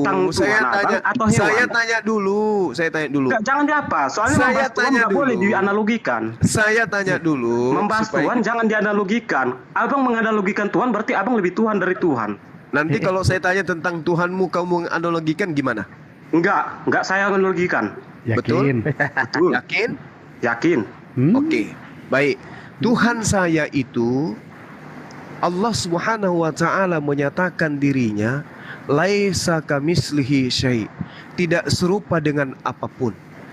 Sama dengan Yeremia 10 nomor 2. Tuhan tidak serupa dengan apapun. Kalau Tuhan itu tidak serupa dengan apapun, lalu Anda bertanya kepada saya, Tuhan Anda seperti apa? Saya mau menyerupakan dengan apa Tuhan itu kalau tidak ada yang menyerupai? Kira-kira menurut saudara? Gini Bang, kalau memang betul Tuhan abang percaya gitu, kenapa abstrak gitu penjelasannya? Gini Bang, ada namanya suatu itu mutlak. Ada karena ada objeknya, itu mutlak. Mau di dunia manapun, di dunia gaib atau di dunia 3 dimensi kita. Oke. Itu mutlak. Sesuatu yang ada itu harus ada, dan sesuatu yang ada itu harus menempati ruang atau dimensi tertentu. Itu mutlak, nggak boleh enggak. Itu disifati makhluk atau disifati non makhluk? Makhluk. Nah, apakah sesuatu Tuhan itu makhluk? Oke. Apakah Tuhan itu makhluk? Tuhan itu makhluk, Bang. Enggak percaya Bang Tuhan itu makhluk. La haula wala quwwata illa billah. Tuhan saudara betul. Tuhan itu makhluk. Tuhan saudara betul makhluk. Yang dikatakan makhluk itu berasal dari khalaka. Khalaka itu artinya ciptaan. Itu kan kepercayaan abang, bukan percayaan. Tidak bisa, kata makhluk itu akar katanya dari sana, Bu. Itu kepercayaannya abang, bukan kepercayaan. Sekarang gini. Kebalikan daripada makhluk apa? Benda. Kebalikan dari makhluk itu adalah khalik. Khalik itu pencipta. Makhluk itu ciptaan. Bang, kok Tuhan ciptaan? Dengarlah Bang, kita sekarang bukan membahas tentang agama, bukan membahas tentang Tuhan dari segi agama, dari segi percayaan. Jelas kita nggak nyambung. Sekarang kita membahas dari filsafat aja. Dari akarnya gitu. Jai, filsafat. Dari mana ke mana Anda mengatakan akar daripada ketuhanan itu ilmu filsafat? Sedangkan orang-orang, dengarkan saya. Sedangkan penemu-penemu ilmu filsafat semuanya bertuhan. Apesnya mereka bertuhan kepada sosok makhluk. Lucu enggak? Bang, jadi, sesuatu yang ada. Tunggu. 30 detik. 30 detik. Ada keanehan. Dengarkan. Ada keanehan. Setiap kali saudaraku 30 detik. 30 detik. Jelas 30 detik. Coba abang itu enggak apa gitu. 30 detik. 30 detik. Please. Ada keanehan yang terjadi dengan anak bangsa ini. Khususnya anak muda yang gemar kemudian berfilsafat. Apa itu? Mereka menjadi ateis, meninggalkan Tuhan oleh karena mereka berfilsafat. Tanpa mereka sadari, penemu-penemu filsafat, ilmu filsafat ini justru orang yang bertuhan kepada makhluk. Lucu enggak tuh? Anda meninggalkan Tuhan karena filsafat. Penemu-penemu filsafat adalah orang yang bertuhan kepada makhluk. Kan lucu. Atau gini aja Bang, aku tanya sekarang itu dulu, catat itu dulu. Siapa penemu ilmu filsafat? Aku nggak tahu. Misalnya Aristoteles. Aristoteles itu mempertuhankan apa? Ateis ke dia?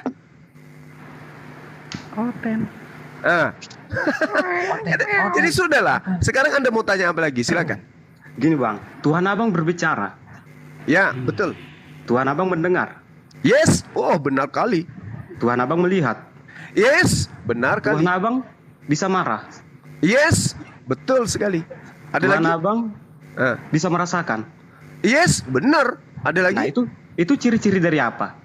Itu ciri-ciri dari Tuhan pencipta langit dan bumi. Saya boleh menjelaskan? Boleh menjelaskan? Tuhan abang bisa marah. Tuhan abang punya emosi nggak? Oke. Atau pertanyaannya simpel, Tuhan abang hidup nggak? Hidup, maha hidup dia. Sesuatu yang hidup itu makhluk, Bang. Oh, oke, baik. Itu mutlak, Bang, nggak bisa dibantah. Nggak ada benda hidup, benda itu menyala. Baik, boleh saya menjelaskan? Oke, Anda duduk cantik, kalau perlu ambil pulpen. Saya tanya dulu. Jangan ketawa dulu, jangan ketawa. Duluan mana Tuhan daripada makhluk? Tuhan itu sendiri makhluk, Bang. Dia duluan.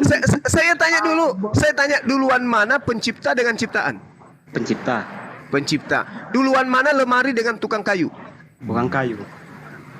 Tukang kayu ketika membuat lemari, apakah bias keahlian jadi tukang kayu terbias daripada lemari yang dibuat? Tidak. Kok tidak?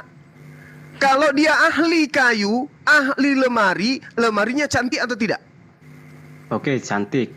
Kalau dia bukan ahli lemari, bukan ahli kayu, lemarinya bagus atau tidak? Bagus. Bagus kan? Ya. Oke. Manusia punya mata, punya hidung, punya telinga, punya tangan, punya kaki. Sempurna enggak manusia itu? Sempurna. Berarti dia berasal dari sesuatu yang oleh penciptaannya, oleh ciptaannya. Oke. Manusia melihat? Melihat. Berarti yang menciptakannya itu kemudian mengatakan unsur yang dikatakan melihat itu adalah makhluk. Kenapa? Karena Tuhan yang tadinya lebih awal daripada makhluk menciptakan ciptaannya dengan unsur kesempurnaan yang dia miliki. Kemudian, siapa yang mengajarkan Anda bahwa melihat itu disebut mata? Melihat disebut mata secara harfiah, melihat itu pakai mata, Bang. Betul. Siapa yang mengajarkan Anda bahwa mendengar itu dengan telinga? Secara harfiah mendengar itu pakai telinga, Bang. Oke, berarti pengetahuan ini muncul kemudian satu rangkap dengan penciptaan yang Tuhan lakukan kepada kita. Benar? Tuhan pencipta, Allah Subhanahu wa Ta'ala, yang begitu maha melihat, ketika dia menciptakan makhluknya, maka makhluknya diberi unsur setitik daripada apa yang dia punya, melihat. Tuhan maha mendengar, maka Tuhan kemudian menciptakan makhluknya dengan memberikan sedikit sifat yang dimiliki, yaitu mendengar. Kenapa Anda balik? Bahwa ternyata Tuhan itu adalah makhluk. Karena dia melihat, karena dia mendengar, karena dia bisa memegang, karena dia bisa berjalan. Sementara Tuhan yang laisa kamitslihi ini menciptakan makhluknya dengan penggambaran kesempurnaan dirinya. Laisa kamitslihi artinya 2 Samuel 7:22, 1 Tawarik 17:20. Maksudnya adalah bahwasanya Tuhan menciptakan makhluknya sempurna sebagai cerminan terhadap sifatnya yang sempurna. Tukang kayu membuat lemari begitu bagus karena itu adalah bias daripada keahliannya. Jadi Anda tidak bisa mengukur, oh ternyata Tuhan itu seperti makhluk. Kenapa? Karena makhluk itu punya mata, berarti dia juga punya mata. Bung, laisa kamitslihi syai'. Anda punya mata, monyet punya mata. Bolehkah saya mengatakan bahwa Anda serupa dengan monyet? Mohon izin. Tidak. Tuhan punya mata, Anda punya mata. Bolehkah Anda mengatakan Anda serupa dengan Tuhan? Tidak. Tidak. Sudah selesai kita di situ. Tepuk tangan dulu. Tepuk tangan dulu, tepuk tangan. Yang lain tepuk tangan. Secara hakikat tidak, tetapi secara rupa sama, Bang. Asik. Masih ada juga. Masih ada. Oke. Ulang lagi. Oke. Jangan menyerah, Bro.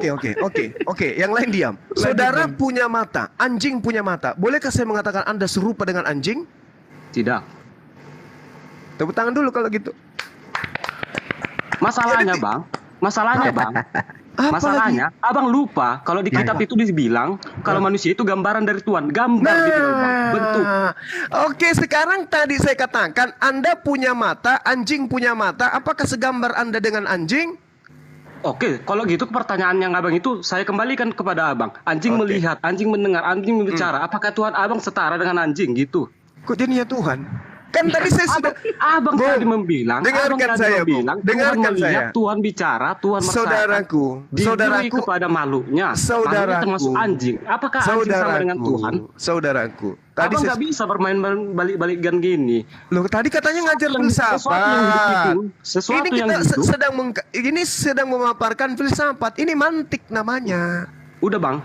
Tadi saya menggambarkan tentang lemari. Apapun ceritanya yang hidup itu makhluk. Saya menggambarkan tentang lemari. Lemari itu elok, cantik, bagus oleh karena ahlinya bagus. Udah jelas itu bukan konsep ciptaan, Bang.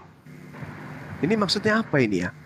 Abang tadi menggambarkan Tuhan dengan antara tukang kayu dan lemari. Itu bukan konsep penciptaan, Bang. Itu di luar penciptaan. Sejak kapan manusia pencipta? Maksudnya gimana ini? Tarik lu tuanya, Le. Tarik lu tuanya biar agak waras sedikit. Gini singkatnya, Bang. Tadi aku nyuruh jelaskan Abang antara Tuhan dengan manusia. Ya. Nah, Abang buat analogi Tuhan Abang itu antara tukang kayu dan lemari. Itu sesuatu yang berbeda, Bang, menurutku. Ini proses penciptaan bahwa Tuhan itu ada. Kesempurnaan Tuhan itu dilihat kalau daripada... Tuhan ada, sesuatu yang mutlak itu ada itu karena memang ada objeknya dan menempati ruang atau dimensi. Itu makhluk. Ya karena Tuhan itu makhluk, Bang. Orang Kristen percaya kalau Tuhan itu makhluk karena Tuhan itu hidup. Tuhan itu gambaran manusia. Manusia itu gambaran dari Tuhan itu sendiri. Aduh. Jadi sekiranya dengarkan. Sekiranya lemari itu bisa bicara, boleh nggak lemari itu mengatakan bahwa penciptaku ini, pembuatku ini adalah lemari? Boleh nggak? Masalahnya kita yang benar, yang real aja lah, Bang. Masalahnya manusia itu, lemarinya itu bicara nggak? Kita bicara kenyataan aja, Bang. Nggak usah. Nah itu dia makanya ternyata sesuatu yang tidak bicara pun mampu mensifati yang membuatnya. Betul nggak? Nggak, Bang. Abang gini. Loh. Kok nggak? Abang gini. Sesuatu yang tidak bisa bicara, bahkan bukan makhluk hidup, bisa mensifati pembuatnya. Betul nggak? Ini kita membahas sesuatu nyata, bukan yang fantasi, Bang. Abang kalau lemari bisa bicara, kamu pikir lemari dengan tukangnya itu fantasi? Kok lemari fantasi lah, Bang. Masa lemari bisa bicara berarti lemari sama dengan manusia. Sekarang saya tanya, apakah penggambaran lemari itu bisa menggambarkan sifat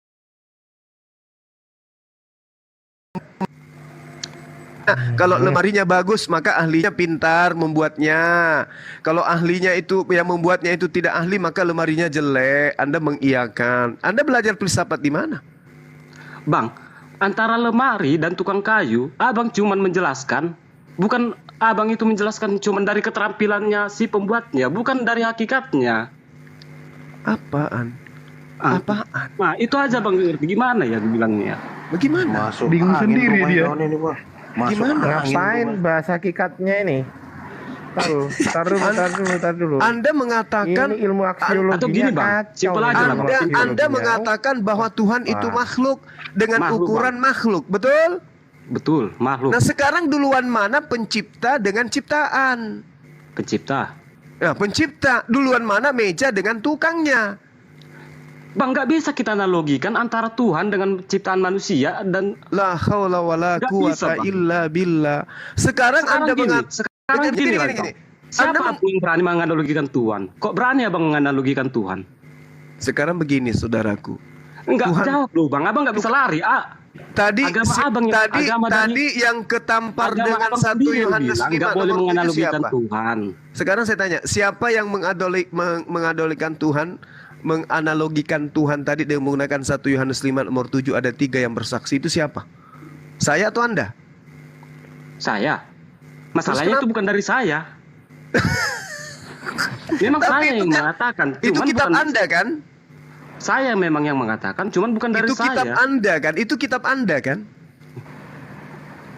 Yang udah jelas, yang di situ yang nggak ada itu Bapa, Putra, dari Tuhan, air sama Roh Kudus itu nggak ada memang. Tapi yang dibilang 3 itu ada. Aduh, memang ada. Bung, saya belajar filsafat itu hampir selesai S2 itu filsafatnya itu lengkap itu, Bang. Jadi jangan ajarin saya mantik. Bang. Abang rimang-rimangin lah. Tuhan itu hidup nggak? Tuhan itu makhluk nggak? Kalau Tuhan itu maha hidup. Dia dengan kemahahidupannya meniupkan ruh kepada makhluk sehingga makhluknya hidup. Tapi Tuhan tidak butuh roh untuk hidup. Kenapa? Dia adalah pencipta roh. Dialah sang maha hidup. Yang butuh roh untuk hidup hanya makhluk. Ketika makhluk dicabut, rohnya mampus. Ya itu maka kan dia menjadi mayat selama 3 hari. Itu kan menurut Kenapa? kepercayaan Karena Abang, dia bukan makhluk. kepercayaan kami, Bang. Oke. Sekarang saya mau tahu, kalau itu bukan kepercayaan saudara, kenapa Yesus pernah menjadi mayat? Karena rohnya keluar dari tubuhnya. Ya sudah, berarti ngapain kau tuduh itu kepercayaan saya? Kasian banget ya. Selesai Ya. dah. Aduh. Nah, terus kalau memang keluar dari roh Yesus keluar dari tubuhnya, emang kenapa? Ada yang masalah? Udah. Sargi. Udah. Bukan, Bang. Coba lah Bang Bang itu. Tuhan Abang itu ada enggak? Kalau menurutku, aku mutlak menyatakan enggak ada. Iya, Bang. Iya. Bang, Mohon izin semuanya. Ya, silakan. Bentar, ini ada Mas Ika mau nyapa Aku belum 3 menit. puas. Coba Bentar, buktikan Bang. Tuhan Abang itu ada. Gitu aja. 70 kali 7. Dengerin dulu. Bang 70 sebentar Silakan. Miss Eca mau bicara 2 menit sama guru, enggak mau nyapa. Silakan Miss. Assalamualaikum. Miss. Wah, tiduran dia nungguin di bawah. Oke, lanjut deh. Turun dulu deh, Miss. Oke, saya sebentar ya. Saya ingin membaca sebuah 1 Korintus 4 ayat 10. Kami bodoh karena Kristus. Silakan dilanjut. Gak tega gue sih. Ayo masuk teman-teman. Belum puas dia, saya dianggap sebagai orang puas. Oke. Ya aku nggak puas. Masalahnya kalian sendiri membantah sesuatu yang mutlak. Kusuruh menjelaskan sesuatu yang mutlak, kalian nggak mau gitu. Kalian membuat analogi atau perumpamaan yang nggak jelas. Ya udah, sekarang kamu punya akal nggak? Sama prinsipnya. Kamu punya akal nggak? Punya. Bagaimana bentuknya? Bang, pertama kali itu bukan objek ya. Kamu punya akal tidak? Punya. Bagaimana bentuknya? Kalau aku bilang ya, terus terang kamu punya akal tidak? Akal itu enggak, iya udah, ini mau aku jawab Bang. Akal itu bentuknya otak kita sendiri. Jadi akal itu bentuknya otak. Itu otakmu, akalmu, pikiranmu. Akal ke otak sih. Bang, akal itu bukan objek loh Bang. Inang Sargi. Kamu pertanyaan kamu tentang Tuhan tadi, bahwasanya Tuhan itu ada. Yang kamu narasikan tentang Tuhan. Sekarang kutanya dulu Abang, Tuhan itu objek enggak? Abang menyamakan Tuhan dengan akal. Akal dan Tuhan itu beda Bang. Akal itu kata kerja Bang. Apa? Bukan objek. Sementara Tuhan itu sendiri objek pasti. Kata kerja gigimu itu, kau lihat KBBI enggak? Kau belajar KBBI enggak? Akal itu bukan objek. Ayo, coba. Ya sudah, begini sekarang kamu selalu mempertanyakan Tuhan seperti sama kayak duit. Duit itu ada, dapat dilihat, dirasakan, dan diraba. Atau gini Bang, masalahnya Abang membaca sesuatu yang mutlak. Yang mutlak, mutlak kehadiran Allah dengan segi ciptaannya. Coba tanggapi pernyataanku ya. Coba tanggapi pernyataanku. Tuhan Abang itu pribadi enggak? Cemana mau gue paksakan tuh macam Tuhan Yesus mau dipoto-foto gitu kadang gondrong kadang. Tuhan Abang itu pribadi enggak? Kalau paksakan gitu. Jawab dulu Bang. Tuhan Abang itu pribadi. Tuhan itu hak. Betul. Kenapa rupanya? Enggak. Tuhan itu hakikat pribadi. Enggak ada hakikat pribadi. Tuhan itu pribadi. Hakikat menurut Anda itu apa? Contohnya ya Bang. Hakikat itu apa? Ditanya itu loh. Ditanya dijawab dulu. Tunggu dulu. Kalau ditanya itu dijawab gitu loh. Hakikat ya ini mau aku jawab Bang. Hakikat adalah kau katakan kata kerja. Oke. Jawabnya gitu. Hakikat adalah hakikatnya akal gitu atau daya pikir. Hakikat itu apa? Hakikat itu sifat Bang, sifat. Sifat apa? Saya mau tanya dulu Saudara Lukman, Anda mengatakan Tuhan saya tidak ada gitu maksudnya? Iya. Karena Anda tidak bisa melihat. Bukan. Tapi karena tidak ada dalam poin kemutlakan. Dalam apa? Karena tidak ada dia di dalam poin kemutlakan. Asik. Maksudnya maunya Anda itu bisa diukur dengan hal yang biologis gitu. Bukan. Sesuatu yang ada, ini mutlak ya Bang. Yang ku bilang ini mutlak. Sesuatu yang ada itu harus ada objeknya. Sesuatu yang ada harus ada di ruang tertentu atau di dimensi tertentu. Itu mutlak, nggak bisa diganggu gugat. Sementara di konsep Tuhan Abang itu nggak ada. Apa dulu? Itu disifati makhluk atau bukan? Disifati semua, Bang. Roh itu bukan roh itu, contohnya roh. Roh itu memang makhluk, cuman bukan makhluk 3 dimensi. Roh itu ada karena memang ada. Iya. Terus? Nah sekarang Tuhan Abang itu ada di poin mana sekarang? Bisa nggak di antara kedua poin itu? Oke.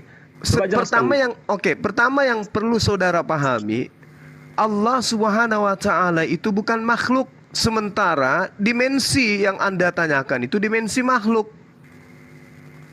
Bang, surga. Bisa contohnya ya, surga kami ya. Lagi. Contohnya di Kristen ya, di Kristen Tuhan itu ada. Dengan cara roh. Ya. Maksudnya Tuhan itu ada. Di mana dia? Di surga. Contohnya seperti itu. Kan simpel dia. Surga ada. Oh, Tuhan ada di surga gitu. Iya. Berarti Tuhan Anda itu menempati ruang dan waktu. Menempati ruang dan waktu. Itu bukan Tuhan, itu makhluk. Menempati ruang dan waktu, Bang, bukan berarti terbatas ruang dan waktu. Iya, berarti makhluk itu. Ya memang makhluk. Emang tadi ku bilang Tuhan kami itu apa emang? Oh, terus Tuhan Anda yang makhluk ini ya, Anda mau ukur kepada Tuhan saya? Masalahnya, Bang, Tuhan yang kita pahami dengan Tuhan yang kami Kristen pahami itu berbeda memang, Bang. Memang berbeda. Tuhanmu makhluk, sementara Tuhan saya Khalik. Terus di sini kita mencari kebenaran, ya kan? Tuhan mana yang benar-benar ada? Kita percaya yang benar berarti percaya yang ada. Ada itu dalam perspektif pemahaman saudara itu apa? Ada itu. Bang, di sini kita sekarang jangan Bang. Apa itu ada menurut saudara? Ada itu. Bang. Apa itu ada? Ada dalam pemahaman saya itu. Dapat dilihat, eksistensinya gitu.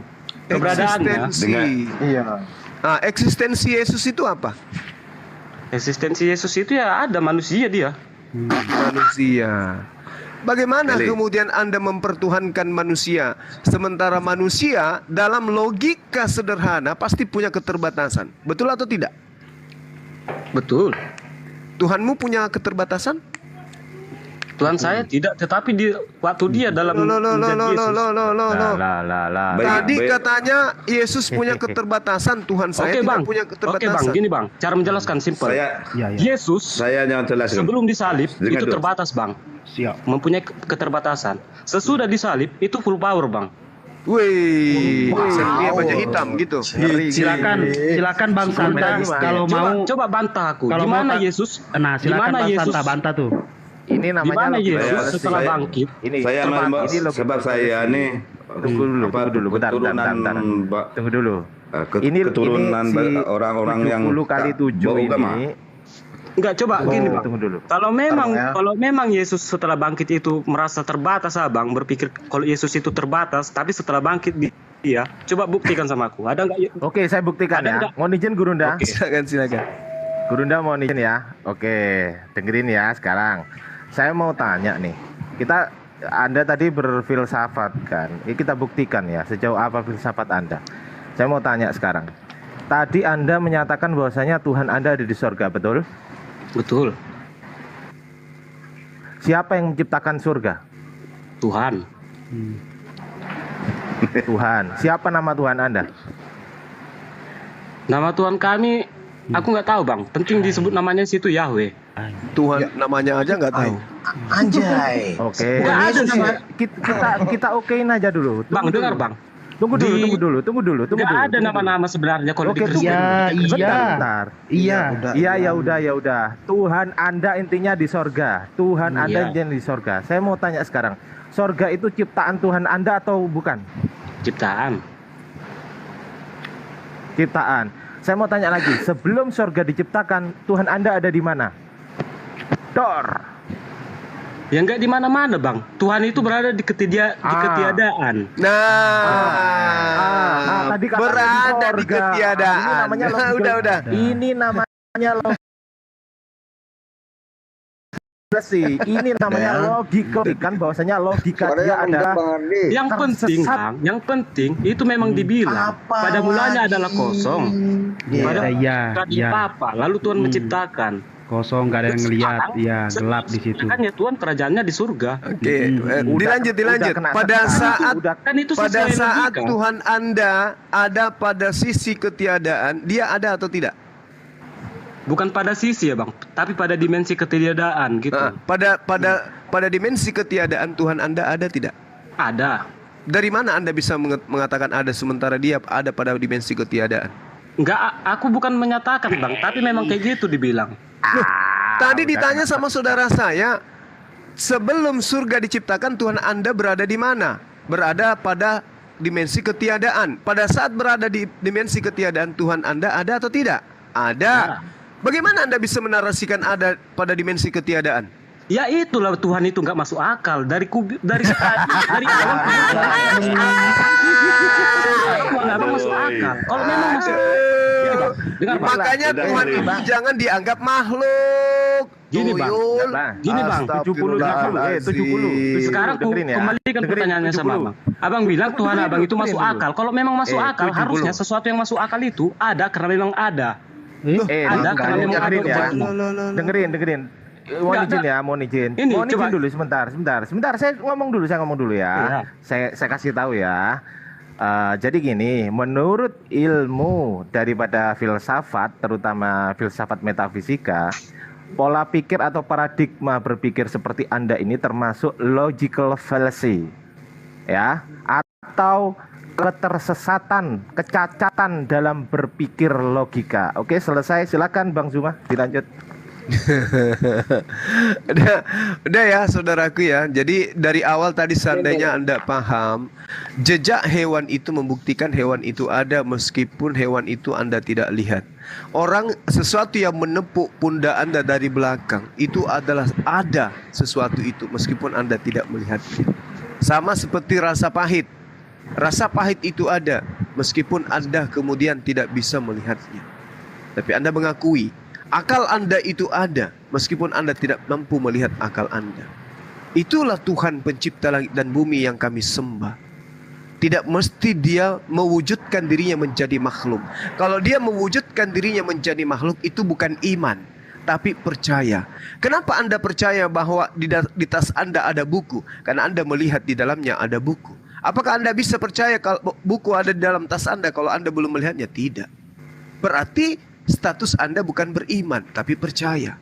Beriman itu meneguhkan dengan hati, meski tak melihat, itu baru disebut iman. Pahami itu. Alam semesta, dengarkan. Dengarkan. Alam semesta ini ada. Mana dasarnya Bang? Percaya dulu atau beriman dulu? Diam dulu. Kamu diam dulu. Dasarnya tuh diam dulu. Abang mau bermain analogi denganku. Jadi aku tanya. Diam. Tadi Abang bilang gimana mau beriman? Filsafat Nah gini, goblok lu anjing. Siapa yang jangan gitu. Kristen tolol nih 70 kali. Jangan. Nggak boleh. Ada. Nggak boleh. Masuk akal. Kalau masuk akal, sesuatu yang masuk akal itu pasti kalau memang sesuatu yang masuk akal ada karena memang ada objeknya dan ada karena memang ada dimensinya. Oke, baik. Masalahnya kalian menentang semua itu. Oke. Kalian yang bilang Tuhan kalian masuk akal, tapi kok kasih sesuatu yang mutlak di akal. Baik. Lo mau berakal gimana lo? Agama aja nggak berakal lo. Baik saudara. Sekarang gini. Pada saat Anda menjadi bayi, adakah saudara kemudian itu pernah minta bahwa jadikan aku bayi menjadi seorang laki-laki? Pernah minta? Nggak pernah. Lalu yang menentukan Anda menjadi laki-laki siapa? Ya Tuhan itu sendiri. Nah udah. Berarti Tuhan itu ada kan? Masalahnya gini Bang, tadi Abang bilang Tuhan Abang itu masuk akal. Masalahnya Bang, pertanyaan nggak boleh gitu Bang. Ini jawaban Abang itu nggak menjawab dari pertanyaan. Abang membuat analogi, aku meminta jawaban yang simple. Abang yang bilang Tuhan Abang itu masuk akal. Kalau memang masuk akal ya udah aku kasih akal. Kalau memang akal menyatakan sesuatu yang ada, maka objeknya harus ada. Sesuatu akalnya yang ada. Begini, Bung. Akal begini. Abang menentang itu semua. Dengarkan saya. Logika kita bekerja. Itu gitu. Mutlak, Bang. Astagfirullah. Dengarkan saya dulu. Ini kekuatan logika. Segala sesuatu yang ada itu sudah pasti diciptakan oleh dimensi yang ada. Betul enggak? Betul tidak? Ulang. Segala sesuatu yang ada itu sudah pasti diadakan oleh sesuatu yang ada. Betul tidak? Iya. Oke. Sesuatu itu dikatakan ada karena dia ada. Nah, alam semesta ini ada tidak? Menurut saudara? Berarti ada yang menciptakan? Ada. Nah,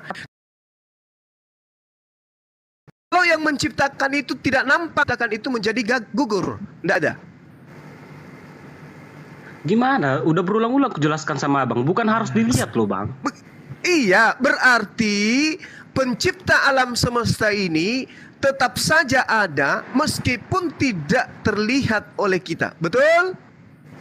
Masalahnya bang, bukan aku nggak mematok harus dilihat bang. Iya, alam semesta ini ada disebabkan karena ada unsur yang mengadakan. Betul? Iya, oke. Meskipun unsur itu tak terlihat oleh kita, tetap saja unsur itu ada karena dia telah mengadakan sesuatu yang nyata. Betul? Iya.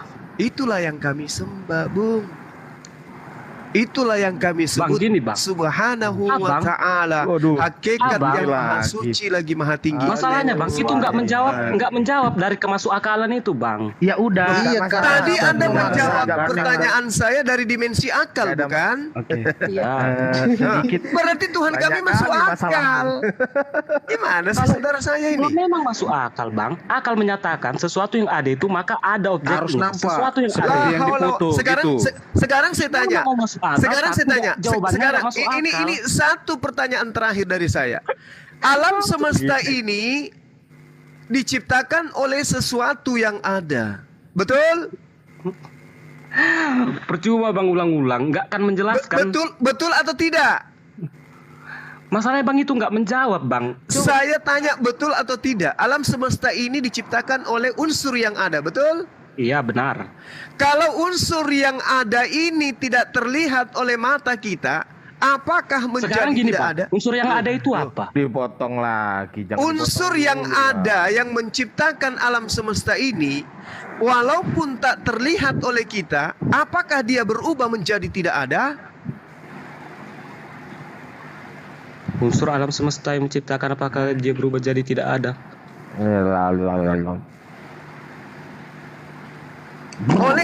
Oleh karena kita tidak melihat pencipta alam semesta ini, maka dia berubah menjadi tidak ada. Betul? Nggak menjawab loh bang. Pertanyaanku simpel loh bang. Saudaraku sekarang begini, dimensi dalil, wahyu. Pada saat Tuhan menciptakan alam semesta, apakah ada makhluk di sana? Nggak ada, malaikat. Sebelum malaikat diciptakan? Oke, hanya Tuhan. Hanya Tuhan, siapa yang bisa tahu? Siapa yang bisa tahu? Ya ciptaannya lah bang. Nah, karena itulah kita diciptakan supaya kita tahu bahwa dimensi keberadaan Tuhan itu ada. Kenapa Anda menuntut Tuhan itu harus ada nyata di depan mata saudara? Kenapa? Karena memang nggak ada bang. Kalau memang ada Tuhan itu. Sekarang ketika Tuhan sendiri tidak ada. Dengarkan. Ketika Tuhan itu sendiri belum ada ciptaan, Tuhan ada atau tidak ada? Ada.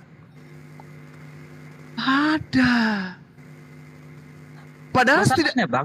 Yang abang jelaskan. Gini bang. Astagfirullahaladzim. Bang. Yang abang bilang itu hanya ada, bukan keberadaan. Oke. Abang hanya mengatakan ada, bukan keberadaan. Loh, ada itu berarti berada. Astagfirullah. Kalau memang ada, bang, gini loh bang. Contohnya bang, Malin Kundang itu ada nggak? Jangan ke sana terlalu jauh Anda berpikir. Saya ulang. Sebelum alam semesta ini diciptakan, apakah Tuhan itu ada? Ada. Kenapa Anda mengatakan ada? Gimana bang? Contohnya ya. Kenapa Anda mengatakan ada Tuhan pada saat Dia belum menciptakan? Kenapa Anda bisa berani mengatakan itu? Karena keberadaannya ada bang. Kalau apakah Anda melihatnya pada saat itu? Bang. Terus kenapa Anda mengatakannya ada? Karena dia ada sebagai roh. Itu yang ku mau. Itu yang ku minta dari abang. Jawaban kok yang Anda mau. Anda mau menggiring saya bahwa Tuhan itu makhluk. Sekarang saya tanya. Bukan Bang, bukan Sekarang saya tanya. Apakah menurut saudara roh itu makhluk atau bukan? Makhluk.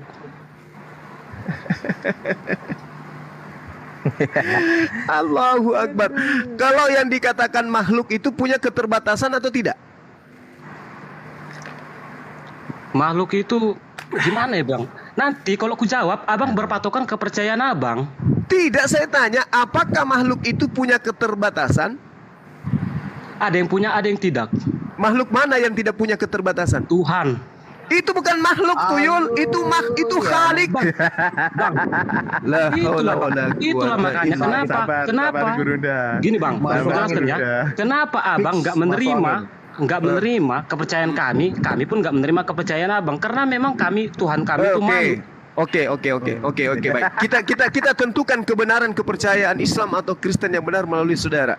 Pada saat Tuhan belum menciptakan alam semesta, Yesus di mana? Pada saat Tuhan belum menciptakan alam semesta, Yesus masih dalam rancangan. Kalau dijelaskan. Berarti Tuhan Anda adalah hasil ciptaan dari rancangan.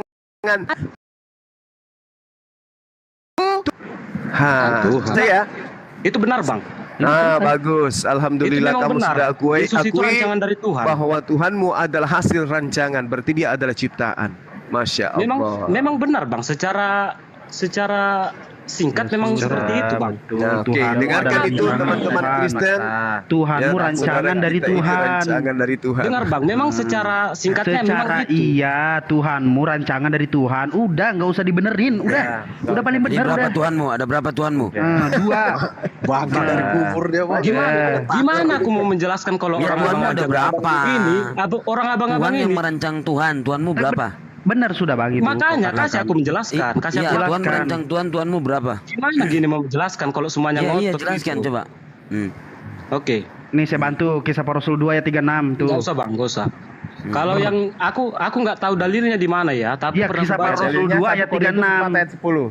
Dalilnya 1 Korintus 4 ayat 10, kami bodoh karena Kristus. Biar jelasin dulu coba. Nanti sebelum alam semesta diciptakan, Yesus itu udah ada. Tiba-tiba tadi Tuhan merancang Tuhan lagi kau. Udah rancang aja. Udah. Makanya seperti dalil ikuti Kisah Para Rasul 2 ayat 36. Ini ciri khas dari kalian Islam mengolok-ngolok. Sebenarnya kalian ini termasuk Yesus sudah ada belum selesai aku ngomong udah kalian apa? Ini termasuk mengolok-ngolok ini belum. Sekarang saya tanya, duluan mana Yesus daripada ibunya? Ini ciri khas kalian Islam. Memang kalian itu enggak, saya tanya duluan mana Yesus daripada ibunya? Duluan Yesus Bang. Oh gitu. Di mana dalilnya tuh? Yang saya tahu Yesus itu ada setelah Maria ngeden. Gimana bilangnya Bang? Dari tadi aku menjelaskan nggak kalian kasih bicara. Ya gimana? Ya kalian mau menang sendiri. Intinya gitu aja. Ya mau menjelaskan. Ya udah silakan. Perasaan dari tadi kita ganti-gantian kok. Oke Bang. Gitu, ada tertulis Bang. Sebelum aku ada, sebelum bumi ada, aku telah ada. Di mana itu tertulis? Nggak tahu Bang, aku bukan ahli kitab. Kalian yang ahli kitab. Nah ini kebiasaan kalian. Aku kasih dalil. Tadi begitu lantangnya kamu nih, saya dengerin dulu. Bukan masalah ngolok-ngolok. Begitu lantangnya kamu, dengerin dulu. Begitu lantangnya kamu membantah setiap penjelasan Bang Zuma, tapi kau aja tidak ada dalil untuk membantah apa yang dipertanyakan. Itu dulu yang kau pikirkan. Bagaimana kamu bisa satu kelas kalau itu aja kamu tidak bisa bertanggung jawab atas Bang, apa yang kamu jawabkan, gitu loh. Masalah dalil ada. Masalah. Nggak tahu. Masalahnya adalah dirimu. Letaknya di mana? Masalahnya adalah dirimu. Nggak tahu dalil. Loh, dari tadi dijelaskan dari segi dalil, dari segi analogi, kamu tidak menerima, begitu loh. Amsal 8, Salomo ada sebelum langit digariskan. Nah, duluan kan? mana dengan Yesus? Kena lagi. Bang, masalahnya entar itu lagi. Jangan lihat Google mental nanti. Wah, udah mental. Yohanes 8:58. Dibantuin sama temennya nanti. Sama Bang udah yuk. Sama Piki tuh. Yohanes 8:58 baca.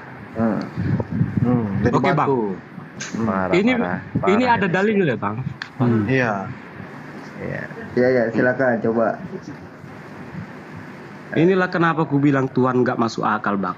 Kenapa itu Tuhanmu yang nggak masuk akal. Jangan kau samakan dengan Tuhan kami. Tadi kan sudah kita jelaskan, pada saat Tuhan berdiri sendiri, ya, apakah ada yang menyaksikan dirinya menciptakan? Nggak ada. Bagaimana supaya Tuhan itu diakui bahwa dia dirinya ada? Dia menciptakan. Kayak gitu.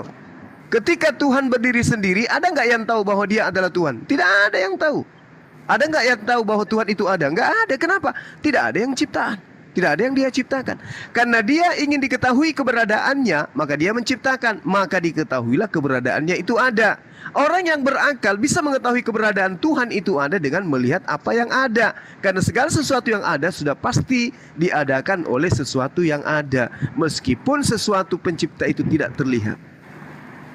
Kalau kayak gitu analogi Abang, gini lah, misalnya ada tulisan, udah pasti nggak aku yang nulis itu?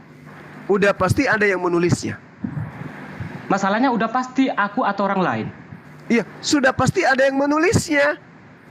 Masalahnya Tuhan itu satu. Sementara konsep yang Abang jelaskan itu, memang Tuhan itu satu, makanya disebut Subhanahu wa Ta'ala, hakikat yang maha suci, maha tinggi. Dia tidak lemah, dia tidak ternoda, dia tidak cacat, dia tidak punya kemudian apa? Bungkusannya tadi, kan aku bilang tadi, apakah ke amplop?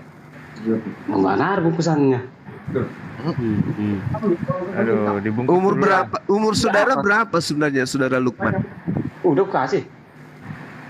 Saudara umurnya berapa? Bang Juma kok tahu deh namanya Lukman, Bang? Namanya Lukman kok. Si Lukman. Oh, Lukman Bang, gini ya, namanya. Umur Anda berapa sekarang? Umur saya? Ya, 28. Oh, udah bisa. Ya, lanjut. Kuliah di mana? Kuliah di mana, Bang? Jurusan bahasa daerah. Kuliah di mana? Enggak kuliah. Iya Bang, masalahnya Anda agak malu. Bukan aku yang ngeyel Bang, kalian yang ngeyel. Kalian bilang itu masuk akal. Katanya kamu tadi Tuhan merencang Tuhanmu udah berapa?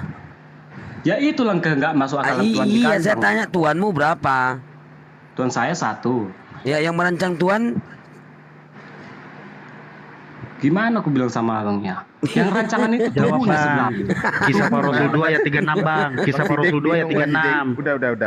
Jadi memang nggak ada dibilang Tuhan kalau Tuhan itu merancang tubuh Yesus. Tapi aku berpikir memang Tuhan. Yang bangkitkan Yesus siapa? Saya tanya, yang bangkitkan Yesus. Yang membangkitkan Yesus. Nggak ada yang membangkitkan Yesus Bang. Yesus. Kisah para Rasul 2:32 baca. Abang coba kalau belajar, ya dengerin ya. Iya, Kisah para Rasul 2 yang membangkitkan Yesus sang pencipta, yang membangkitkan Yesus di situ. Ya makanya dikasih tunjuk Bang, aku satu HP. Bacain Bang Sidik, bacain, dia nggak tahu. Iya, di situ tertulis yang membangkitkan Yesus itu sang pencipta. Berarti Yesus bukan Tuhan, betul? Iya, itu yang saya bacakan itu. Allah yang membangkitkan Yesus, itu tertulis di situ. Berarti Yesus itu bukan Tuhan kan? Atau gimana lagi? Di mana tertulis Bang? Kisah para Rasul 2:32 baca. Oke, ntar saya tutup ya. Kisah para Rasul 2 ada. 32. Oh, nanti mental ya, bacain aja kalau. Ada mental. Sayang kalau mental, jarang loh orang kayak gini. Bener banget. Jarang. Malas aku nyarinya. Ya udah Bang, betul Bang. Itulah. Itu Bang. Inilah Glenn ini, oten-oten ini. Oke, saya buka ya, nanti saya pendam ya. Bentar. Saya saran dulu ya, sebentar. Saya memberikan saran dulu ya.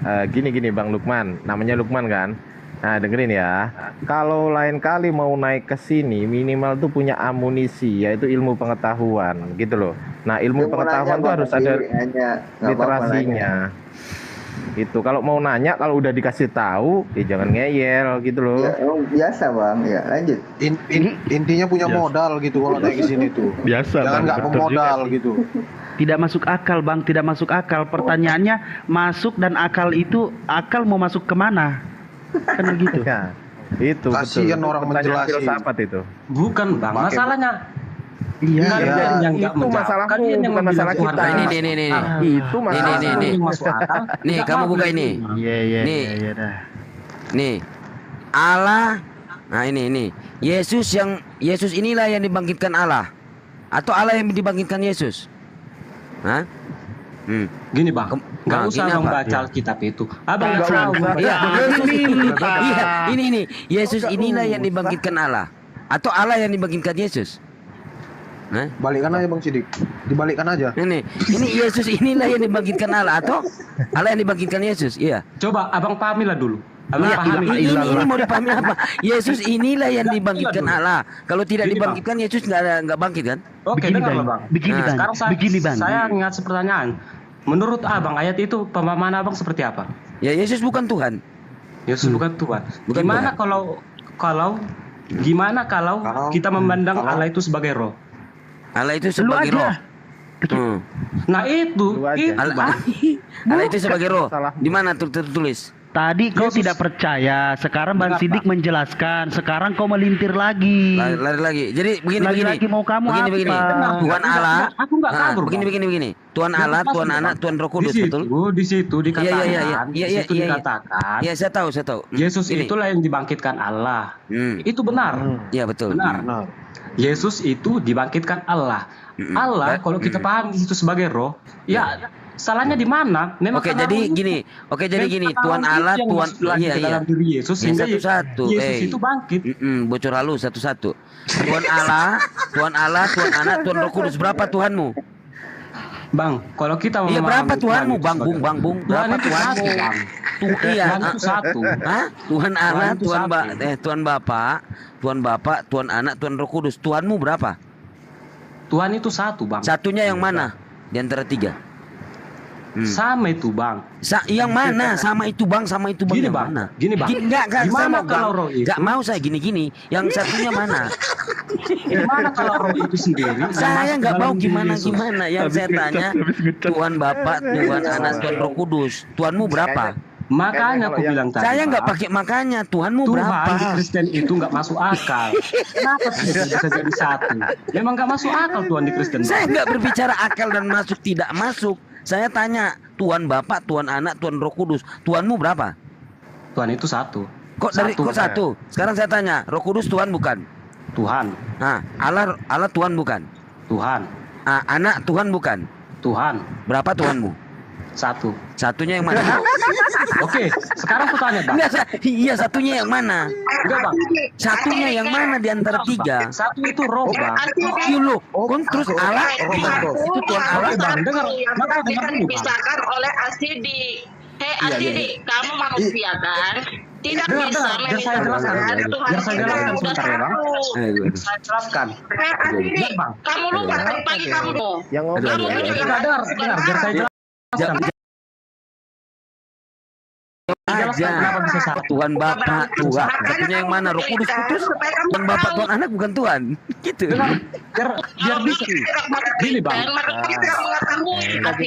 Ika, nggak jelas suaramu. Suaramu nggak jelas. Nggak jelas suaramu. Ika, nggak jelas. Beli handset lu yang bagus lu Kak Cika yang harga 100.000. Oke bang, aku jelaskan kenapa biar satu bang. Sekarang tadi katanya mau cari ilmu, kok sekarang mau menjelaskan? Gimana? Enggak bang, kenapa bisa satu? Enggak, sekarang tanya bang, Roh Kudus itu apa? Roh Kudus itu apa? Iya, katamu kan Tuhan. Oke. Tuhan Bapa, Roh Kudus itu Tuhan Tuhan. Anak. Tuhanmu berapa saya tanya? Dengarlah bang, jangan aku menjelaskan Tuhan aku berarti berdasarkan pemahaman Kristen bukan pemahaman Islam bang. Ini orang bang. Kok aku menjelaskan Tuhan itu secara kan katanya Tuhan Bapa, Tuhan Roh Kudus, Tuhan Anak. Nah, saya tanya Tuhanmu berapa? Satu. Satunya yang mana? Jelaskan kenapa tiga itu menjadi satu. Cuman nggak kalian kasih kesempatan berbicara. Itu memang ciri khas kalian. Islam itu memang ya udah gitu. Kita kasih satu hari cukup nggak? Nah kan. Satu hari cukup nggak? Oke. Roh Kudus itu apa? Malah tanya, katanya mau jelasin. Tanya. Oke, Roh Kudus itu roh. Makanya dengar dulu. Roh Kudus itu roh. Tuhan itu roh. Yesus yang di dalam dirinya itu roh juga, roh Tuhan. Makanya satu, karena memang satu rohnya. Yang memerintah yang tiga itu, gimana aku bilangnya? Pada dasarnya itu cuman bicara gitu lah. Ceplosan dia. Tuhan Bro Admin satu berapa? 1, 2, 3.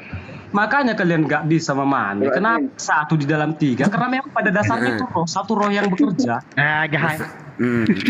Cuma kalian menyangkal itu. Tiga dalam satu. Tuhan Bapa, Tuhan Roh Kudus, Tuhan Anak. Satunya yang mana? Sekarang ku bilang Bang, Roh Kudus itu roh. Tuhan itu roh. Roh Kudus itu roh. Apa Roh Kudus itu roh? Roh Kudus itu roh. Nah, Roh Kudus itu jadi gini. Yohanes 4:24. Enggak. Allah itu biarkan aku menjelaskan. Enggak bisa kalian menjelaskan Tuhan dulu. Yohanes 4 pemahaman kalian. Ini yang tertulis dalam Biblemu, Biblosmu. Yohanes 4:24. Enggak bisa memahami Bible itu. Bentar Karena dulu. pemikiran kalian itu pemikiran akal. Bocil, udah aku bilang dari awal jawab. Tuhan itu enggak masuk akal. Iya, jelaskan sama kalian. Aduh. Yohanes 4:24 Allah itu roh. Nah, Kejadian 6 nomor 3 berfirmanlah Tuhan, roh Allah tidak akan tinggal selama-lamanya di dalam diri manusia. Berarti roh di dalam manusia itu banyak ya. Berarti roh itu banyak gitu kan? Tuhanmu banyak, betul? Satu bisa menjadi banyak. Iya. Makanya aku bilang nggak masuk akal. Iya, macam peluru. Dan M16 ya. Satu ditembakkan buyar semua ya. M16 ya. Dan berarti gini. Allah itu roh yang ada di dalam diri Yesus itu roh Allah. Iya. Yang ada di dalam manusia juga roh Allah, betul? Bukan. Loh, kok bukan? Yohanes 4:24 Allah itu roh. Kejadian 6 nomor 3 berfirmanlah Tuhan, roh Allah tidak akan tinggal selama-lamanya di dalam diri manusia. Berarti dalam diri manusia ini ada roh Allah. Berarti miliaran roh Allah ini. Berarti miliaran Allah ini, betul? Cara memahaminya itu bukan. Ya enggak, cara memahami itu yang tertulis Biblemu. Cara memahami apa pula? Cara memahaminya itu Bang, roh yang kita punya itu berasal dari Tuhan. Itu nafas Tuhan itu sendiri, bagian dari Tuhan itu. Di mana tertulis? Di roh Allah. Di mana tertulis? Berarti betul roh itu ciptaan bukan Tuhan. Berarti betul roh itu ciptaan bukan Tuhan, betul? Bang, dari awalnya Zakaria 2 nomor 1 kalau nggak salah ya, Zakaria 12 nomor 1, roh itu ciptaan Tuhan. Betul? Coba. Berarti roh bukan Tuhan. Coba kasih tunjuk sama aku apanya ayatnya. Pakai Alkitabmu, kau orang kau suruh. Alkitab mau beli masalahnya kau pakai modal. Masalahnya kepala nggak ada modal mau naik ke sini. Capek orang berani. Sakit kali pikiran apa? Mau modal gitu loh. Kalian kan banyak di situ. Aku satu. Harusnya kalian bisa. Pakai modal ku tanya. Jangan meminta. Oke, begini gue jelasin. Begini ya gue jelasin. Zakaria 12 nomor 1. Begini roh dalam diri manusia. Luffy ya. Tadi Bang Zuma menjelaskan sesuatu, lu nggak mau terima sama sekali. Dikasih dalil tidak mau menerima. Begitu kita bertanya tentang dalilmu, bukan nggak mau menerima Bang. Bukan nggak mau menerima. Ku terima. Cuman dia memahami dalilnya itu berdasarkan pemahaman Islam. Sementara aku memahaminya itu berdasarkan pemahaman Kristen, pemahaman di mana Tuhannya nggak masuk akal. Sementara dia memahami. Sekarang kamu memaksakan masuk akalnya yang namanya ajaran Kristen yang kau bilang masuk akal, sedangkan dijelaskan tentang ajaran Islam Tuhan itu masuk akal, kau bilang tidak masuk akal. Kamu berusaha menabrak-nabrakan yang kau paksakan masuk akal, sedangkan yang masuk akal tidak kau terima dengan masuk akal. Bukan aku Bang. Dengar ya Bang. Kalian tadi yang Islam. Masuk akal dengan keluar akal. Saya tanya, akal itu apa dan mau masuk kemana akal itu? Itu dulu kita Kalian tadi yang jangan kemana-mana. Oke, masuk akal. Jangan kemana-mana dulu. Kasih poin masuk akal. Masuk akal itu sesuatu yang ada berarti yang ada. Ya sudah, akal itu mana? Mau masuk kemana? Yang dijelaskan hanya berdasarkan hasil kerjanya, bukan apanya, bukan objeknya, hasil kerjanya itu dijelaskan. Iya, akal itu itu mana? Mau masuk kemana? Ya ini pertanyaanku. Biar kita bisa memahami. Jangan jauh banget ke Tuhan. Sekarang saya tanya, yang kamu dari tadi sebutkan tidak masuk akal, apa itu tidak, apa itu akal, apa itu masuk? Coba, kalau kamu mau berdiskusi tentang konsep ketuhanan, kamu harus pahami dulu setiap perkataanmu. Oke? Ya, betul. Sekarang kita tanya, dan saya tanya nih ya, Ar-Rasyid yang nanya, apa itu akal, apa itu masuk, dan akal itu mau masuk kemana? Dan kamu merangkai kata-kata itu tidak masuk akal. Apa? Mana? Bisa kau jelaskan? Masalahnya tidak ada masalah. Kita jangan ngomongin masalah. Mau ngomong masalah lagi. Masalah itu apa? Tuhan kalian masuk akal. Kasih poin yang masuk akal. Enggak kalian jawab. Kalian hanya bermain-main logika. Fine. Fine. Kalian hanya bermain-main analogi. Jadi nggak menjawab. Akal itu mana? Mau masuk ke mana? Balik lagi pertanyaan saya. Bisa tidak kau jelaskan itu? Kamu punya akal? Punya. Mana? Bang Rosid, kalau sama dia jangan akal itu objeknya otak, Bang. Kenapa, Bang? Kenapa, Bang Wan? Kenapa, Bang Wan? Jangan terlalu serius nanti puyeng palanya. Iya. Udah mau bilang, akal itu objeknya otak. Oh, objeknya otak. Iya. Otakmu ada bentuknya? Ada. Akalmu mana? Abang yang nggak ngerti. Iya, saya nggak ngerti, makanya saya bertanya kepada Abang Luffy. Akal itu bukan objek, Bang. Makanya kalau membuktikan akal itu ada, berarti harus ada objeknya. Akal itu apa? Ya sudah. Akal itu ya bagian dari otak. Bagian dari otak. Iya, hasil kerjanya. Salah. Biarin. Biar makin pinter dia. Biarin. Gak bisa, Bang. Akal itu abstrak, Bang. Akal iya, kau mau ikutin, Bang. Akal itu, Bang, hasil dari otak itu. Produknya dari otak, akal. Produknya dari otak. Oke, kita ngomongin produk. Allah Subhanahu wa taala mempunyai produk yang namanya bumi. Oke, ketika saya mengatakan Allah itu tidak terlihat dan tidak bisa dilihat, tapi ada produknya yang namanya bumi, sekarang saya tanya, akal itu ada produknya yaitu otak. Sekarang akalmu di mana? Aduh, Bang. Pusing kan lu? Pusing. Karena lu tidak bisa memaksakan yang namanya kehendak yang sudah ditentukan bahwasanya semua yang tidak terlihat itu tidak bisa kamu adakan. Karena ada sesuatu. Abang dengerin dulu. Abang itu bukan sesuatu yang objektif. Sabar saudara. Dengarkan dulu saudara. Itu enggak objektif. Dengerin dulu saudara. Dengerin dulu. Saudara, dengerin dulu. Sabar. Dengerin dulu. Jangan main-main, Bang. Iya. Akal itu objek nggak? Iya. Akal itu objek. Oke, gue ikutin objek. Gue ikutin. Akal itu objek. Coba buktikan akal itu objek. Lah, kenapa lu nanya gue sekarang? Karena memang aku mengatakan akal itu bukan objek. Akal itu produk dari otak. Produk dari otak. Akal itu produk dari otak. Kita ikuti dulu, Bang. Bentar. Akal adalah produk dari otak. Kambing berotak nggak? Berotak. Punya akal nggak kambing? Nggak ada, cuman ada produknya yang lain dari otak. Ayo. Tadi katanya tadi katanya akal tuh produk dari otak. Binatang itu insting, bro. Kambing berotak nggak? Atau gini lah, Bang. Akal itu berasal dari mana? Kambing berotak atau tidak? Akal itu berasal dari mana? Kambing berotak atau tidak? Jangan terlalu serius, Bang Ardi, tenang. Akal itu berasal dari mana?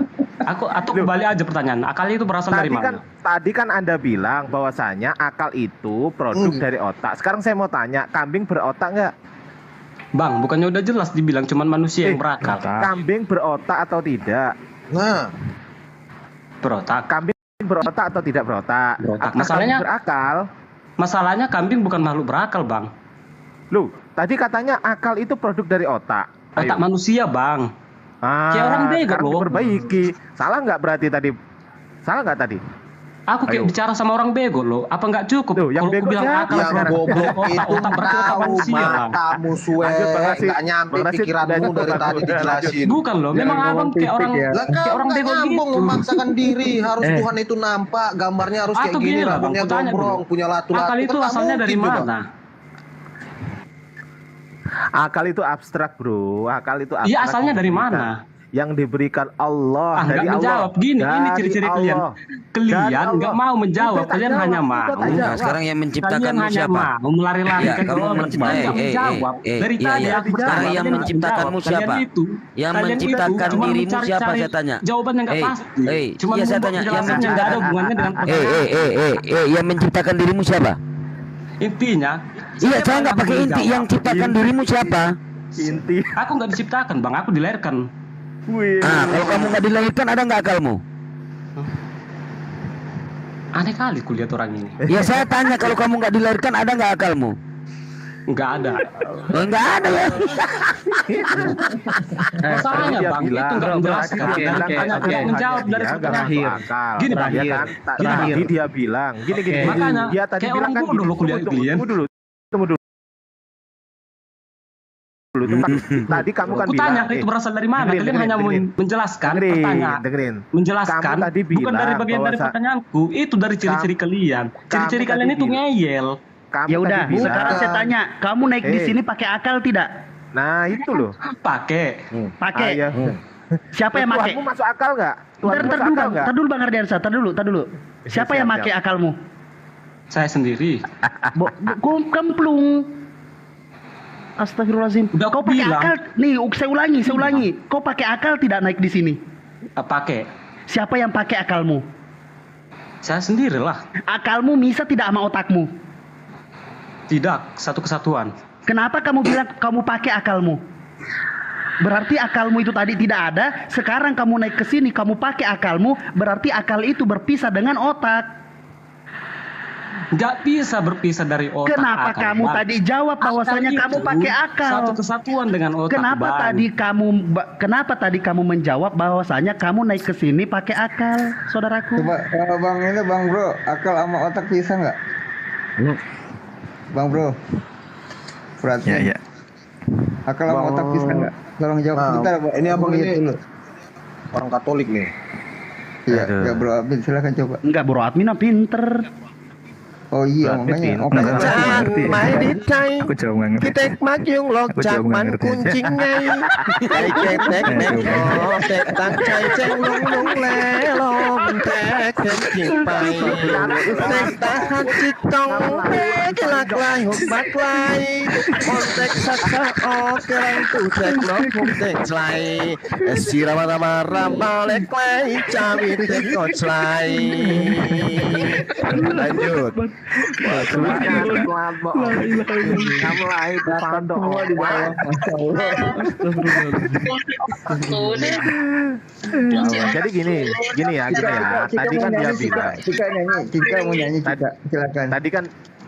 Tadi kan dia bilang bahwasanya Tuhan itu mengeluarkan informasi, sedangkan yang kalau akal sendiri itu dia mengolah itu informasi yang sudah masuk. Anjay.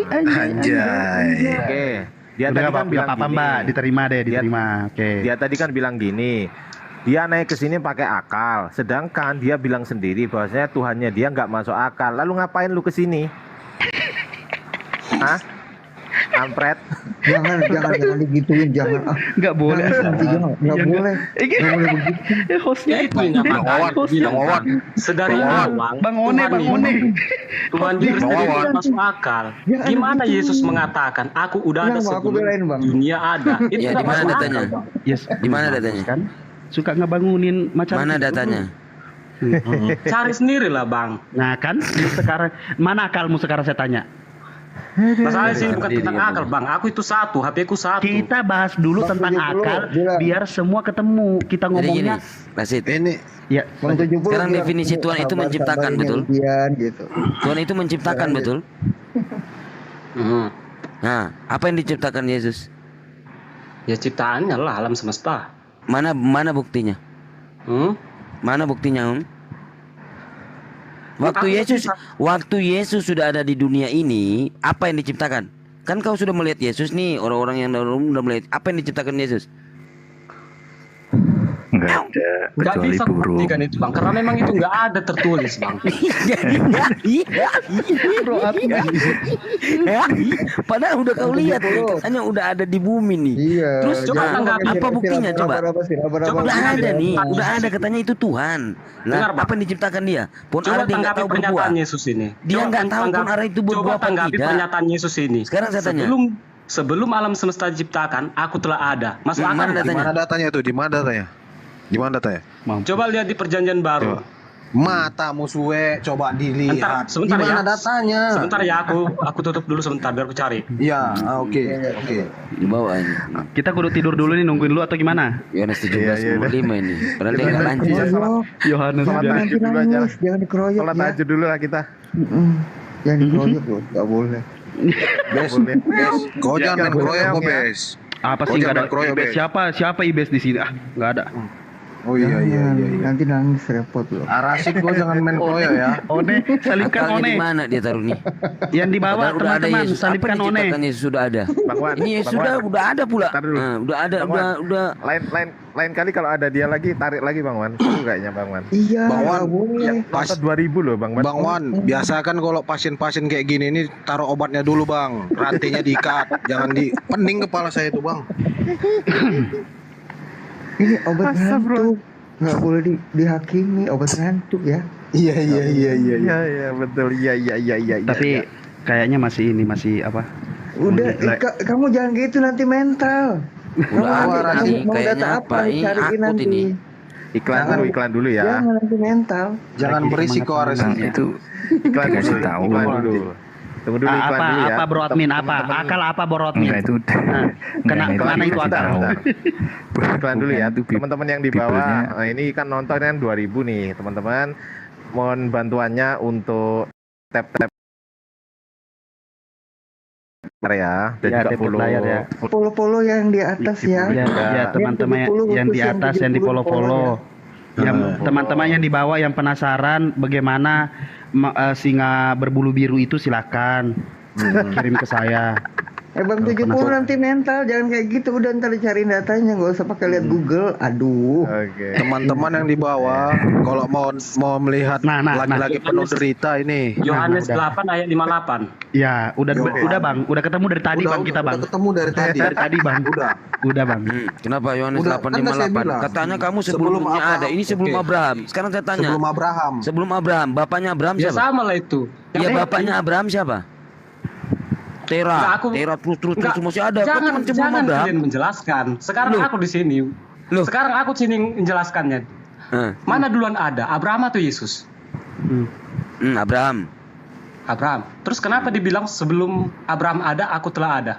Sebelum Abraham. Oke, saya ikut maumu sebelum Abraham. Sekarang kenapa dia nggak bilang sebelum bapaknya Abraham? Cuman Abraham aja. Nah, katanya kamu tadi sebelum dunia ini ada. Mana datanya? Cuman Abraham sama bapak. Logikanya. Iya logikanya. Kok cuma dia bapak? Kenapa nggak disebut Tera bapaknya? Karena Abraham itu tokoh besar, Pak. Bukan begitu deh. Sebenarnya kalau kamu masuk di dalam Yohanes 50 itu dia diskusi sama Yahudi, tanya jawab itu kok nggak salah di situ. Nah, gitu loh. Nah sekarang cuma Abraham disebut. Lah ada bapaknya Abraham, Tera. Masih banyak runutan kata sampai karena bukan tokoh besar, Bang. Abraham itu saya nggak berbicara makanya. tentang tokoh besar. Saya nggak berbicara tentang tokoh besar. Di situ cuma sampai Abraham. Berarti cuma sampai Abraham. Bilang Bang Sidik gini, Bang 70. Atau gini. Abang kalau ngomong atau gini apa lagi? Intinya pertanyaanku bukan itu, Bang. Intinya pertanyaanku itu masuk akal nggak itu? Salibkan One. Teman-teman salibkan One. Masuk akal nggak itu? Tadi udah dikatakan turun dah. Kencang-kencang itu. Sebelum apa di dalam Salomo ya kalau nggak salah, atau nggak ada juga yang paling hebat loh di dalam Yakub 45 bentar saya buka Bang Sidik 40 km per jam aja ya 40 ya 40 km per jam aja bilang Bang Sidik Bang 70 jangan kencang-kencang ngomongnya gitu cepetan 40 ya 40 aja Bang jangan 80 lah kasihan. Nah, kalau kita lihat di dalam Yeremia, ya Nabi Yeremia di sini yang tertulis ya. Yeremia ini 700 tahun sebelum Yesus lahir. Yeremia 1:4 nomor 5. Tuhan berkata kepadaku, sebelum aku membentuk engkau ya dalam rahim ibumu, aku telah mengenal engkau. Nah, kenapa kau ini lebih dahsyat loh. Ini 627 tahun nih sebelum Yesus lahir. Nih, Yeremia. Ini Tuhan berkata kepadaku, sebelum aku membentuk engkau dalam rahim ibumu. Bayangkan coba. Ini kenapa dia nggak Tuhan di sini? Yeremia. Masalahnya apa di situ, Bang? Masalahnya apa? Kamu baca nggak? Kamu jangan nggak pura-pura nggak dengar kamu. Jangan budak. Masalahnya di situ Tuhan berkata kepadaku. Ini kalau katanya kan tadi cuma sebelum Abraham. Ini Yeremia 1:45. Tuhan Sang Pencipta berkata kepadaku, sebelum aku membentuk engkau. Bayangkan nih. Sebelum membentuk engkau dalam rahim ibumu. Aku mana lebih dahsyat dengan perkataan Yesus tadi cuman sebelum Abraham. Aku apa Bang? Ulang Bang. Aku apa? Sebelum aku membentuk engkau dalam rahim ibumu. Ini Yeremia, Nabi Yeremia. Lanjut. Lanjut. Kenapa Nabi Yeremia nggak kau tuhankan? Lebih dahsyat dari perkataan Yesus. Lanjut bacakan ayatnya itu. Ya udah, betul itu. Nah, Aku sekarang telah saya mengenal tanya, engkau, mana katanya, kan? lebih hebat? Mana lebih Bang, hebat? enggak, Itu perkataan jangan, Yeremia. jangan Sabar, lari, Bang. mana lebih Aku hebat telah perkataan mengenal Yeremia engkau. itu? Aku telah mengenal engkau. Mengenal, Bang. Sementara perkataan Yesus, sebelum aku ada, sebelum Abraham ada, aku telah ada. Mana lebih hebat? Mana lebih hebat? Udah, Bang, jangan main-main, Bang. Itu enggak sesuatu yang sama, Bang. Itu enggak sesuatu yang sama. Sebelum dari kalian Islam itu memang kalian itu mendidik. Agama kalian itu mendidik. Tidak menjadi kalian, Bang. Menyamakan sesuatu yang enggak sama. Memang itu kepala. Ini lebih hebat ini 1000 bocor halus. Kamu ini lebih hebat. Ini 1500 sebelum Yesus lahir. Ayub 38:4 nomor 21. Di manakah engkau ketika aku meletakkan dasar bumi? Nah ini. Kenapa enggak kau tuhankan Ayub? Hah? Ayub di sini enggak jadi Tuhan? Bang. Enggak pakai bang. Saya enggak pakai bang. Saya enggak pakai bang. Kamu jawab. Jangan bang bung. Apalagi? Bocor halus. Udah jelas. Yesus itu ada. Yesus itu ada sebelum Abraham ada. Sementara dari tadi Cika ini nyerang Cika ini mulu kangen kali. Ayo. Silakan. Ayo. Cika lagi kangen sama Sidik. Memang ciri-ciri kalian Islam itu menyamakan dua hal yang berbeda. Itu ciri-ciri di kalian. Kalian. Kalau ditanya kalian, kamu gak mau jawab kalian. Gantian lu sama Cika. Kalian menyamakan dua hal yang berbeda. Kasih kesempatan nih kan Cika. Kasih kesempatan Cika. Lukman. Yang kasih kesempatan itu memang. Iya, Lukman, diam dulu Lukman. Ini juga bukan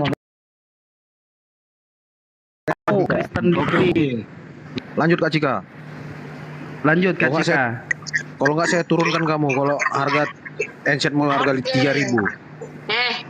Kamu sama seperti orang kaya saja kamu. Dengar. Ayat itu orang kaya.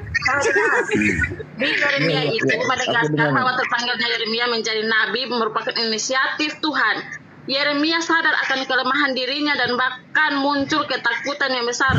Maka dia percaya itu, Asidik, kalau kamu tuh kalau ngambil dari liputan Islam, kamu jangan menyamakan dengan Alkitab. Alkitab sudah membacakan itu. Kamu tuh saya tahu kamu tuh otaknya juga tidak. Sekarang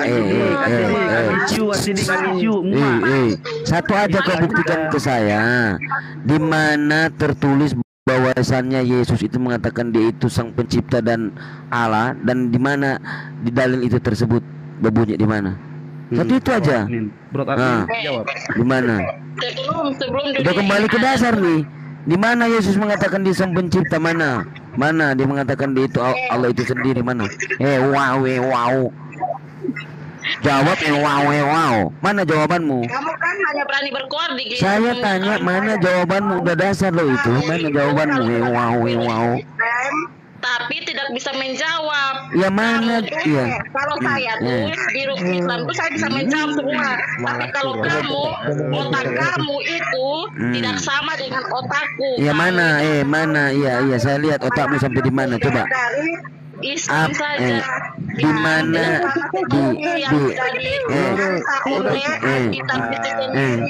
otak kamu profil kamu tuh otaknya terpecah belah, tapi otakmu tidak bermain.